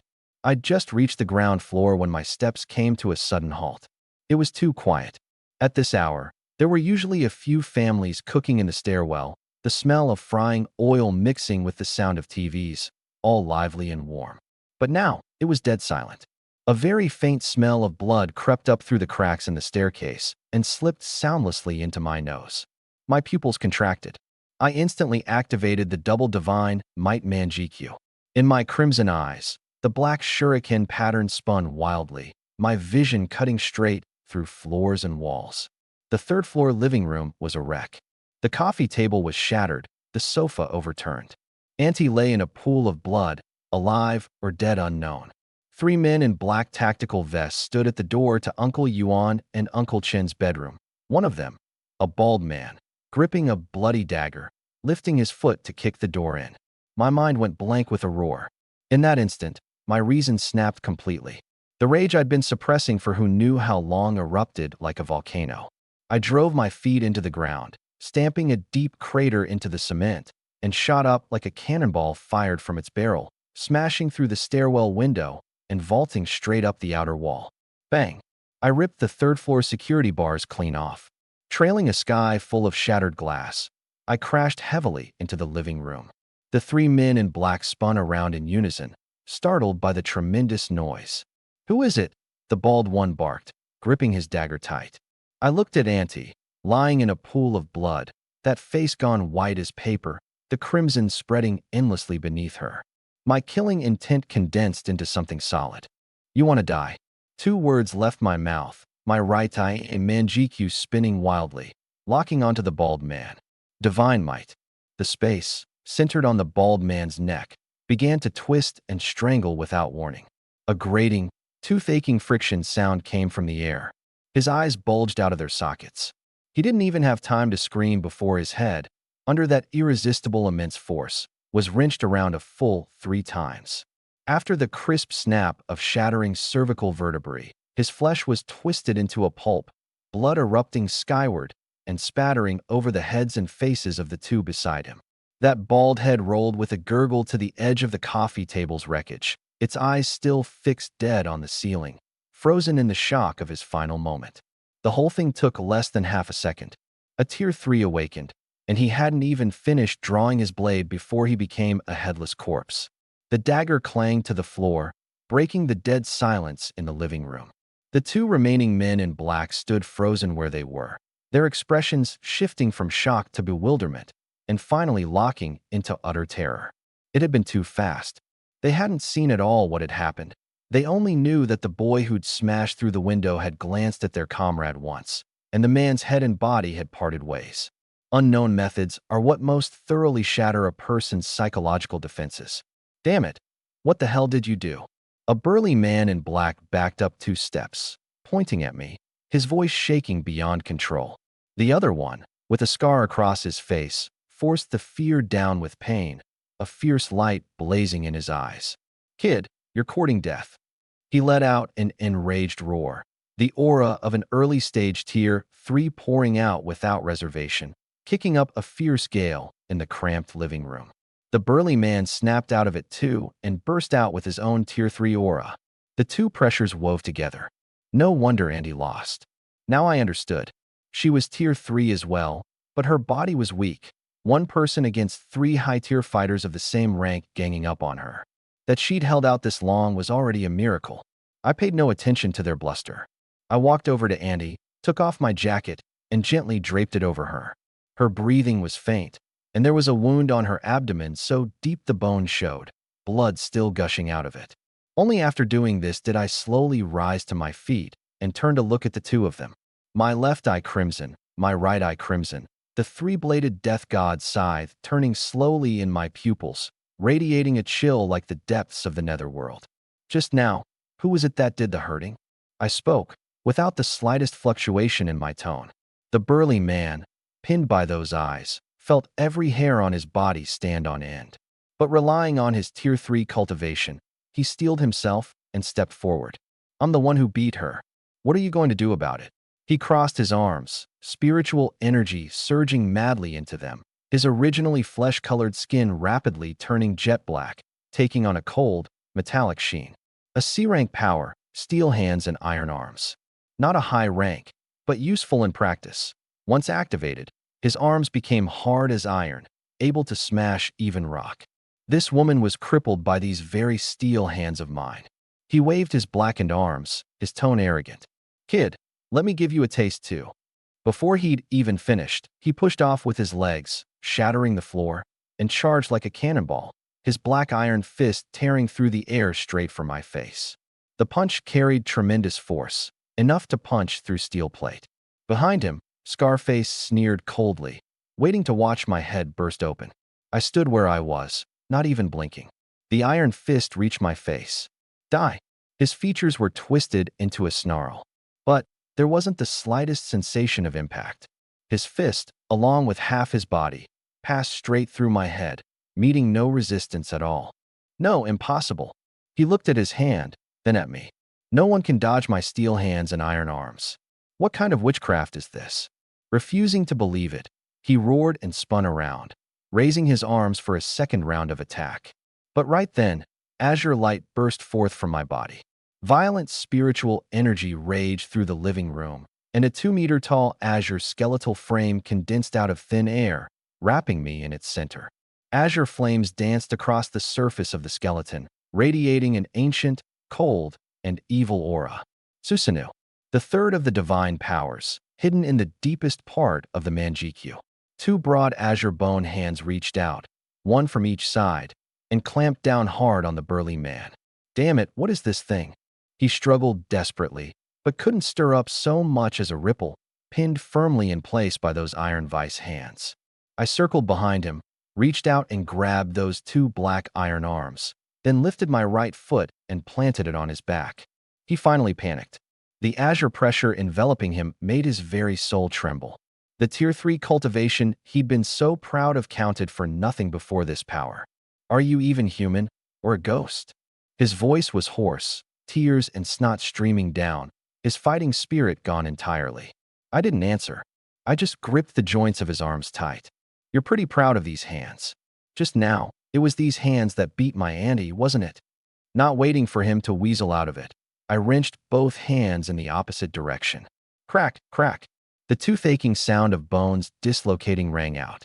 His arms were forcibly folded backward at a grotesque angle, the steel-like skin bursting into countless cracks, blood seeping out, jagged white bone piercing through the flesh and exposed to the air.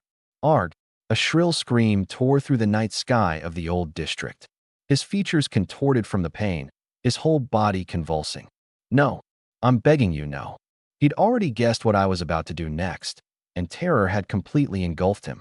He wept and begged for mercy. My face expressionless, I wrenched both hands violently outward. Rip! The sound of flesh separating made my scalp crawl. Both black arms, along with a large mass of skin and connective tissue, were torn clean off his shoulders, blood spurting, staining the floor red. I casually tossed the severed arms to the floor, then commanded Susanoo's azure bone hand to clench hard. Splat! His body burst like a squeezed tomato in the grip of that bone hand, exploding into a cloud of blood mist, shredded flesh, and organs scattering everywhere. The smell of blood in the living room was so thick it wouldn't dissipate, like a slaughterhouse from the depths of hell. And in the corner, Scarface had long since collapsed to the floor, having lost control of his bowels and bladder. Standing at the door, Scarface had watched all of it from start to finish. Cold sweat had soaked through his tactical vest, running down his forehead and into his eyes, stinging painfully, but he didn't dare so much as wipe it away. Monster. Those 2 words turned over and over in his mind. Killing a Tier 3 was like squeezing a chicken to death. The methods so brutal they made your scalp crawl, and he hadn't even blinked. In Scarface's mind, there was only one thought left. Run. Run as far away as possible. He scrambled out of the bedroom on all fours and sprinted down the stairs. All the speed of a Tier 3 awakened burst out at once, and in a few seconds he was out of the residential building. The street outside was completely deserted. He squeezed his spiritual energy for all it was worth, his two legs blurring into afterimages as he ran for his life toward the outskirts. Monster! It's a monster! He howled hysterically as he ran, trying to shout the terror out of his heart. The wind whistled past his ears. 50 meters, 100 meters, 200 meters. He glanced back. Nothing behind him, no pursuers at all. His heart eased a little. As long as he made it back to the Giant Axe Mercenary Company's base and reported this to the young master, he'd be safe. But the moment he turned his head back around, the air ahead of him folded up without warning. A black vortex opened out of nowhere, like a black hole about to swallow everything. From the center of the vortex, a tall, slender figure slowly walked out. Black t-shirt, washed-out jeans, and those crimson eyes with the three-bladed death god scythe turning in them. I stood in the middle of the street, blocking his path. The night wind lifted the hem of my clothes. Scarface slammed on the brakes, plowing two deep furrows into the asphalt. I looked at him. Where are you going? Space had folded, and I'd appeared out of thin air right in front of him. This shattered the last of his composure. His legs went weak, and he stared at me, transfixed. Space, a space type? I understood his reaction. The textbooks recorded all sorts of powers: metal, wood, water, fire, earth, enhancement, mental, all of them. But a space type? That was a myth-tier ability that existed only in theory, one you'd barely see once in a century. And today, one stood alive right in front of him. Why you just who are you? I had no time for that kind of nonsense. The night was deep, the streetlights flickering on and off. I took a step forward, the soles of my shoes grinding over the gravel on the road with a rasping sound. Who sent you? These men's target had been far too specific, straight for the old district, straight for Andy. This had to be connected to the poison in Uncle Yuan's body. And maybe Uncle Taitu's death was their doing too. Scarface backed up 2 steps, his spine hitting a utility pole, nowhere left to retreat. When a person is terrified to the extreme, they often give birth to a kind of pathological madness. You want to pry information out of me? Dream on. He spat out a mouthful of bloody froth, his features savage. Even if I die, I'll never sell out my young master. The words had barely left his mouth when his spiritual energy surged wildly, the cultivation of an early Tier 3 pouring out without reservation, the muscles in his legs swelling until they split his pants open. Like a wild beast cornered, he roared and lunged at me, a dagger glowing blue now in his hand, thrusting straight for my heart. Die, monster! I didn't even lift an eyelid. Azure light lit up the entire street in an instant. Susanoo condensed once more, its violent spiritual energy turning into a physical pressure that sucked the air dry all around. In that azure bone hand, a long blade formed of spiritual energy had appeared. No wasted movement. A single swing. The azure blade light split the night sky. Rip, like slicing through tofu, it cut his body in two. His forward momentum carried his upper half flying ahead a stretch, and it slammed down hard at my feet. His lower half was still in a running posture, and it took 2 more steps forward before crashing to the ground. Blood and organs scattered across the pavement. He wasn't quite dead yet. His hands clawed wildly at the ground, a gurgling sound coming from his throat. Susanoo reached out its massive azure bone hand, seized that head, and lifted it up in front of me. I looked at that face, twisted with pain and terror, the 3-bladed death god scythe turning slowly in my pupils. I know a more efficient way to ask questions, I said, my tone flat. Sharingan. Red light reflected into his pupils. Those eyes, once full of terror, lost focus in an instant, going hollow and vacant. Inside the illusion, there's no concept of time or space, only endless torment and interrogation. In reality, barely 2 seconds had passed. Talk. He opened his mouth and mechanically spat out words, hiding nothing. It was young Master Luo Fei.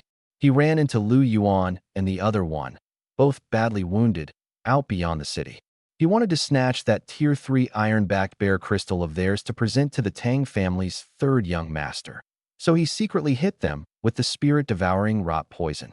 But Chun Imo noticed, and he risked his life to activate Parting Wind and send Lu Yuan and himself away. Hearing this, my brow furrowed slightly. What about Lu Taiju? Did you people kill him? Scarface shook his head woodenly. We don't know any Lu Taiju. At the time, there were only the two badly wounded men, Lu Yuan and the other. No one else. So there was another enemy. My eyes went cold, and I pressed on. Why did you come to the old district tonight? The young master's orders. Retrieve the crystal, pull it out by the roots, kill every member of Lu Yuan's family. Pull it out by the roots. Those words trampled hard on my reverse scale. Where is Luo Fei? What's his strength? How many men does he have? Luo Fei's at the Jiahao Villa in the East District, at peak Tier 2. He's got 2 peak Tier 3 guards at his side, plus over a dozen Tier 3 enforcers. I'd asked everything worth asking. I looked at the half-body still oozing blood in front of me. No reason to keep him alive. Susanu's bone hand suddenly clenched. After the crisp crack of a skull shattering, his head was crushed into a puddle of pulp. I casually flung the corpse into the greenery beside the road to feed the stray dogs. Back home, the living room was a wreck, the smell of blood pungent. Auntie lay on the floor, her breathing at its faintest limit. I strode over and crouched down, laid both hands over that bone-deep wound on her abdomen, and channeled the spiritual energy within me. With style, gentle green light poured from my palms, flowing endlessly into her body. Hidden within the wood style was an immense life force. Visible to the naked eye, that horrific wound stopped bleeding, granulation tissue wriggling rapidly, the edges of the wound closing inch by inch. Auntie's pale face slowly regained a hint of color. A few minutes later, her tightly knit brows relaxed, and her faint breathing became steady and strong. Her long lashes trembled, and she slowly opened her eyes. The first thing to meet her gaze was my face. Little Chun. Her voice was still very weak. She struggled to sit up, her consciousness clearly still stuck in the moment she'd been surrounded and attacked. Quick, hurry and run. Those people are strong, you're no match for them. Don't mind me, just run. In her eyes, I was nothing more than a support type who'd awakened not long ago. How could I possibly fight 3 vicious Tier 3s? Auntie, it's over now.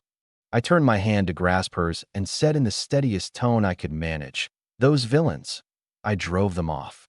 Drove them off. She froze, her face full of disbelief. When they saw me coming, they were so scared they wet themselves and ran. I smiled easily, making up a kind lie. I didn't want her to know what a bloody scene had just played out in this room. Only then did she quiet down. She looked around at the wreck filling the room and the smell of blood that hadn't yet cleared, still shaken. But seeing me safe and sound, the heart she'd had in her throat finally settled, mostly. Then she remembered her husband and asked anxiously, "Where's your Uncle Yuan? How are he and Chinemo? Are they all right?" "Both fine, don't worry. Just some injuries. They'll wake up soon." Hearing this, she let out a full breath of relief. And with that release, a powerful exhaustion swept over her, her eyelids too heavy to lift. That's good. That's good," she murmured, and sank back into a deep sleep. I tucked the jacket in around her, kept watch beside her for a while, and only after confirming she was merely exhausted and asleep did I slowly rise to my feet. I glanced at the deep night outside the window, and in my crimson eyes, a flash of chilling, killing intent flickered by. The family was settled. Now, it was time to go settle the score. In the East District, inside a heavily guarded detached villa, the lights were blazing bright, warm as spring. On the top floor, the water of the open-air pool rippled, steam rising. Luo Fei, the young master of the Giant Axe Mercenary Company, was frolicking in the water with 2 curvaceous women in his arms, insufferably pleased with himself. Young Master Luo is the best. The women beside him fawned, sickly sweet. Luo Fei threw back his head and laughed. Naturally, a mere Tier 3 is nothing before me. Once my dad hands me the commander's post, the whole world beyond Tianhai City will be mine. Just as he was riding high, with a thunderous crash, as if some heavy object had plummeted from a great height, something dark black smashed through the parasol at the poolside and slammed down hard onto the white jade floor tiles in front of the 3 of them. Splat, red and white splattered everywhere. It was the upper half of a person, headless, the cut at the neck as smooth as a mirror, blood still gushing out. The seductive music cut off abruptly. The two women froze for 2 seconds, then erupted into eardrum-piercing screams. Luo Fei was scared out of his wits too, the swagger of a moment ago instantly wilting like an overcooked noodle. Shock, rage, and humiliation churned together, and his face flushed the color of pig's liver. Who the hell did this? Get out here. He leapt out of the pool, snatched up a bath towel, and wrapped it around his waist, and roared at the empty courtyard. Someone had actually dared to run wild on his turf, and to provoke him in this manner. The words had barely left his mouth when a tall, slender figure appeared soundlessly, ghost-like, at the other end of the pool. Black t-shirt, washed-out jeans, and iciness about him utterly out of place in this setting. It was me. I didn't so much as glance at the two women huddled together and trembling. My crimson gaze locked directly onto the enraged Luo Fei. The antidote to the spirit-devouring rot poison. Where is it? Luo Fei blanked for a moment. Then it clicked, and a savage grin spread across his face. Oh, so you're here for those two half-dead old wrecks. How did my men handle things? They actually left a little piece of trash like you alive. He sized me up, contempt filling his eyes. Kid, you've got guts, daring to kill your way alone into my villa. His confidence came flooding back. This was his den. Out in the open there were guards, and hidden away were the two peak Tier 3 powerhouses his father had sent to protect him. He figured that even if this boy had some skill, there was no way he'd get out alive. Guards, he bellowed toward the interior of the villa, a bloodthirsty delight on his face. Break this kid's arms and legs for me, you suicidal little wretch. He thought that at his command, the two guards would appear at once and tear me to shreds. But the villa was dead silent. Not the slightest response. He frowned and shouted again. Where are my men? Where the hell did they all go? I looked at his bluster, all bark and no bite, and the corner of my mouth curled into an icy arc. The men you just called for, were they these? I raised my hand, took two objects out of the divine might space, and casually tossed them to the ground. Roll, roll, two heads, eyes refusing to close in death, rolled to Luo Fei's feet. Those two faces, twisted in terror, Luo Fei knew them all too well. They were the two peak Tier 3 guards he'd relied on most, the entire source of his sense of security. The arrogance on his face froze in an instant, replaced by boundless terror. He staggered backward and dropped flat onto his rear, pointing at me, his teeth chattering. No, impossible. Just who are you? I stepped slowly forward, the tip of my toe grinding over one of the heads, the crimson Manjiku glinting with an eerie light in the night. No need to keep calling. I looked down at him, collapsed into a puddle of mush. Your guards have already gone down to hell to save you a spot. Luo Fei was shaking so hard his teeth were chattering. These two men had been his greatest support. Figures of some note, even beyond Tianhai City, who'd handled countless shady, off-the-books jobs for him over the years. And now, not even their whole corpses remained. The antidote. 2 words left my mouth, no extra embellishment, only a lethal pressure. I really don't have an antidote, he screamed, breaking down, not even minding the tears and snot running into his mouth. The spirit-devouring rot poison was a defective batch I got off the black market. The seller never included an antidote at all. The pattern in my right eye turned, killing intent radiating out through my body. Luo Fei scrambled forward in terror and clamped his arms around my calf. Don't kill me. I know how to cure it. Curing the poison takes 3 main ingredients: jade heart grass, dragon blood fungus, and the most crucial one, the blazing sunflower. The blazing sunflower is in my dad's hands. My dad is Luo Tianba, commander of the Giant Axe Mercenary Company, at mid-stage Tier 4.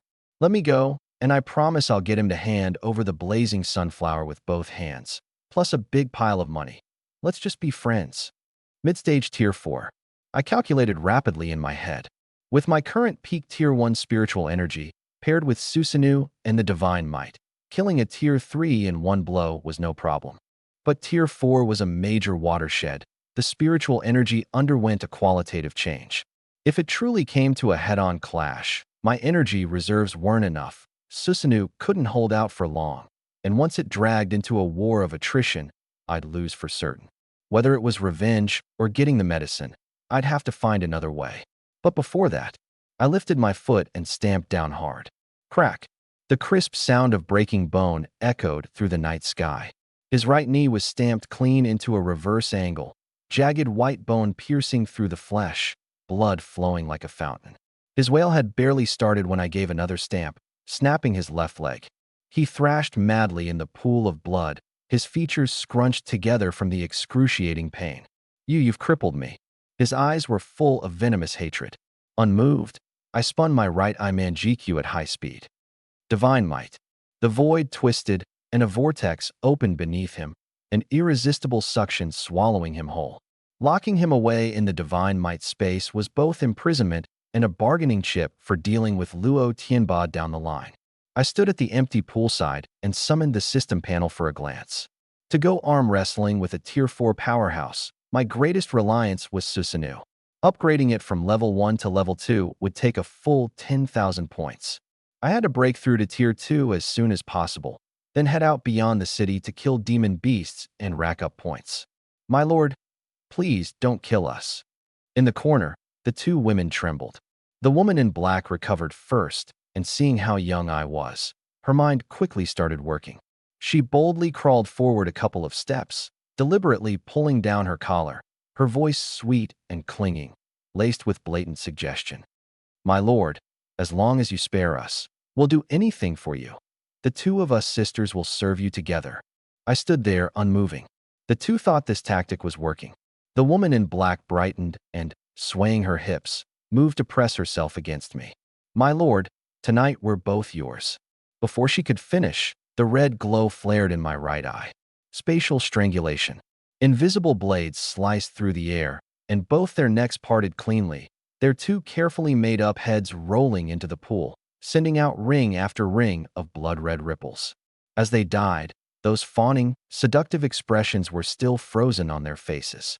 I didn't even spare them another glance.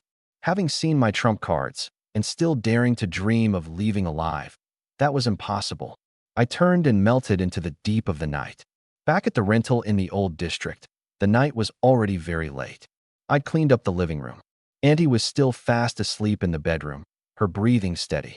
Without disturbing anyone, I locked the door from the inside, sat cross-legged on the plank bed, and took out from my coat the wood-type demon crystal I'd bought at the demon slaying hall. The crystal was a pale green, its surface covered in rough veins, holding within it a violent wood-attribute spiritual energy. When ordinary awakened absorb a demon crystal, they need a special device to filter out that violent factor. Otherwise, it's terribly easy to go berserk and have your body explode on the spot. But I didn't need that. The wood style was extraordinarily accommodating. It could forcibly refine spiritual energy of any attribute. I gripped the crystal in both hands, closed my eyes, and channeled my spiritual energy. Pale green light seeped from my palms, wrapping the whole crystal. Half an hour later, the crystal crumbled into a heap of grayish-white powder, drifting down between my fingers. I didn't rest. I took out the second one and kept absorbing. The spiritual energy gathered more and more in my dantian, until it was saturated. An invisible barrier stood in the way. That was the threshold of Tier 2. "Break!" I shouted low in my heart. The spiritual energy in my dantian turned into a surging river, launching a fearless, death-defying charge at that barrier. Once, twice, 3 times. A crack split open in the barrier. I mustered all the spiritual energy in my body and delivered the final strike. A soundless shattering. The blockage vanished entirely, my meridians clearer and smoother than ever before. The spiritual energy broke free of its cage and raced through my meridians. Its volume expanded several times over what it had been. Tier 2 done. The next day, outside the window, the first ray of dawn pierced the veil of night, shining into the cramped bedroom. I opened my eyes and let out a long breath of stale air, feeling that surging, brand-new power coursing through my body. My sight, my hearing, even the strength of my flesh, all had made a qualitative leap. In my perception, the whole world was clearer than ever before. The tire tracks on the street below, the steady breathing in the next room, nothing could hide from me. The eye power of the double divine might Manjikyu was nourished in turn. The pattern seemed more solid, and it drove far more smoothly and effortlessly than before. If I ran into those 3 men in black from last night now, I wouldn't even need to activate Susanoo to easily crush them. Next, it was time to take a trip beyond the city. The matter of Luo Tianba and the blazing sunflower couldn't be rushed. A mid-stage Tier 4 powerhouse, whose spiritual energy had already undergone a qualitative change, a head-on clash was absolutely not the wise choice. Right now, the most important thing was to use Luo Fei, locked away in the Divine Might space, to set a trap that would force the commander of the Giant Axe Mercenary Company to obediently hand over the antidote and maybe leave his life behind as well. I walked to the window and looked down over the city, slowly awakening in the morning light. At the far end of my gaze, the demon-slaying hall's landmark building gleamed in the early sun. A person surfaced in my mind, that lazy little black-hearted witch who always curled up in the sofa with milk tea in hand, sweet on the outside, dark on the inside. That information network in her hands was exactly what I needed most right now. This favor, maybe I could ask her for it.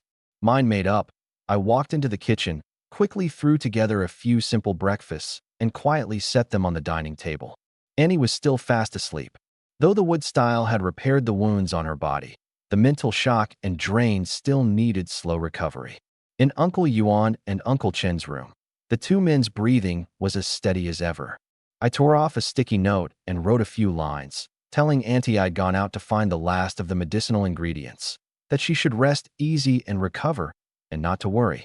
Having done all this, I quietly opened the door and melted into the thin mist of early morning. No sooner had I left, barely a quarter of an hour, than a striking, spirited figure appeared at the foot of this old building. Su Hanyin was dressed today in a crisp, white martial arts uniform, her crimson hair bound high into a ponytail that swayed lightly with her steps. In her hand, she carried an exquisite temperature-controlled jade box, and inside it was that priceless dragon blood fungus. Standing at the foot of the building, looking up at that familiar window, she felt an inexplicable nervousness. This was the first time she'd ever taken the initiative to visit a boy's home, and she was bringing something this valuable, no less. Just consider it, repaying him for saving me last time.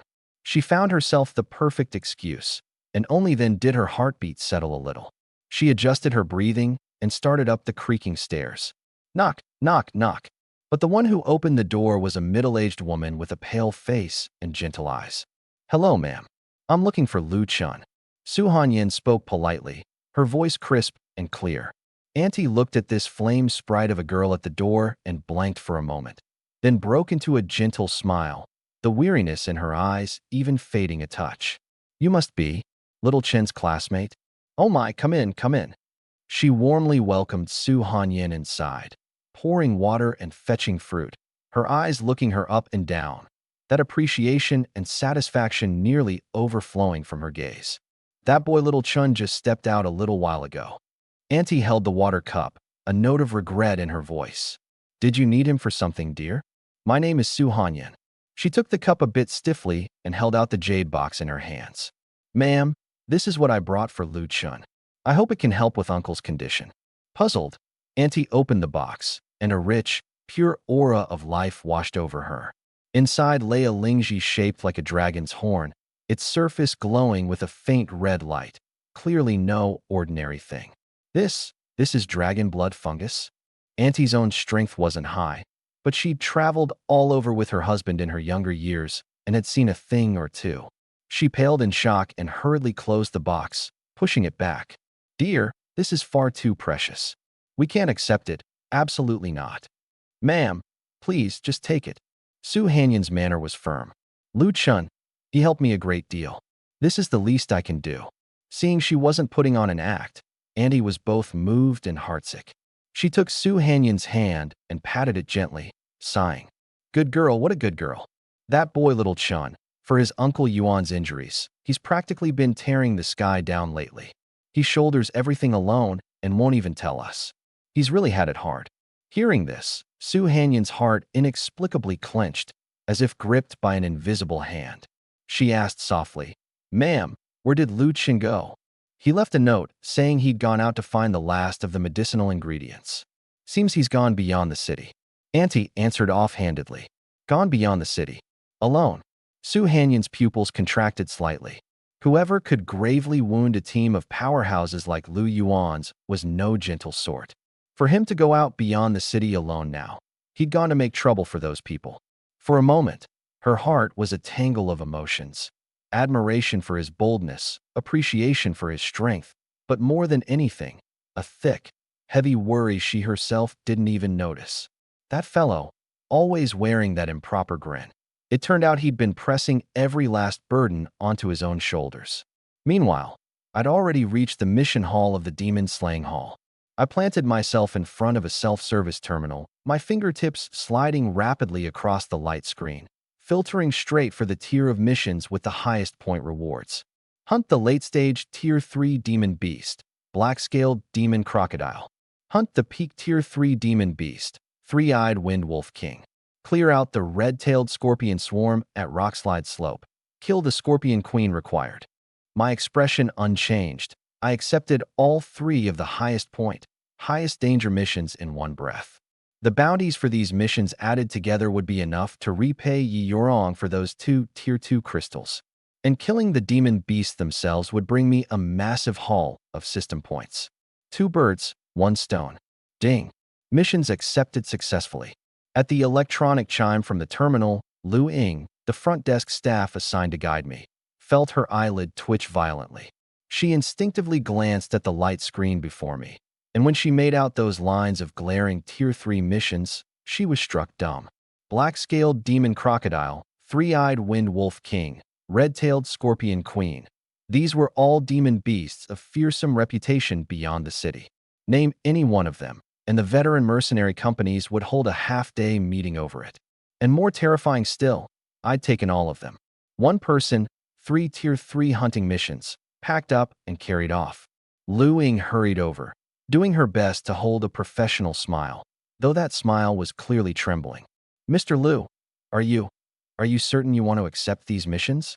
All 3 of these targets are the cream of the crop among Tier 3 demon beasts, extremely dangerous. We generally recommend they be carried out by an elite team of peak Tier 3 members. She deliberately stressed the words elite team. Her meaning was clear, a team, not one person. She'd been personally designated by Yi Yorong as my exclusive customer service, tasked with meeting all my reasonable requests. But this request was simply too unreasonable. A registered support type awakened, going solo to hunt 3 top-tier demon beasts. Only one thought sprang up in her mind. Was this man here to conduct business, or to write his will? I'm certain. I took back my ID card, my tone flat. Lu Ying's lips moved. She wanted to talk me out of it further, but I'd already turned and walked off, my departing figure crisp and decisive, without a shred of hesitation. She stood there for a good while, and in the end couldn't help herself. She hurried to an empty corner, pulled out her phone, and dialed a number. The phone rang twice before it was answered, and a sleepy, lazy, sweet voice came through the receiver. Little Ying, what is it? Disturbing my beauty's sleep. If it's not something earth-shattering, I'm docking your pay. Miss. Lu Ying was so anxious her voice went shrill. Mr. Lu Chen just came to the Demon Slaying Hall and accepted 3 Tier 3 demon beast hunting missions in one breath, all alone. He's already left the city. The other end went silent. 1 second, 2 seconds, 3 seconds. When Yi Yorong's voice sounded again, the sleepiness was entirely gone. Say that again. He took the missions for the Black-Scaled Demon Crocodile, the Three-Eyed Wind Wolf King, and the Red-Tailed Scorpion Queen. He went alone. Another full 5 seconds of silence. Yi Yorong sat up from her soft, big bed, not even bothering to fix the strap of her nightgown that had slipped down. A healer, soloing 3 Tier 3 bosses. She rubbed her temples, her tone complicated. Does he actually have real skill, or is he just plain out of his mind? Lu Ying didn't dare respond. Yi Yorong pondered for 2 seconds, then asked, when did he leave the city? About 2 minutes ago. All right, I understand. Keep it quiet for now. I'll have people watch for movement outside the city. Hanging up, she sat on the bed hugging her knees, those pretty eyes full of confusion. Just what was this man's story?